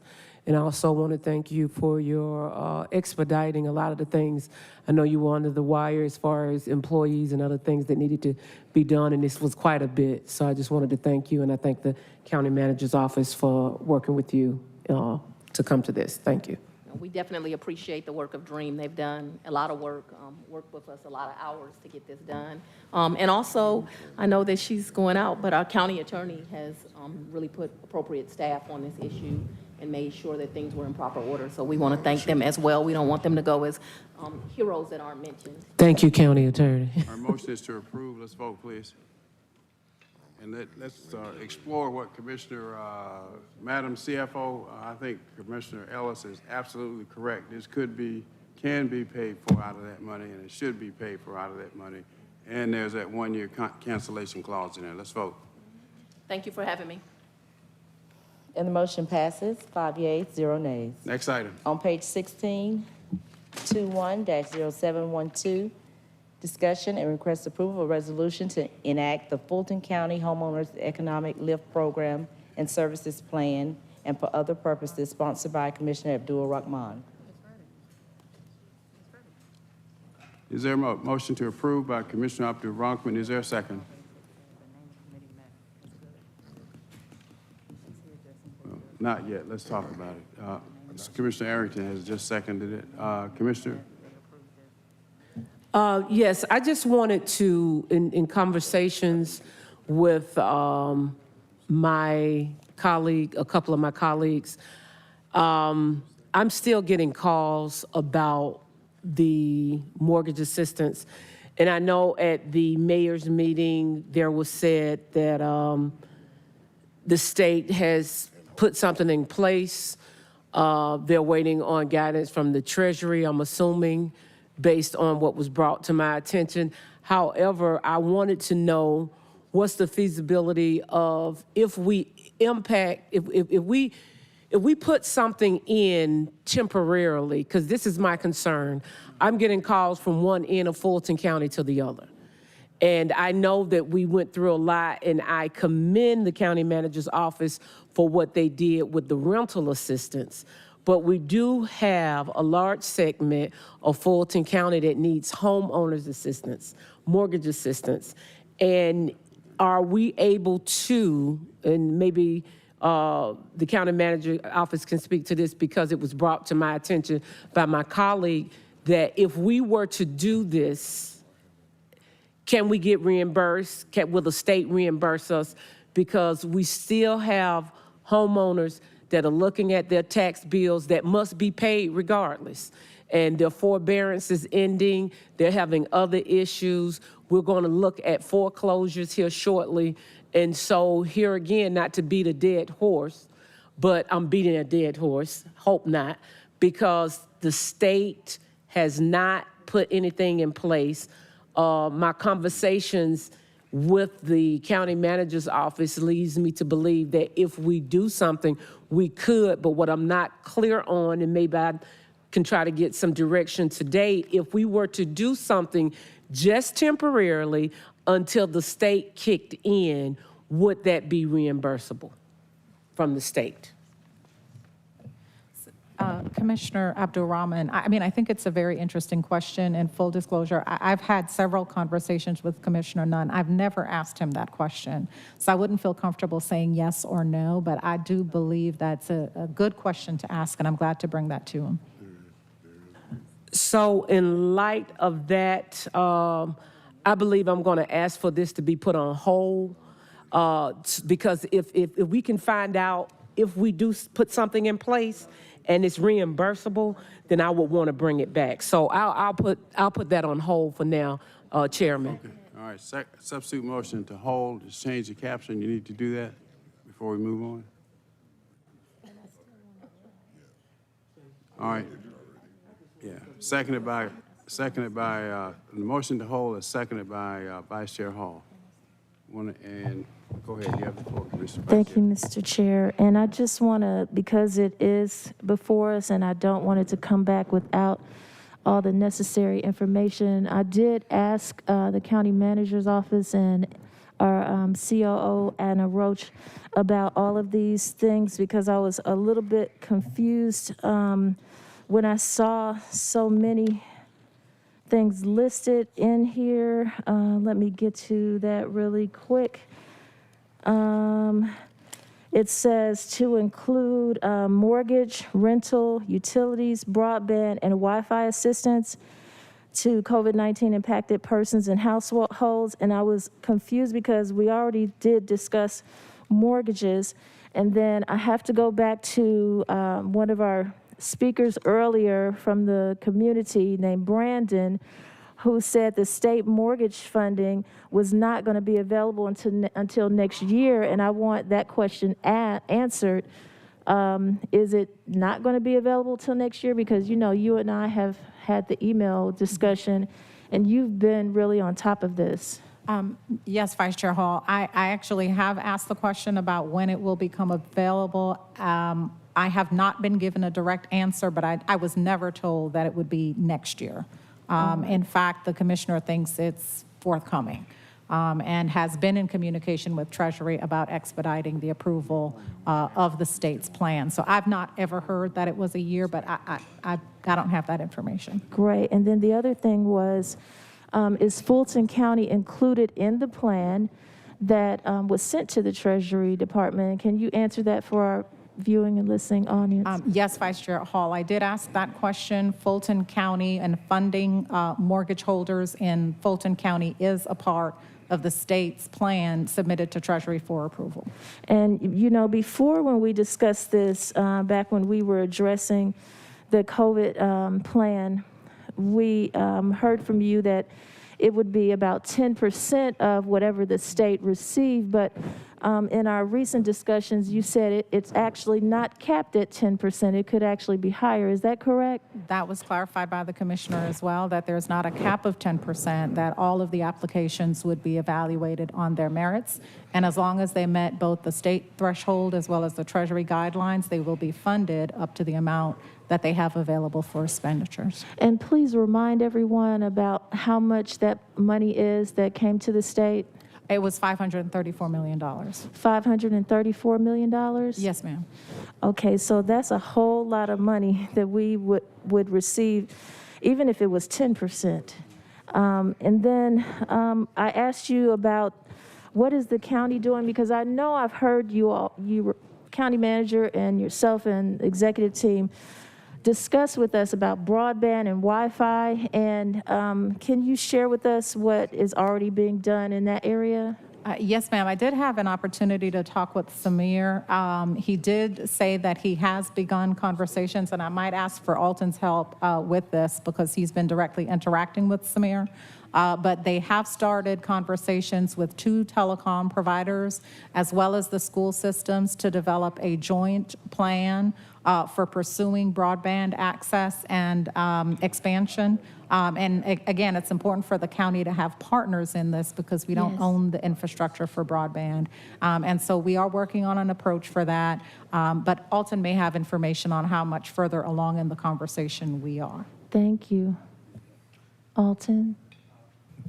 Very preliminary. Actually, we're going to have a session on Friday with Samir, who's been kind of leading the charge in terms of a proposal and a plan regarding broadband, and been interacting with some of the partners that we would be working with. That's great. I see you, Mr. County Manager. This is one subject. I know something about it. But the real opportunity is the state has several hundred million that will be distributed for broadband access. We will be preparing an application consistent with that. And key to that is having a provider or 2, depending on the geography that we're trying to serve. Again, I think we've got plenty of underserved areas. We talked to both AT&T and Comcast. Both are interested at a high level. So it's just getting the application in, getting funding through that process, and then having a provider that fleshes out their network. Oh, great. That's great information. And then I know we used to have a utilities program when we initially got the CARES Act funding. Is that correct? Didn't we do utilities assistance? I'm sorry. No, I was just going to say, and so what, can you give us an update on that? Yes, ma'am. Our utility assistance program is administered through the Emergency Rental Assistance Program. It was for rental and utility assistance. And so both are being funded through ERA 1 as well as ERA 2, and a portion of our funding is set aside for utility assistance. Dr. Rochelle, do you know the exact amounts that we've been expending? We allocated 80/20, so 80% of both allocations are dedicated to rent and 20% to utilities. Excellent work. All right, and so looks like that covers everything. Thank you so much.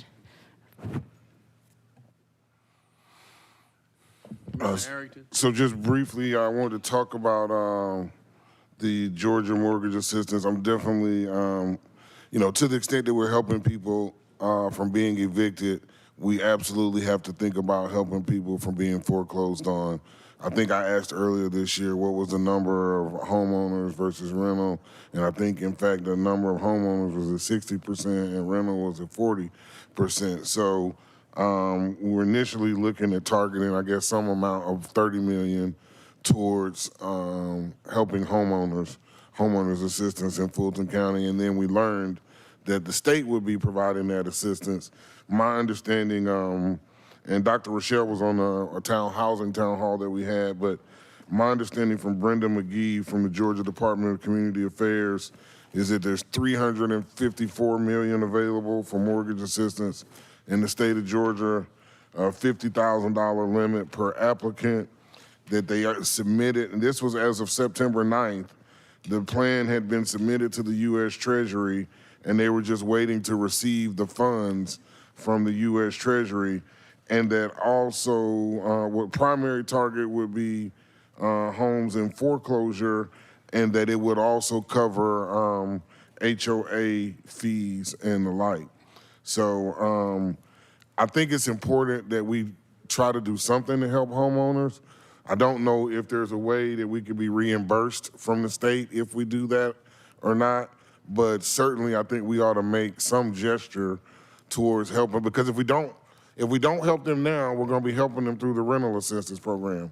So let's do it on the front end. They can maintain their home ownership and not be worried about trying to help them later out of rental assistance program. And I don't know what the number or the amount or the plan is, but somehow we need to talk to the feds or see if legal, if it's approved, that we can provide this mortgage assistance. We've already been providing rental assistance.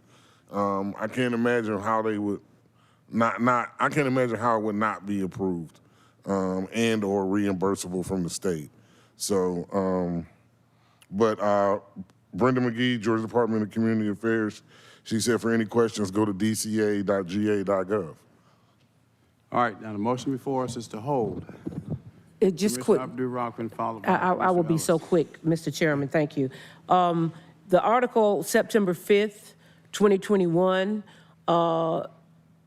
states, and also it's been in the news that the state said that they would not do this until 2022. Now, if there's been a change, I've actually been in contact with the state, and they have told me that they are waiting, but more than likely it will not be until 2022. But the article in the media says that, so that's, I want to just give reference as to clarity as to where that date came from, because I have it attached with the actual resolution. I just wanted to echo what Commissioner Arrington, and also I know that we're talking about this, but I would like the county manager's office to go back and see legally if we do something in the interim. Here again, the word is interim, just until the state kicks in, and what we would need to do that. So that's what I wanted to say, because as it was publicized in the media that it wouldn't be until 2022. Commissioner Ellis, motion to hold is before us. Yeah, I'll be brief. So aren't there two pieces to this with the state? There are funds that are associated with mortgage, and there are general funds associated with coming to the states relative to the American Rescue Plan, right? And at least that's the way I understood it. Is that correct? Madam CFO is shaking her head, yes. Yeah, So yes, the piece related to the American Rescue Plan, the state has generally spoke about not expending those funds until January. That's what these general articles, that's what I interpret those to be about. But the mortgage funding, which is to be administered by states, they've got the application to Treasury and they're sitting there and waiting to hear back from them, correct? So presumably, if we were going to try to do something related to mortgage, we would probably need to submit something to Treasury to get some sort of plan and structure approved. We certainly wouldn't want to be sitting there trying to do something that the feds were going to approve with the state and then come back and it be in conflict with that. Treasury is not issuing mortgage assistance to localities across. Correct. I mean, so they're issuing it to the state That's specifically in that particular program, just like they did with the rental funds, which happen to go to states and certain municipalities. So I just, given what we know are the challenges with administering just rental relief, you know, regardless of our feelings about, and we all want to try to do things to help people, we have no capabilities to stand up in any short order a mortgage assistance program. Just personally. So, I mean, I don't think we have any choice but to wait. Number one, I think that's the intent of the act, was to have the states administer it. And number two, from a practical standpoint, I don't think that we've got the ability to stand anything up all that quickly in the first place. So just from a practical standpoint, I mean, we may not like where we are at, but I think the state is the proper entity to be administering this, both based on the intent of the act, as well as the practical needs and resources associated with administering the program. So, All right, one more time, the motion before us is to hold. Yeah, I know, I'm sorry, but I can't just let go with what Commissioner Ellis just said. I mean, if we've got a rental assistance program already set up, we could just change the name from rental to homeowner, okay? We could do it very simple. We've got the system in place.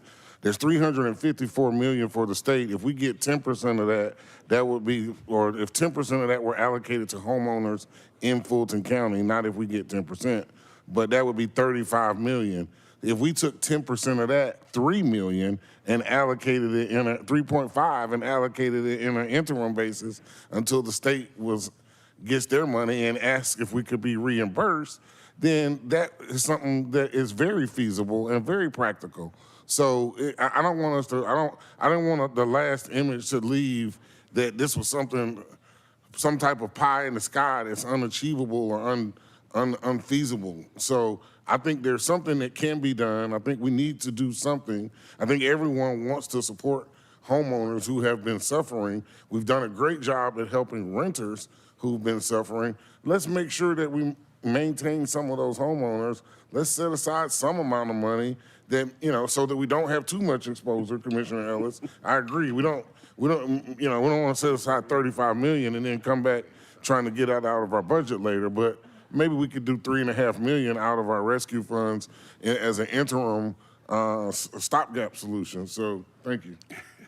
Okay, the motion before us is to hold. Commissioner Hall, Vice Chair Hall, followed by Commissioner Abdul. Thank you, Mr. Chair. I think the bottom line is that everyone on this Board of Commissioners wants to address mortgage assistance. We want to help those people that are in need of mortgage assistance. But why skate around the question? Go ahead and ask our county manager and county executives to look at what are the options for doing that. Please, thank you. That's it. All right. I'll be quick, Chairman. Here again, County Manager, so it will not be any misinterpretation of what I'm asking. I've already researched this. I would just humbly ask that your office research within guidelines something temporary that we can do and be reimbursed.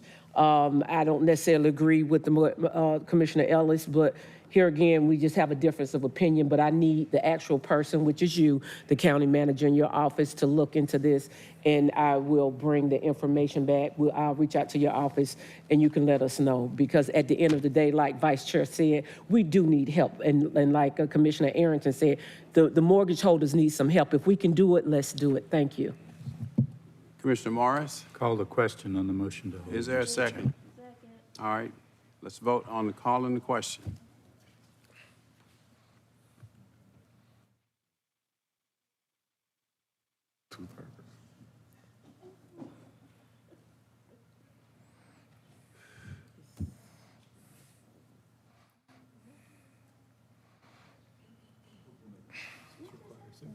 It's not It working. does. Is it working or not working? Technically, it does. Just a minute now. What's before us is the call and the question. It's not working?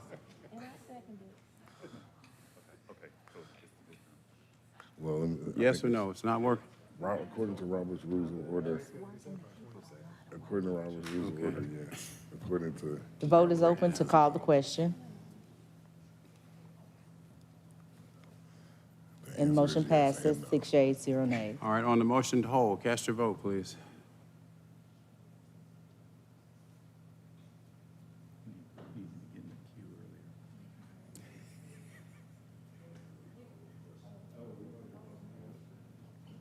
Yeah, we need one go back to the first one, to hold. Yeah. Motion to hold is what's before us No, now. it's not. I don't see it. And the motion passes, 4 yeas, 0 nays. Next item. Motion to hold, yes. 21-0778, request approval of a resolution by the Fulton County Board of Commissioners to dedicate and name courtroom 9G in the Lewis R. Slayton Courthouse as the Honorable Clarence Cooper Courtroom, sponsored by Commissioner Arrington. What? thank you. This is a request for the Board of Commissioners to rename one specific courtroom, courtroom 9G, in the Slayton Courthouse after the Honorable Clarence Cooper. And Judge Kenya Moore is present from the probate court. She actually brought this to me. So, Judge, if you don't mind coming down, so I'm certainly supportive of it, and hopefully you all will be supportive of it as well, colleagues. I think Judge Cooper, we really appreciate it, and certainly like to see him see it while he's still here with us.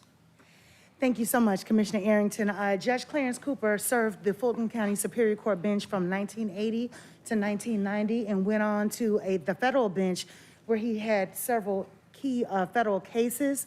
However, he is most notably known for integrating Emory's School of Law with Judge Marvin Arrington Sr., as well as handling very keynote cases here in Fulton County, including the Wayne Williams trial, the Georgia 400 litigation, to which we can thank him for hosting Soviet judges.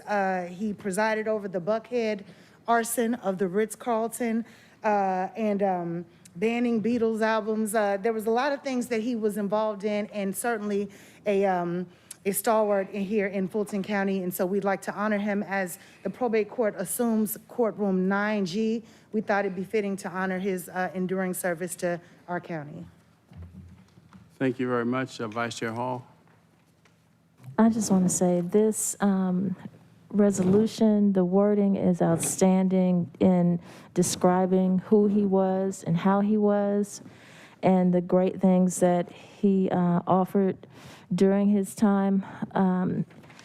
This is really great. Just the fact that that is a historic courtroom that housed most of the previous chief judges of the Superior Court, including him being the trailblazer who co-integrated Emory University School of Law with the Honorable Marvin S. Arrington Sr., reaching many milestones in Fulton County. There's so much great information in here. Thank you. All right, a little point of personal privilege. I'll take 30 seconds of my 2 minutes that I allocate myself at each meeting. The only comment that I would make is one courtroom is not big enough to honor Judge Cooper. It ought to be something a lot bigger and bigger and bigger. And your daddy is next. You got it. Let's vote, please. And the vote is open. Judge, do we have a date for ceremony or timeline?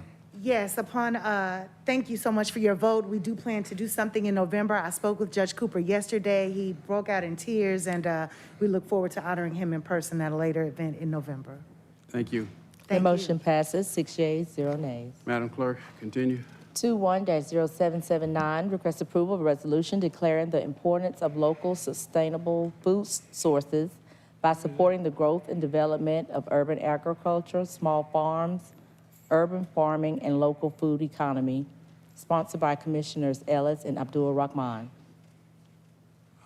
Commissioner Ellis, a motion to approve by Commissioner Abdul Rahman, seconded by Commissioner Ellis. Commissioner Ellis, you have the floor.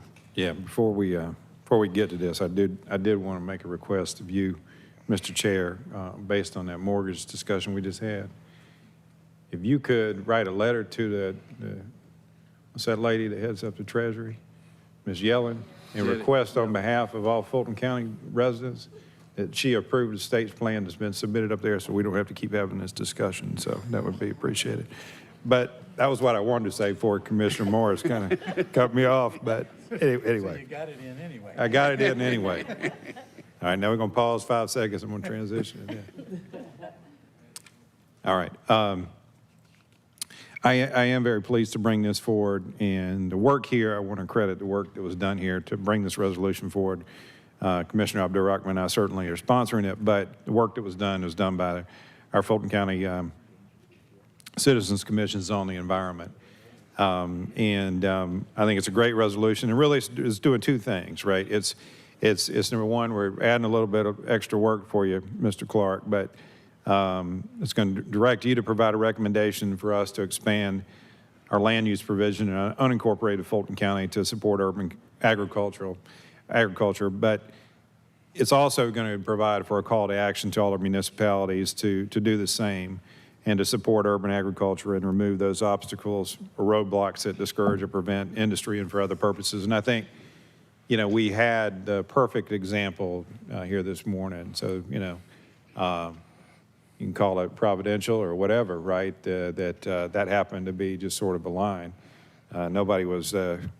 We weren't working to make that happen. Somebody else must have been working to make that happen. So hopefully you all will support it and be wholeheartedly behind this. So, thanks. Reverend Ellis. Vice Chair Hall. Thank you, Mr. Chair.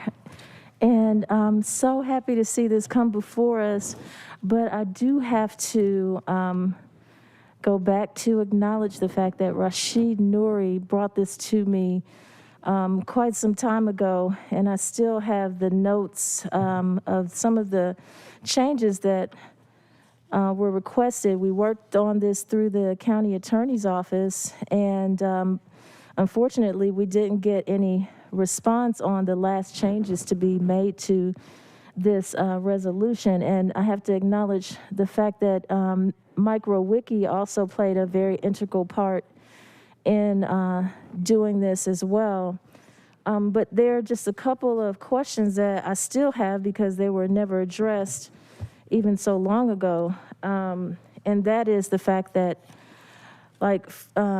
Public Works does not serve all of Fulton County, but they are mentioned in this resolution. And let me find it. Let's see. Because I want to make sure we serve all of Fulton County because this is so necessary. It's needed in the community. So let's see. So many notes.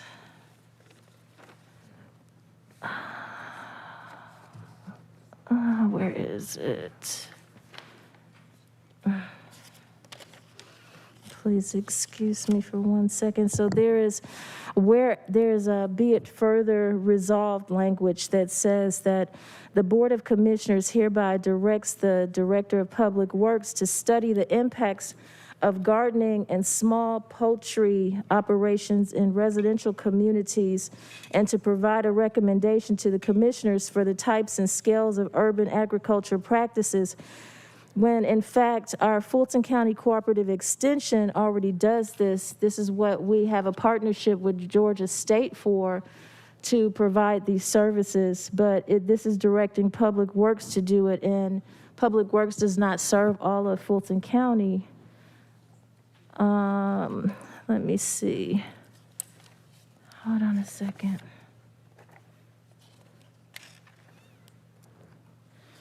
And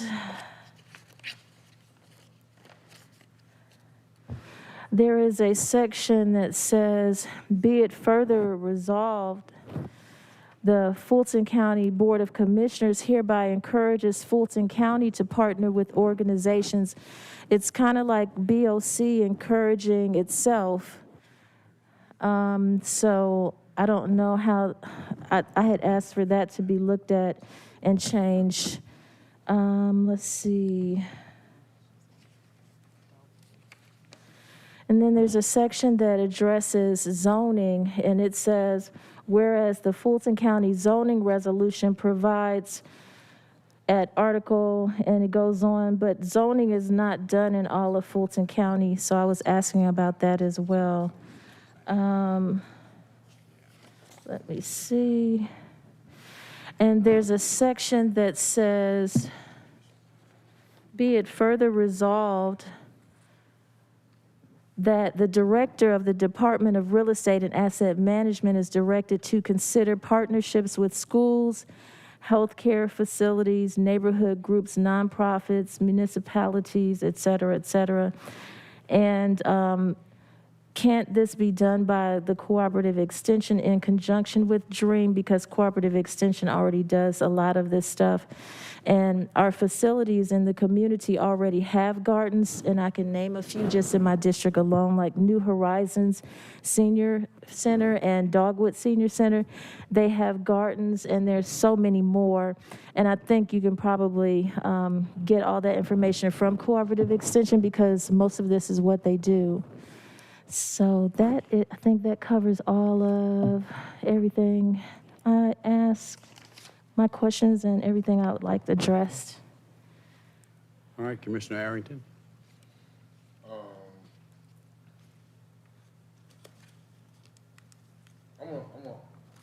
I'm very supportive of this, number one, let me say that.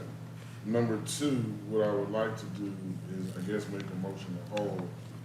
I'm a little concerned about what I just heard, that there was already a draft of this and it was already comments and going back and forth with legal, and then now it's reintroduced again? Yes. But I don't think everybody knew that, because a lot of people work in silos. They don't talk to each other. Yeah, that absolutely sounds crazy, okay? So I'm gonna be coming back, Madam Attorney. If somebody already draws something up and it's already been put in there, it can't come back under somebody else's name, or if it does, it needs to come back under both people's names. But it's disingenuous to have something and to put something before us when you still had outstanding questions on the earlier draft of the same thing. Yeah, I have that draft right here with me with the notes on it, because And I don't think Commissioner Ellis he wouldn't had he didn't any just- knowledge of that. I'm not saying he did anything wrong, but I mean, somebody, whoever you sent the questions to in the county attorney's office knew. Somebody knew something. So, I mean, you know, that's a derivative work. Even if you change two words, it's still a derivative of the original that was submitted by someone else, and you just wipe them out. No, this was submitted by somebody else. That doesn't make any sense. If something was already submitted, and if somebody wants to make changes or do something to it, we ought to be able to put both people's names on it. I'm completely supportive of this effort of doing farming and doing more growth in agriculture in Fulton County, but we need to have those questions answered first. And then, well, even before we answer those, we need to know why weren't those questions answered before we get the answer to start addressing them. I mean, why were they unanswered? And who would submit it? Who would continue to submit it, knowing that their question's still out there to be answered? Well, Commissioner Arrington, if I could just offer this. It started with Mr. Rashid Nouri, who had the Truly Living Well urban farm in by Ebenezer Baptist Church. he brought this to my office and asked us to work on it with him. And he said that he was going through the county attorney's office as well. And we went back and forth. And the final document that has the markups on it, it just stopped. It was never addressed after that. So I don't know where the problem came in. I don't know. Yeah, but somebody picked it up after that and then just ignored all your questions. And that doesn't seem appropriate. Yeah, my Director of Legislative and Community Affairs, Anita Harris, didn't feel very good about that because she spent hours taking my edits and questions and going back and forth. And then added someone else's name to it. Yes. Okay, all right, so, Lord have mercy. all right. So, Commissioner, we have a motion before us, substitute motion rather, to hold. Was there a second to that? Second. All right, seconded by Vice Chair Hall. Commissioner Ellis, you still want to be heard? So, to me, this isn't about credit or anything like that. This was brought to me by the chair of the Citizens Commission with this specific language, which they had all agreed to, and they asked us to bring forth a resolution. Comments were vetted through the attorney's office, and it's before us now. I don't think there's anything wrong with this in terms of the intent of it. And I would urge us to adopt it and approve it today. So, Commissioner Abdul-Rahman? well, that's a process. Yes, Hold it, excuse me. Come on. You have the floor, Commissioner Abdul-Rahman. And I'll make it quick, Chairman, because this is, I don't have a problem with it being on hold, but I do have a problem with certain things being said. First of all, this came through the Environmental Committee. Nobody picked it up and threw their name on it. It came through the Environmental Committee. And if you knew this was something that you worked on and you saw it, I would hope that we would have the type commission that we can reach out to each other. I take issue with anybody casting how wrong or somebody did something deceitful, because that's not the truth. And I'm not gonna sit here and let you put out here in the atmosphere like it is, because at the end of the day, Commissioner Ellis and I knew how it came to us. And so if we want to hold it for you to get additional information, I don't have a problem with that. But by all means, do not cast aspersions of somebody has done something incorrectly, wrong, or deceitful, because that has not happened, and I take issue with that. Thank you, Chairman. Vice Chair Hall? Commissioner Arrington, I guess that was for you. Because like I said, I don't know how it got from, yeah, because like I said, I don't know how it got from there to there. That's not my concern. And I do want to address the fact that none of what we do is about credit, it's about serving. That's the bottom line. And so getting this stuff done, that's what it's about. But we do need to at least identify those people who have taken their hard work and their time and input into doing these things. I will always recognize those that have done the work, period, because that's the right thing to do. That's the respectful thing to do. So the bottom line is to get the services to the people, as I've always stated. And so if we can move ahead, call a question, get this done, held. Just a minute. You finished? Call it. You can't call the question. You call now. the question. Let's go. Commissioner Arrington? It's ridiculous. Yeah, I can't call the question either. Commissioner Rockman, Oh, you Commissioner gotta Ellis, say I was not something. making any implications that either of you or anyone up here did anything wrong. Thank you. I'm just concerned about the process, that there can be open questions on a resolution being drafted by one commissioner, and it comes back the next week as being drafted by another commissioner. That is a problem. That is a process problem that we need to work out, I guess, with the county attorney and or the clerk's office. I wasn't saying that anyone did anything wrong. I'm completely supportive of this effort, but I am not supportive of a process that allows the removal of one person's name as a sponsor of something that frankly was sent to all Board of Commissioners. It was sent to all 7 of us by the commission. Now, I don't know There you when go. Mr. Nuri got involved. I know he is a great farmer, and he's done a lot of great work throughout the city and the county. But the fact that someone could be working on having something drafted, submit questions, not have those questions answered, and then it comes back later as something else being proposed by someone else is a problem. There's a hole in this bucket, dear Elijah. There's a hole in this bucket. Now fix it. Somebody got to fix it. Somebody needs to explain how that happens, why those questions were not answered, who were the questions sent to, who was supposed to respond to them, and then who allowed it to go through a second time without those questions to be answered. So that's my issue. Nothing to do with anything that commissioner's done, and I doubt anyone did it on purpose. Everybody's busy, everybody's got a lot of stuff going on. Maybe it just slipped through the cracks, but there's a hole in this bucket. I'm done. All right, Commissioner Ellis, motion before us is to Yeah, hold. just last comment on this. We all got this thing from the chair of the Citizens Commission in September, I believe, that we got it, before our prior meeting. So if there are open questions about it, they got the resolution vetted through legal. My understanding, all the questions they had that were associated with it were addressed. But if there are outstanding questions, please get those to whoever. You can send them to Commissioner I, or send them to legal, or send them to the. Let's just get them addressed for the next meeting and get this moved on. We spent way too much time on this. All right, motion before us is to hold. Let's vote. Sorry, Vice Chair Hall. I can't let the wrong information be out there.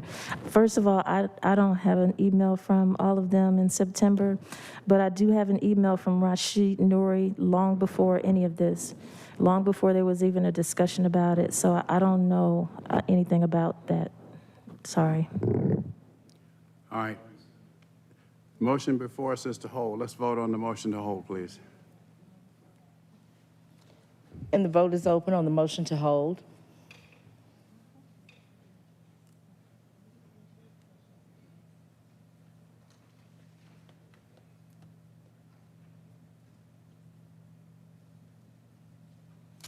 And the motion passes, 4 yeas, 0 nays. Next item.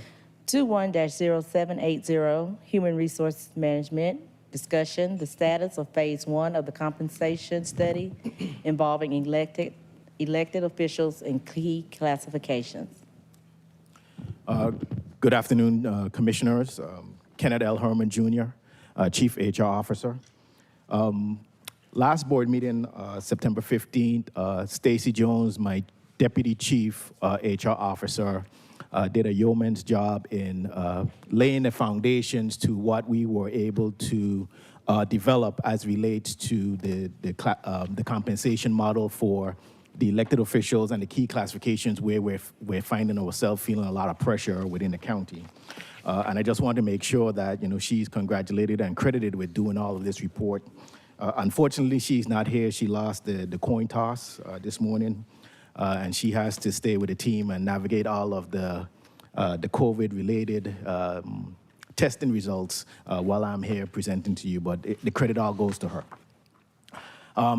Could we have up the presentation, please, for the item?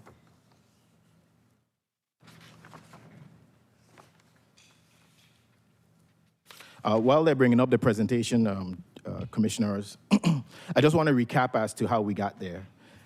We were brought into this project starting back into early part of February, where the discussion about the compensation for elected officials was raised, as well as some key classifications within the county, specifically the attorneys throughout the county and all the offices where they exist. Could you go to the next slide, please?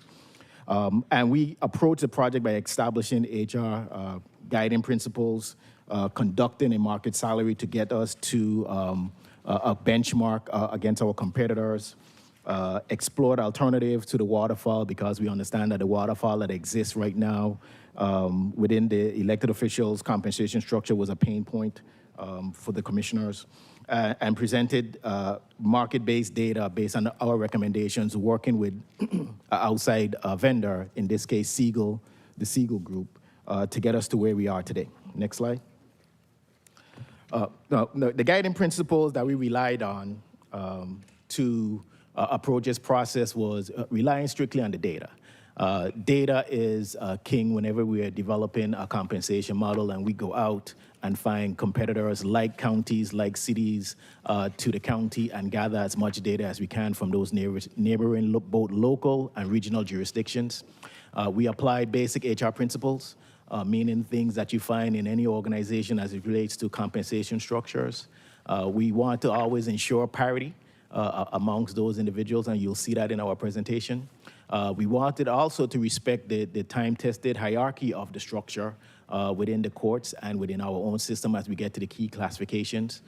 We wanted to make sure we maintain compliance. There are a lot of nuances associated with salary adjustments, especially for the DA and the Superior Court judges that we are bound by law in adhering to before we move forward with our recommendation. And most importantly, we always want to establish the county as the employer of choice, not only for the positions that we have pain points in recruiting for, but even in attracting those elected officials to their roles. Now, one caveat that I want to make sure we stress is that most of these principles typically are not readily found in the compensation structure when you're talking about elected officials, but we'll do our best to try and merge them into a document that you can follow along with. Next slide. At the last board meeting, we heard several things during the conversation that we had with the Board of Commissioners, and we're echoing them again up here. We heard conversation by commissioners about keeping all prosecutors and public defenders together, utilizing the solicitor's recommendation based on municipalities and developing a plan around that model. Utilizing salary market data of comparators, which is a cornerstone of our process, and definitely we wanted to move away from the current waterfall system, which what we're recommending is a move away from the waterfall, is a distribution, not a waterfall. Next slide. All right, so there are two options. Option one is a hybrid of what we initially presented to the Board of Commissioners and incorporated the responses from the Board of Commissioners into option one, where we're still looking at one shared salary range based on the market. We've grouped like positions together. We've set up a percentile hierarchical structure within the compensation model. And we have an estimated cost that if this is adopted by the Board of Commissioners, and again, we're just having a discussion today, but we've done some rough projections of it'll have a cost of $2.2 million to increase the salaries of the elected officials following this model. There's option two, which follows the model that was presented by the solicitor. It's in his presentation, which takes a look at the highest market salary that we found, whether it's local or regional, and then adding on a $3,000 per municipality served within the county. The county has 15 municipalities, so that would be roughly $45,000 on top of the highest salary that we find within the market. That's something that you not typically find within the compensation model, but nonetheless, we've cost that model out, and it's a $4.4 million cost if you proceed down the road as recommended or suggested by the solicitor in his presentation that he handed out during last board meeting. Next slide. So commissioners, what you have in front of you now is option number one, where you can see how we have distributed the elected officials and appointed officials that are part of the court structure and incorporated your recommendations of keeping the public defender and the solicitor and the DA at the same level of the Superior Court judges, and also keeping our recommendations of where the state court, well, putting all judges together at the 80th percentile, all other elected officials at the 65th percentile, all appointed individuals in the court structure at the 50th percentile, and then all associate judges at the 35th percentile. Again, I want to stress that this is not a waterfall. In my mind, a waterfall is in place when the salary is when the salary at the highest person is adjusted and it triggers an adjustment for everybody else. This is a distribution. Each one of those positions could be slid up and down independent of each other without creating a rippling effect within the structure. And again, we've developed this recommendation based on market salary data, keeping some key guiding principles in place, understanding that there's still nuances, and I want to stress again, there's still nuances with this where the solicitor, even in this scenario, will make more than the state court judges, which is where he presides primarily. Is salary disruption typically not found in a judicial hierarchical structure, and we still have limitations with the Superior Court judge and the DA because their laws have capped their supplements from the county at $50,000. But we wanted to show you what it would look like if, in fact, that cap is removed at some point by the state legislature. This is what we would recommend for their, this is what the salary distribution would look like. Next slide, please. In option 2, again, this is the model following what the solicitor had proposed in his presentation that he shared with us last board meeting. Again, taking a look at the highest salary that we discover within the local or regional market and adding on a $3,000 per municipality, so I guess on top of that, which is $45,000. This is how the new base pay and total comp for the individuals within the court structure and to include the commissioners would also be structured if you apply that model throughout the entire structure. Again, trying to keep parity and treating everyone exactly the same. Still some nuances associated with this as relates to it doubles the cost for implementation, and we still have limitations on what we could potentially do with the D and the Superior Court judges because of the law that limits the supplement that they can receive. Next slide. Where I want to spend a significant time having dialogue with you is talking about the key classifications within a county that we in HR are seeing significant pressure on trying to get these individuals not only recruited but retained, and that are key to the county's operations.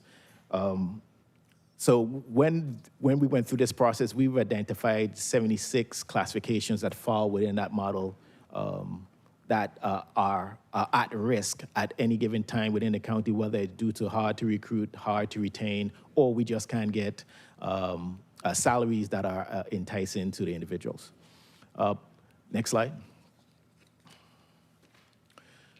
Underneath the philosophy that we're establishing for not only the key classifications, but potentially when we come back with a final presentation to you for the entire county, is looking at a methodology, again, keeping the idea of being the employer of choice of the top 3 salaries within the market and utilizing that as a midpoint to then build our ranges 20% below, 20% below, 20% above.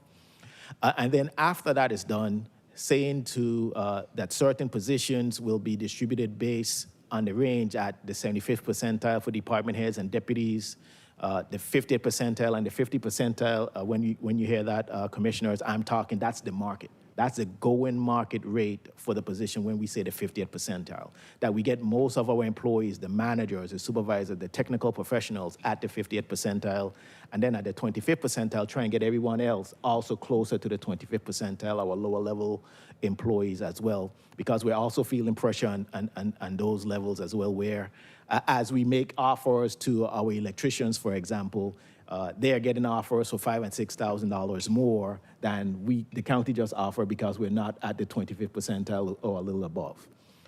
We're suggesting that once we bring this final recommendation back to you, that we do a 2-year phase approach, similar to what we've done or what you've seen, whether relative to ICS or whether it's the living wage. We always want to phase approach it because we understand the financial pressure so that we could make sure that it's not too heavy of a list on the budget. But then we also need to talk about how we absorb this compensation increase into the budget, whether it's a millage rate increase or a reshifting of the funds that are currently existing within the budget to cover these new expenditures as we try to be competitive within the market. And a side ad lib, I'll say, it's becoming extremely competitive as an employer. It's shifting to an employee market versus an employer market, similar to what you're seeing in the housing market, where it's a seller's market versus a buyer's market. And it's becoming extremely competitive in that respect. And I think these kind of changes would allow us to be competitive in going into the new year. If we implement the key classifications based on this model of the 75th percentile, 50th percentile, and the 25th percentile, just for those 76 classifications, it's a $5.2 million increase. We've estimated that if we take that same model out and apply it to the entire workforce, it can be an additional 10 to 20 on top of that. But again, phased over a 2-year approach is a maximum of a $10 million increase per year over a 2-year period of time. And I also want to stress that some of these key classifications that I'm talking about are, notably in our county attorney's office, and our purchasing department. We lost almost, I think Felicia is 10 positions over the course of the last 7 to 8 months within the purchasing department, and we're losing attorneys as we speak. And you can imagine as those positions go, the operations of the county potentially could grind to a halt when it comes to reviewing contracts, doing what we need to do to get vendors in place to provide the services to our citizens and the like. So that's why we are strongly suggesting that this might be the way to go into the future so that we could ensure we are competitive and always ready to serve the citizens of Fulton County. Commissioners, I will stop there and take any questions you may have. All right. Any questions? Commissioner Ellis? And just a few comments. Number one, I think the option 1 versus option 2 approach to option 1 is certainly sound and makes more logical sense than option 2. I mean, option 2, although I understand kind of the intent in which the solicitor maybe had put some of these ideas forward, there's some flaws within some of these because the notion that you got more cities to make it more complex. When it comes to county government, you can operate just the reverse. The less cities they are, the more complex that the county government can become, right, for certain of these functions if you didn't have municipal courts and you didn't have, other policing entities and that sort of thing. So you could make the argument in reverse, right? So I think option 2, well, maybe well-intended, does have some flaws. So I am in support of option 1 in terms of an approach on the elected officials. I made one remark at the last session on this, or a couple of remarks on some of these things. One, I just want to make sure that you realize I did not make this remark in jest, even though it might have been interpreted as such. I do think the tax commissioner should be removed from this, or if you're going to include it, you need to include his full compensation. We include everybody's supplement. We include the Superior Court judge's supplement when we're doing their analysis, correct? Say that again, Commissioner. We're including supplements when we did this analysis, correct? Yes, Commissioner. Right. But we didn't include the tax commissioner's supplements when we did this analysis. Well, the tax commissioners, I wouldn't consider what the tax commissioner is receiving a supplement per se. Well, I'm telling you this. Okay. Our citizens, we look at it as all-in compensation. Yes, sir. It's compensation, whether it's a supplement, whether it's a direct check, wherever it's from, right? It's compensation. So if you're going to do the analysis, you need to include it in. All right, I'm not going to be in support of moving his base salary up when in neglect that there's other compensation coming in. So I think that needs to be removed from the analysis, or you incorporate the full amount of the compensation into the analysis. I'm not going to the state with the recommendation that we're moving we need to move the tax commissioner's salary up. Not reflecting other compensation coming in. Not doing that. So it needs to be out of there. Or reflected fully in. So I just want to make sure that my point was understood on that, and I wasn't meant to be sort of taken in jest. The second piece, and I think some of our prosecutor, I think our DA spoke to this when she was here.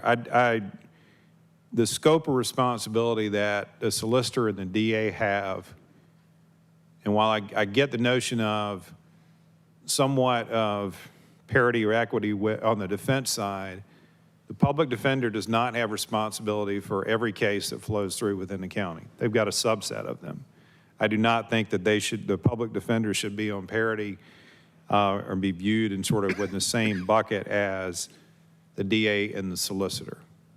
I think if you're going to look at comparisons with a public defender, compare them to other public defenders around the region and in other places, just like you were comparing the salaries of the solicitor to other jurisdictions, and see where that might place him. I'd venture to say it's probably looks like something more like in the 80th or 75th percentile. So that was my comments on the elected officials stuff. On the key classifications compensation, I mean, I think that this, you know, over the past, 24 months or however long we've been in this stuff, all employers are sort of facing a lot of the same challenges. And, whether it's people have decided, hey, I'm just going to retire, whether it's people have had, hey, I'm going to reflect on life and I no longer want to do what I'm doing anymore and I want to go do something different. But everybody, kind of across multiple industry spaces and so forth are dealing with employee retention challenges. Some of them a little bit less so than others. Many of the ones which have dealing with a little bit less, there are a lot of them are organizations which have been aggressively hiring younger people into the ranks over a period of time. And I would like for us to see us have more of a focus on that countywide in terms of rather than going out and trying to continually just hire people with experience from other places who are largely, in many respects, no longer going to exist because everybody else is chasing them or they've retired. I think we also need to see a hiring plan associated with bringing new college grads, high school grads, whatever it be, technical college grads into our organization and have a really active, intentional plan around that. Because regardless of how much compensation we want to throw at things, we're going to need to do that anyway. So I think that's equally as important as any sort of compensation that we might, any sort of compensation changes that we might do. So those are my comments, Mr. Chair. Thank you, Commissioner Ellis. Commissioner Arrington. I'm sorry, Commissioner Abdul-Rahman. Thank you, Chair. I'm not sure if this addresses it, so that's why I want to ask you, Mr. Herman. In reality, the elected official staff work 24/7. There's no clock. So are the elected official staff being placed in the same potential category as a 9-to-5 for a regular 40-hour week, who punches the clock per se? Because sometimes, especially I know in my office or sometime when I'm leaving and I see the chairman's staff leaving at the same time, are we, I just want to make sure that we're not hamstringing our staff because our staff does not do a regular 8-to-5, 9-to-5. Sometimes they have to work on the weekend. Sometimes they have to work, late during the week. And so I just want to make sure with what you have before us that it does not put us in a position where our official staff are being put in a 9-to-5 situation. Commissioner, our review did not look at the staff of elected officials, but I would always respond in that respect that the staff of elected officials are personal staff. You're absolutely correct. They work until the charge is done.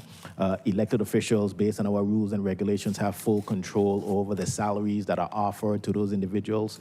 So I don't believe this will pigeonhole any elected officials from acknowledging the contribution that their respective staff member makes.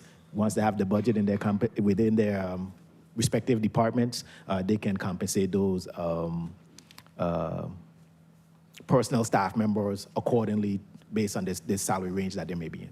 Okay, thank you. Mr. Arrington? I just wanted to talk briefly about the district attorney and the public defender. Certainly, district attorney may have more cases than the public defender. Public defender is not even elected, right? So we've got it in a category where it's not even, I guess, technically supposed to be. But the work done by both the public defender and the district attorney is the same. The work done by any DA and any public defender is the same. If you look at ABA standards, and I don't know exactly what they are, but let's just say that each attorney can handle 150 cases. Well, whether you're a prosecutor or a public defender, if the ABA standards say you can handle 150 cases, then that's 150 cases you can handle. If anything, that may mean that the district attorney's office may need 100 people and the public defender's office only needs 50 people. But it doesn't mean that the work that they are doing is different. If there are more cases for prosecutors, then that means you need to hire more prosecutors. As far as the elected official, perhaps that does mean that the elected official who's a DA maybe gets more because they have to oversee more cases. But we should be very cautious because you have people performing the same standards. That's how we got into the last trouble with the law clerks. So you have people performing the same task, working the same amount of hours, doing the same amount of things. If they're not compensated accordingly, then we're looking at a lawsuit. So we can pay on the front end or we can pay on the back end, however y'all want to do it, but we'll wind up paying it either way.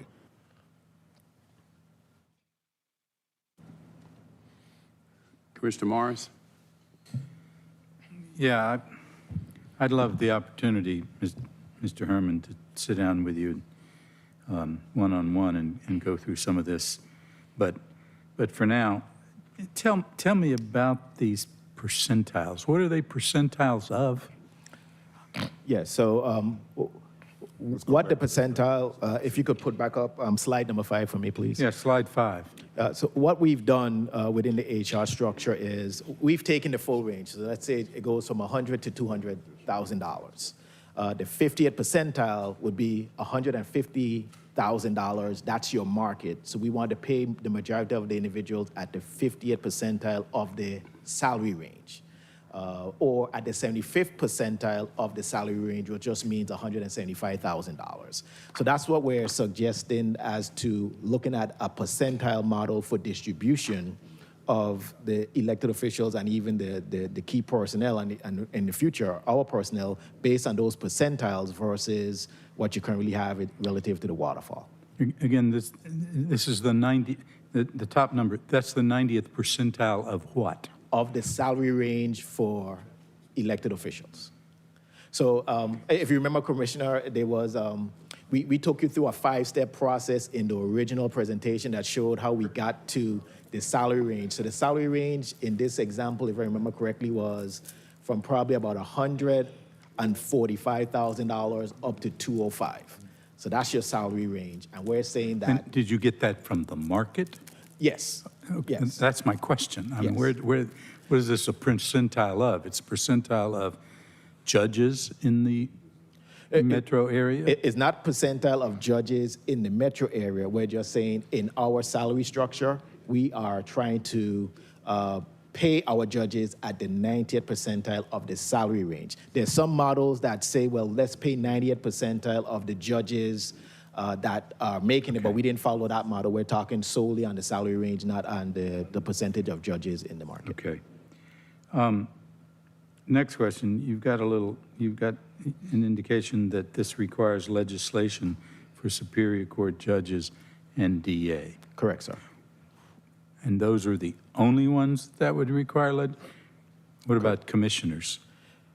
Commissioners, and Kay, hopefully you could jump in if I mess this up. The commissioners have the authority underneath home rule to make the change. However, your adjustments will not, you can vote on it today, for example, but those adjustments will not be realized until you have been elected and start your next term.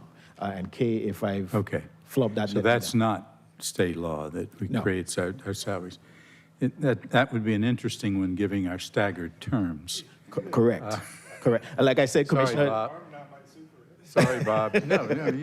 Like I said, Commissioner, there are nuances all over. Because you're the, anyway.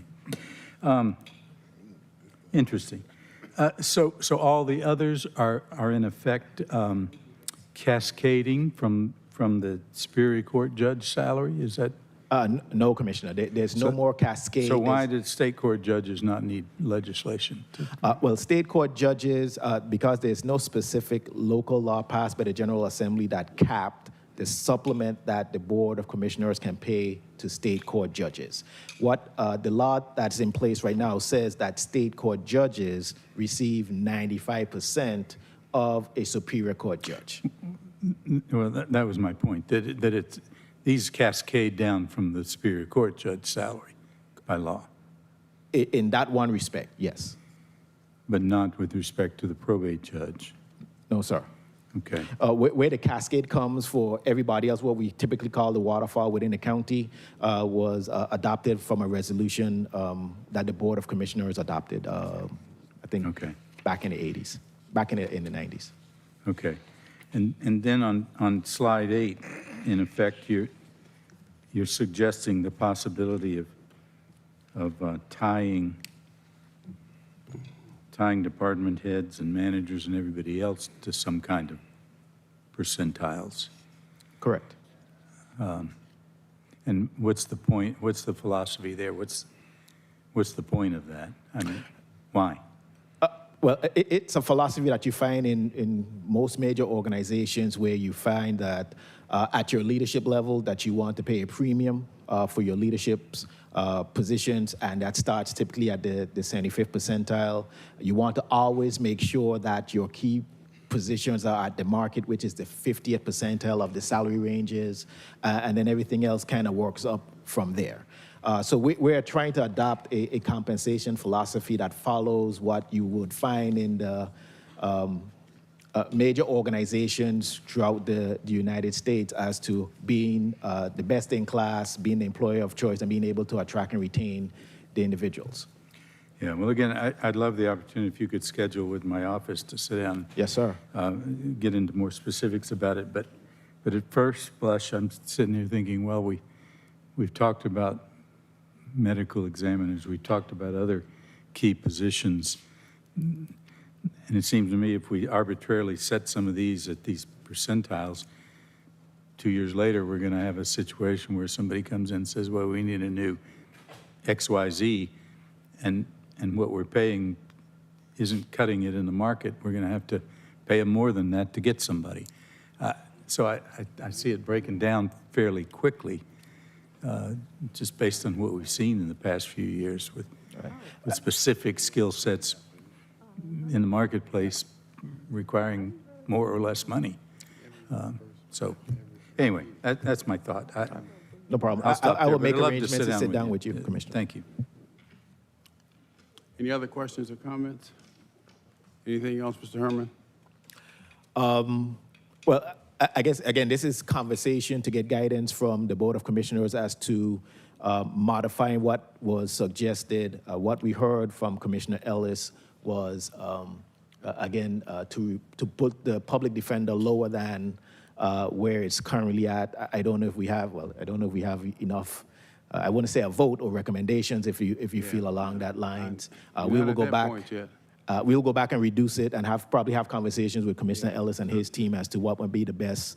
I want to weigh in on this. Is just conversation. So sure. What would be the best percentile for the public defender? Sit down with Commissioner Morris, get some more impact from him, and then make our final presentation for approval. Has anyone said to you that any of the elected officials said to you if they do not get what they are asking for here, they're going to resign and go to the private sector? No, Commissioner. I didn't hear you. No, Commissioner. Okay, thank you. Madam Clerk.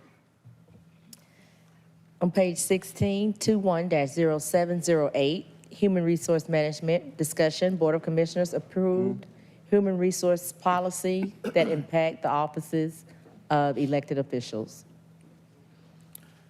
All right, good afternoon again. If you could put up that one-page slide for 0708 for me, please.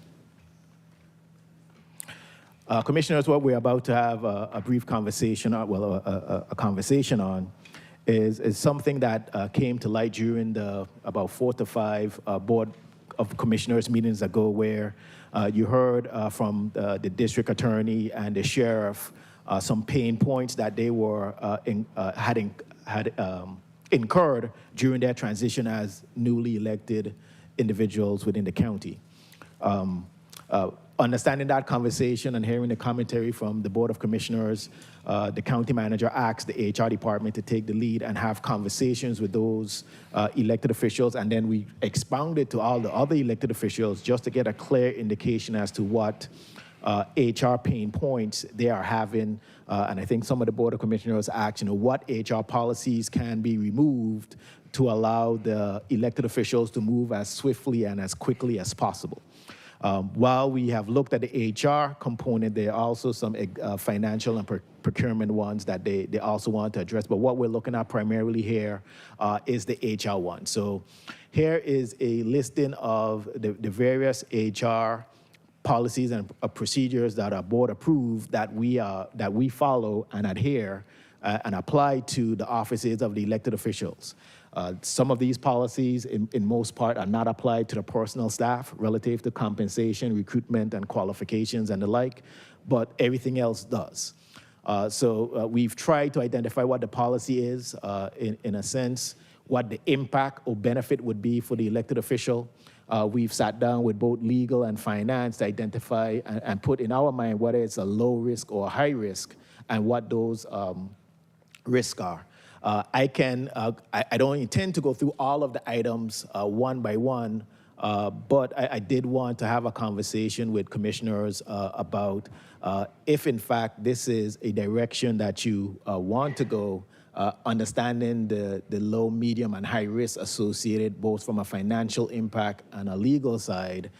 We can work with the county's attorney's office, develop the appropriate language within the policies and procedures to, which would then exempt the elected officials from these specific policies and procedures and allow them to be more nimble, at least in their eyes, within their operations as relates to these policies and procedures. I can spend time on any one that you would like in any great detail, but this is the feedback that we got from them in a combination of also some pain points that my staff has incurred over the course of the the 6 years that I've been here, that we've also incorporated into this recommendation as to board-approved policies that would be would potentially be removed from the elected officials. You agree? Yes, Commissioner. All right, Commissioner Ellis. I just say that in the scope of dumb things that have come before us to consider, this is way up there. Not directed at you. I know why you... Absolutely, sir. But, this is the kind of thing that, when you hear stuff like, we got one set of rules for certain folks and a different set of rules for another set of folks. Number one, that sets citizens on fire. And then number two, these things are here for a reason. They're control environment, not only to protect the county from, not being exposed to excessive liability, but also for the employees that reside and work within the county. So the notion that we would have people that are responsible for things, conducting their own investigations, being able to hire relatives, pay what they want to pay, decide who was qualified and who wasn't qualified outside of standards that we had. To me, this is just a non-starter. I'm not really sure why this is here before us to discuss it. And I would not be in favor of any of these changes, so that's just me. Commissioner Abdul Rahman. Thank you, Chairman. Yeah, some of these, I'm a little confused as to why we, as elected officials, are dealing with them. I may need clarification on where it says elected officials will determine salaries of staff without relying on HR salary matrix and without applying the HTM equalization. So is that to say that if I wanted to bring someone in and if the competitive salary that I wanted to bring them in was higher than you all's recommendation, I would not be able to give them that, offer them that salary? It's a two-pronged approach. That's part of it as well. So in that example, Commissioner, we talked about earlier about there's personal staff that the elected official has full unadulterated control as to what their salaries are. And there's non-personal staff like a receptionist that does not report directly to an elected official. Okay. So where we have areas of contentions, and I'll use the receptionist as an example, and it may be a bad example. They want to hire a administrative clerk. Okay. They want to hire an administrative clerk. They believe that this administrative clerk is valued at a $50,000 salary. HR, we have a salary matrix that says we look at that person's experience and education, and based on that, we peg that individual within a certain portion of the salary range, and we might come back and say, no, there's 45. So that's the first area of contention right there within the offices of the elected officials. Well, let's say we agreed on the 45. Well, okay, so we're good with the individual coming in at the 45, but then the county also has an equalization rule that says if there are 5 other administrative clerks with the same education and experience within that same department, and they're making 40, and you're bringing this person in at 45, all of those individuals need to go up to 45 to make sure that we're having parity and paying everyone equity based on the fact that they are providing the same level of service. And then that's the next point of contention that we might run into and historically have run into with elected officials where we're debating over qualifications of not only the candidate being hired, but also the incumbents in the same classifications that are entitled based on HR's review and the authority that the Board of Commissioners has granted into the HR office and needs to move up to that new salary that the incumbent coming in from the outside is entitled to. So that's where you would find how the salary matrix and the higher than minimum process will tend to rub an elected official the wrong way when we have those differences in opinions as to the incumbent being hired that is not a personal staff member. I think, and I may need more, I'm very humble enough to tell you I may need more education on this because in my mind, all appointees of the commissioners, I would think would be personal staff, but then I would have a problem with bringing in somebody from IKEA, for instance, a salesperson, and making them the chief of staff, if they don't meet the qualifications. So I can understand where we're trying to be in a line. My thing is a slippery slope is the concern that I have when it comes to elected official staff. So I'll be reaching out to you just for some concerns I have because I would think all the commissioners here would want to have the best staff possible, but I'm not sure how much of interference I would want to have with what I can pay them, what their desired recommendation pay is versus what I would like to pay them based on how beneficial and crucial they are to my office. And so I'll be reaching out to you just to get a little bit more, because right now I'm just kind of teetering. I want to agree with what Commissioner Ellis said to a certain extent, a certain point, but I just want more education on it. One thing, Commissioner, I'll say that what we're talking about, all the staff of the commissioners are personal staff because you have a very small microcosm of your operations where you're limited to 5. We're talking about the sheriffs of the world where you have 1,000 employees and the DAs of the world where a receptionist based on the personal staff designation that has been fully vetted via both law and court cases, that person would not be able to be considered personal staff, so they are bound by the County Board of Commissioners rules and regulations managed by the HR department. Well, I told you I need you to educate me, so thank you. I will make an appointment with Rob. Commissioner Arrington? Yeah, I will need a lot more time on trying to go through this part of it, but I like the option one out of the two earlier options as far as salary. But to me, this is a much deeper dive with a lot of moving pieces and places that, frankly, I don't know, Commissioner Ellis may be right. It may just be too much to even step into. As far as it relates to the two prior options, I think option one is probably the best for us in that regard. Anything else? Yes, sir. Just one other thing, and I'll be brief. I think, you know, I think we're focusing on the wrong things here. Because I do think that, you know, a lot of what's here is here for a reason, right? Regardless of whether somebody's an elected official or department head. But, you know, what I do think the conversation that you all need to have, management team, with the elected officials, and the elected officials need, you know, they've got some ownership of this too, and part of it's people are in new roles, but there's always HR, other functions have certain control elements, right, that they've got as nature of their role. And in that process, at times there's going to be friction.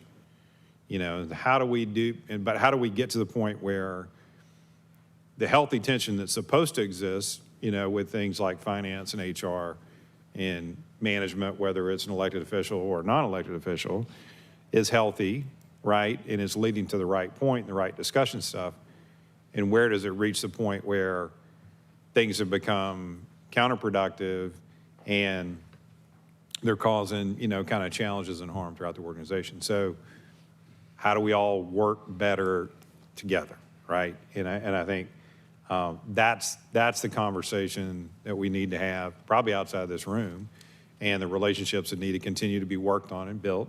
And we know they can be, right? Because this is not anything new. We hit these flexion points. They've happened with elected officials in the past, and then you all have collectively worked on it, and they've gotten to a pretty good point. And I think we can get to that point, you know, as well going forward. And I think that's really, you know, the aspirational piece that I think we all need to strive for, as opposed to trying to focus on trying to solve it by removing a control piece. So I'll just leave with that. All right. Mr. Chairman, I Yes, think sir. we fully agree with what Commissioner Ellis just said. I think that message, though, needs to be delivered not to just the head of human resources or the head of finance, but to the elected officials. And maybe it is by virtue of this meeting, but I think this is a straw man that you can knock over. But there is a philosophical issue that goes beyond, at some level, just the interactions. I think the interactions can always be improved, and it may be more the newly elected than the balance of the group.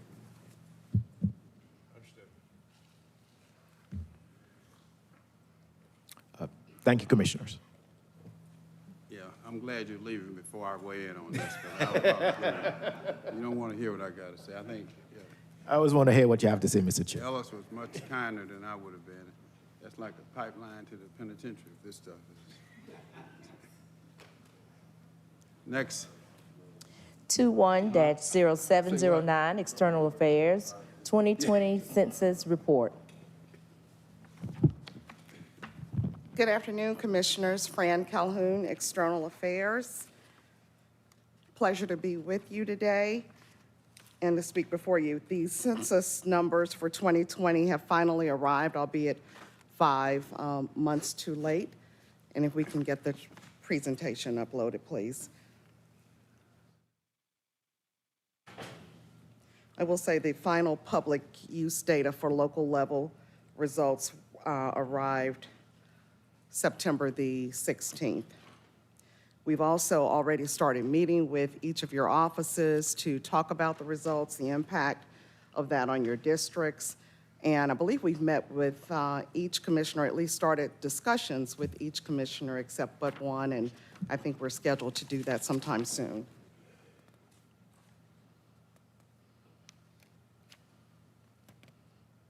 Do we have the presentation? Am I not? All right, friends, it's 4:50. Let's. All right, I will move forward, Mr. Chairman, thank you. So you have yours, your printed versions, and so I will move through expeditiously, sir. I'd like to look at page 2 here then and call your attention to the 8 census counts impacts. These are the major impacts of the census, and really focus just on 3 of those today. We do have the local option sales tax negotiations that will be worked out in 2022. We're slated to begin those by July 1 of 2022 and to conclude those by December 31st. And so that is one item that, of course, is based on population numbers. That actually is the wrong PowerPoint. It's okay. Existing population bills. Now, we don't expect that we will have any changes because of the fact that most of the categories in the Population Bills Act top out at 500,000. So we passed that some time ago, obviously, and so we don't expect changes, but we have been, it has been recommended that we review those nevertheless. And then thirdly, of course, redistricting. That is something that we know that we will have to visit with each office on, and so I just wanted to at least call those to your attention at this time. Next page, in terms of the results, I won't go through those. There are a few milestones that I mentioned at the bottom. And then also just wanted to share that in terms of U.S. growth, this is the slowest growth the country has realized since the 1930s. And at that time, or at least now, we're looking at slower birth rates, of course, and lower levels of immigration. Georgia remains the 8th largest state. We also retained our 14 congressional districts. We had no growth or no reductions there. And then for the first time, the Atlanta metro region, which has grown to 8 counties instead of the former 10-county region with the addition of Forsyth County, has now exceeded 5 million residents. Of course, the milestone for Fulton County is that we exceed officially 1 million residents. We are still a big deal. So I'd like to now turn to page 4. Slide 4 just is a visualization of the new population distributions within the state of Georgia. You see that 67 counties lost population. Those are the ones in blue, southwest and central South Georgia. And then, of course, you see in green where you have the largest concentration of growth, which is in North Georgia and, of course, our metro area. And most of that is, we believe, due to in-state migration, moving from south to north. Slide number 5. Yes, thank you so kindly. This is just a listing, a chart showing Georgia's most populous counties in the state, and only 2 fall outside of the metro area. Of course, Muskogee County, where their county seat is Columbus, and Chatham, where, of course, the county seat is Savannah. Next slide, please. The 11-county metro area that I mentioned to you, these are just kind of the decade by the numbers to show where we were in terms of population in 2010, the numeric change, and then the percentage of that change. You'll see Fulton County kind of falls in the middle of the pack, if you will, not only alphabetically, but based on the level of growth. Forsyth County, you note, has that 43% increase, and that is the highest, of course, in the metro area. Slide number 7, please. With thanks to our strategy and performance office, I believe this slide here is just really a visualization of that same growth. We can go to the next slide. Number 8, you received a memorandum that highlighted Fulton County's results. And one of the things that I wanted to share with you, Mr. Chairman, is that it appears that Fulton County, with 1,066,710 residents, will afford the state of Georgia roughly $2.4 billion in annual federal funding. So I'm not sure exactly what we would be getting. Could certainly work with the Chief Financial Officer's office to kind of do some estimates there. But, you know, those are pretty complex formulas. But at least wanted to share that with you. I know you were tracking those dollars. Next slide, number 9.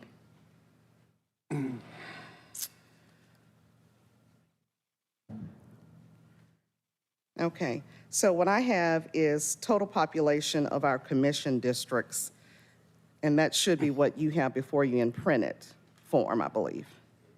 Okay, so here you will note both the 2010 population numbers as well as the 2020, so 2010 and 2010 population numbers based on the census calculations of those 2 decades.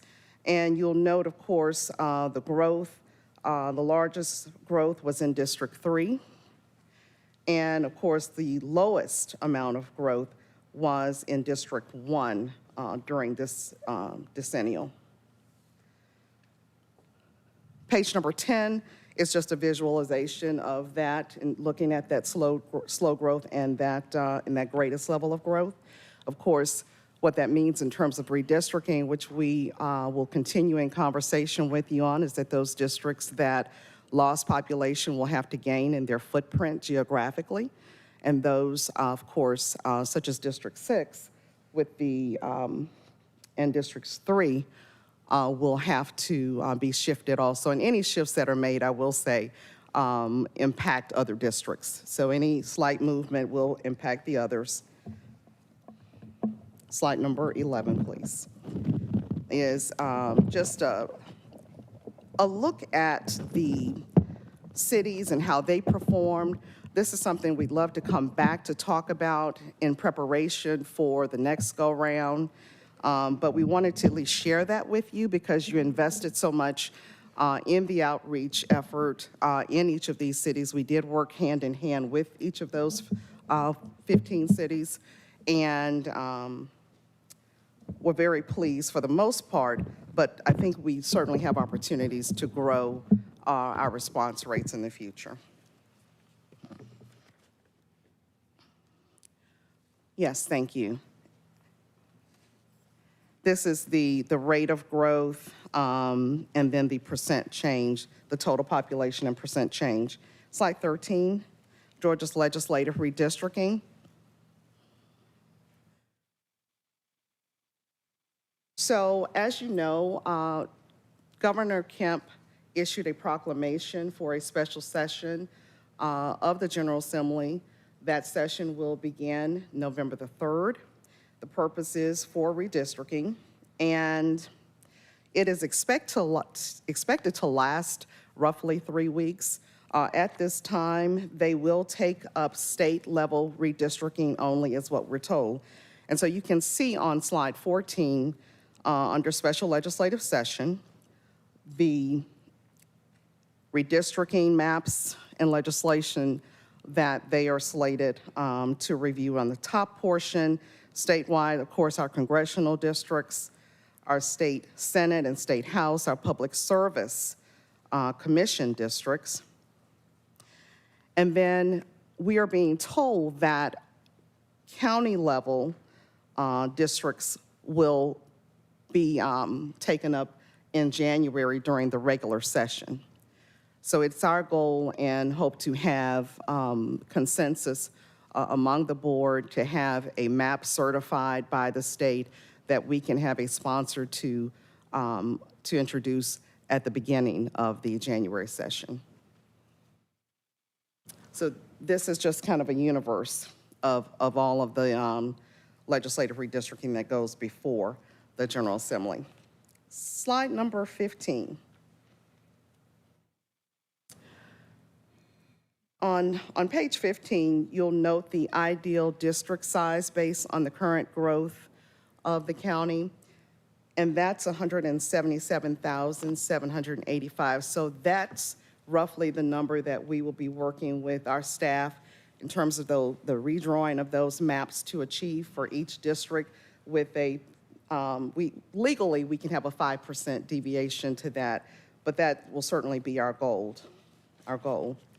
And then on page 16, you'll note a flow chart of the process that the state has adopted for local governments. And so we have the option, this is new, this was adopted in 2019, so we did not do this process in 2010.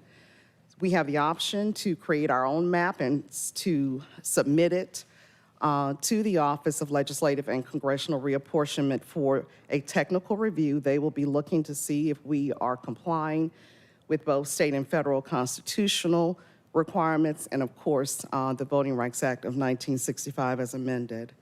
And so if that map is approved on the first go-round, it will then it will come back to us and it will receive a certification.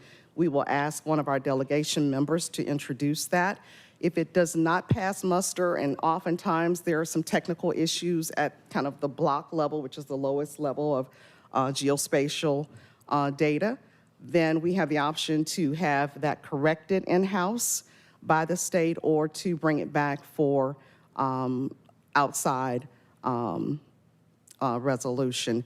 If we choose the latter, then we will have to start that process over, and that's the arrow that you see, of course, on the right side going back up.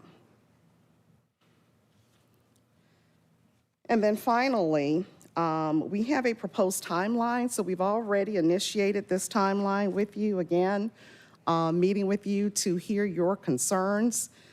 This is slide number 17. And so our next steps would be to come up with a consensus map that you would agree to have us send over. We would also at that point need to, Mr. Chair, send a letter to our delegation chair, if we so choose him to sponsor us. Because redistricting is a legislative process, we're not able to go and to request the service on our own. We have to go through a legislator as if we're introducing legislation, and this would be local legislation, and it would then be presented to the House Intergovernmental Coordination Committee and SLOGO, the State and Local Government Operations Committee in the Senate. It will not go to the Joint Reapportionment Committee. That committee only handles state-level data. And after sending it through the legislative process, it becomes law upon, of course, the signature of the governor. Are there any questions? All right, are there questions? No questions? I'll just make a comment. I mean, I think that timeline is probably a little bit aggressive and off with the October dates. So I don't see us being ready to have public hearings in October. So just whatever that's worth. Thank you, Commissioner. And that is not a state requirement. That has been offered as best practices, and we certainly can push that back to November. We were under the impression initially that we would be able to introduce, to pre-file the legislation. We've been told that we cannot, and so we are able to relax that. Thank you for that. All right, other questions or comments? Not? Done? Thank you all very much. Thank you, sir. All right. Madam Clerk? Bottom of page 16, 21-0710, discussion, Invest Atlanta Board of Directors, August 19th, 2021 meeting summary, sponsored by Commissioner Mars. Yeah, Mr. Chairman, that's just the minutes, or summary of minutes of the last Invest Atlanta board meeting where you can look at the actions taken, and if you need any further information on any of the actions, I'd be happy to get that for you. All right, next. 21-0711, Beltline, September 8th, 2021, CEO report. And Commissioner again, the CEO presents a report. We only meet as a board quarterly, so this was a CEO report he submitted to the executive committee. I do not sit on that committee, but again, if there's anything in that report that you need more information about, I will be happy to get that for you. Thank you, sir. Continue, Madam Clerk. Page 17, full board appointments, 21-0781 and 782, Region 3 EMS Council. Chairman Pitts has nominated Henry Argo for a full board appointment to a term ending June 30th, 2024, and Matthew Kallmeyer for a full board reappointment to a term ending June 30th, 2023. We're taking both of these together. Motion to approve by Commissioner Abdul-Rahman, seconded by Commissioner Morris, and both of these are consistent with the new legislation that was approved. Let's vote, please. And the vote is open.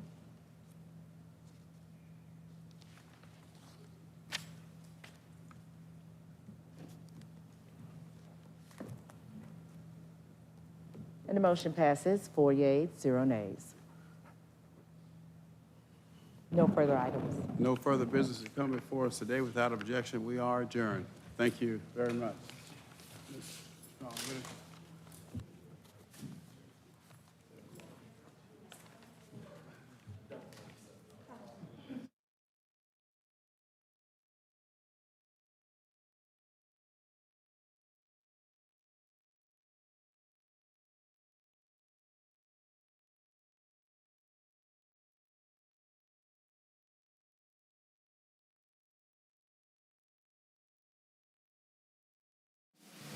For a written transcript of this meeting, or if you need reasonable accommodations, including this communication in an alternative format due to disability, please contact the Clerk to the Commission's office at 404-612-8232.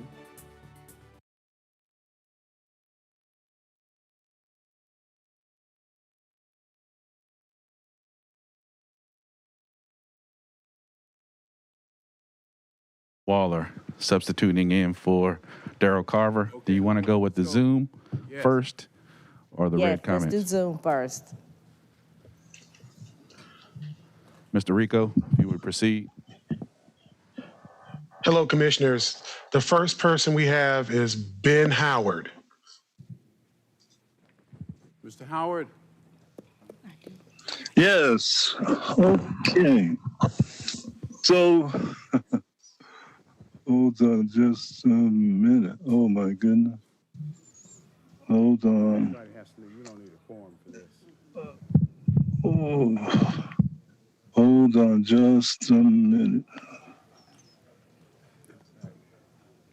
Oh, boy. Can you take the next person? I got to find my notes. Okay. Thank you. The next is Sheila Hamilton. Hello. Proceed, Ms. Hamilton. Can you hear me? Yes. Hello, Commissioners.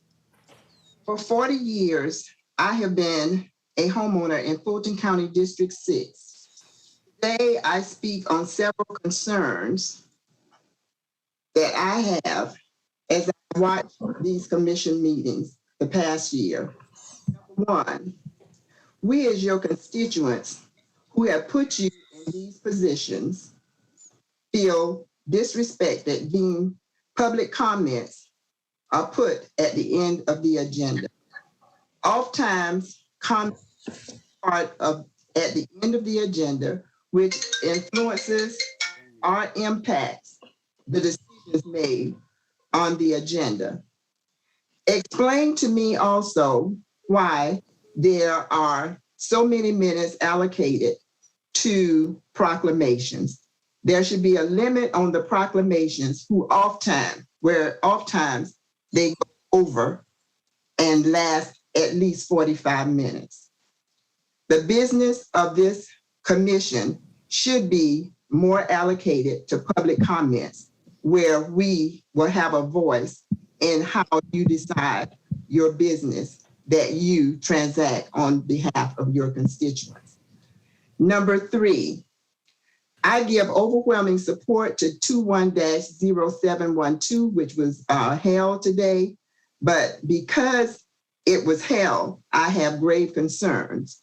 Number 1, please explain how you want to address the homeless who will be out of housing.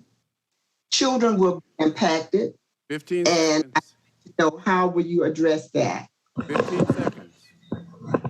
Last, Martin Luther King said, the time to do right is always right. I don't think this commission is doing right by us, the constituents, and we will be demanding a change in the seating of who is on this board. Thank you. Next speaker. Okay, the next speaker is Ben Howard. Thank you. Greetings, commissioners and staff, and special greetings to you citizens and voters of Fulton County, still tuned to your county government in action. Ben Howard, Senior Advocate, Public Policy Analyst. The Commission on Elder Affairs, COEA, meets this Friday, October 8th, the second Friday of the month at 12:30 p.m. Those residents who are technologically capable may access the Zoom meeting by visiting the website of the Department of Senior and Youth Services and scrolling to the Commission on Elder Affairs link. COEA meetings are open to the public in accordance with the Georgia Open Meetings Act, and time is made available on the agenda for members of the public to talk briefly about the cares and concerns of senior citizens. Residents who for one reason or another do not access the internet may call the Fulton County Star Line to get the necessary information to join the Commission on Elder Affairs meetings. The number for the Fulton County Star Line is 404-613-6000. That number again is 404-613-6000. Thank you. And that concludes our virtual comments. Thank you. What's next? Ms. Waller? Good afternoon. The first topic is support of mortgage assistance program. The following comment along with the people who support it. Demetrius Taylor, greetings and salutations. It is a joyous feeling being able to finish a hard day's work, fight traffic, and navigate the wild thoroughfares safely to get home. Turn your key and know that you have made it back to your loved ones and or your place of solitude. I'm sure all of you within this bunch of government are confidently in that agreement. Since we've been dealing with the effects of COVID-19, there are many of us who are not as confident as you due to the circumstances beyond our control. We need help. All of the efforts have been to save businesses, but homeowners and landlords have been getting the shallow end of assistance. This MAP plan is just the right answer to our problems and would be a well-deserved step in the right direction toward rebuilding our confidence and equity stake in our leaders. Would you do the right thing and pass this so that we can prevent our homeless population to increase? We do not have the resources required to deal with our present homeless situation. So why would we be willing to increase a problem we have without adequate resources and materials? Again, do the right thing, pass the MAP plan. We are counting on you. Thank you for your time and careful consideration.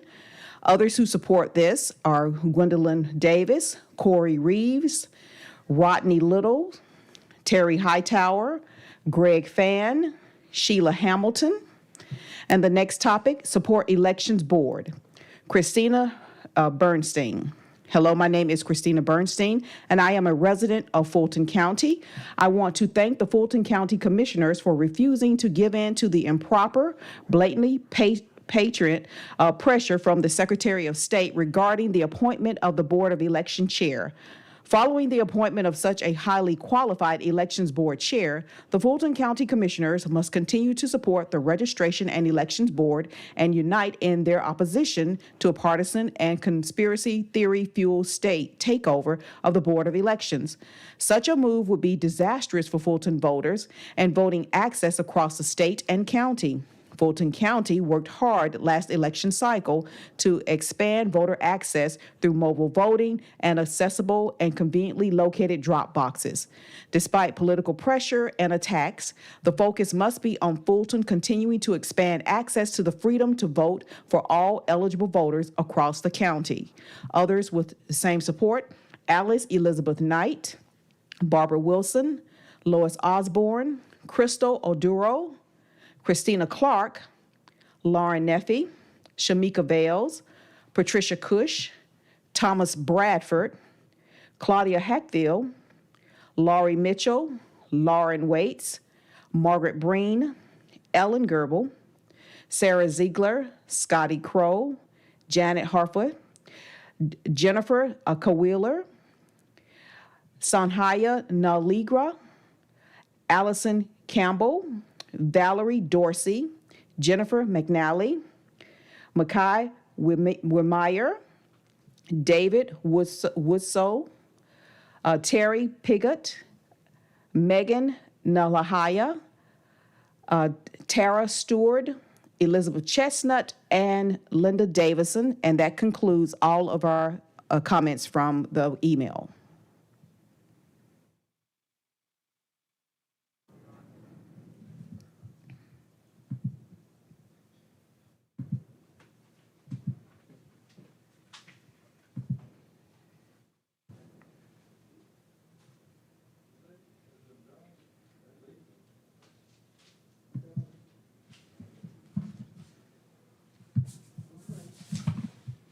Reasonable accommodations, including this communication in an alternative format due to disability. Please contact the clerk to the Commission's office at 404-612-8232.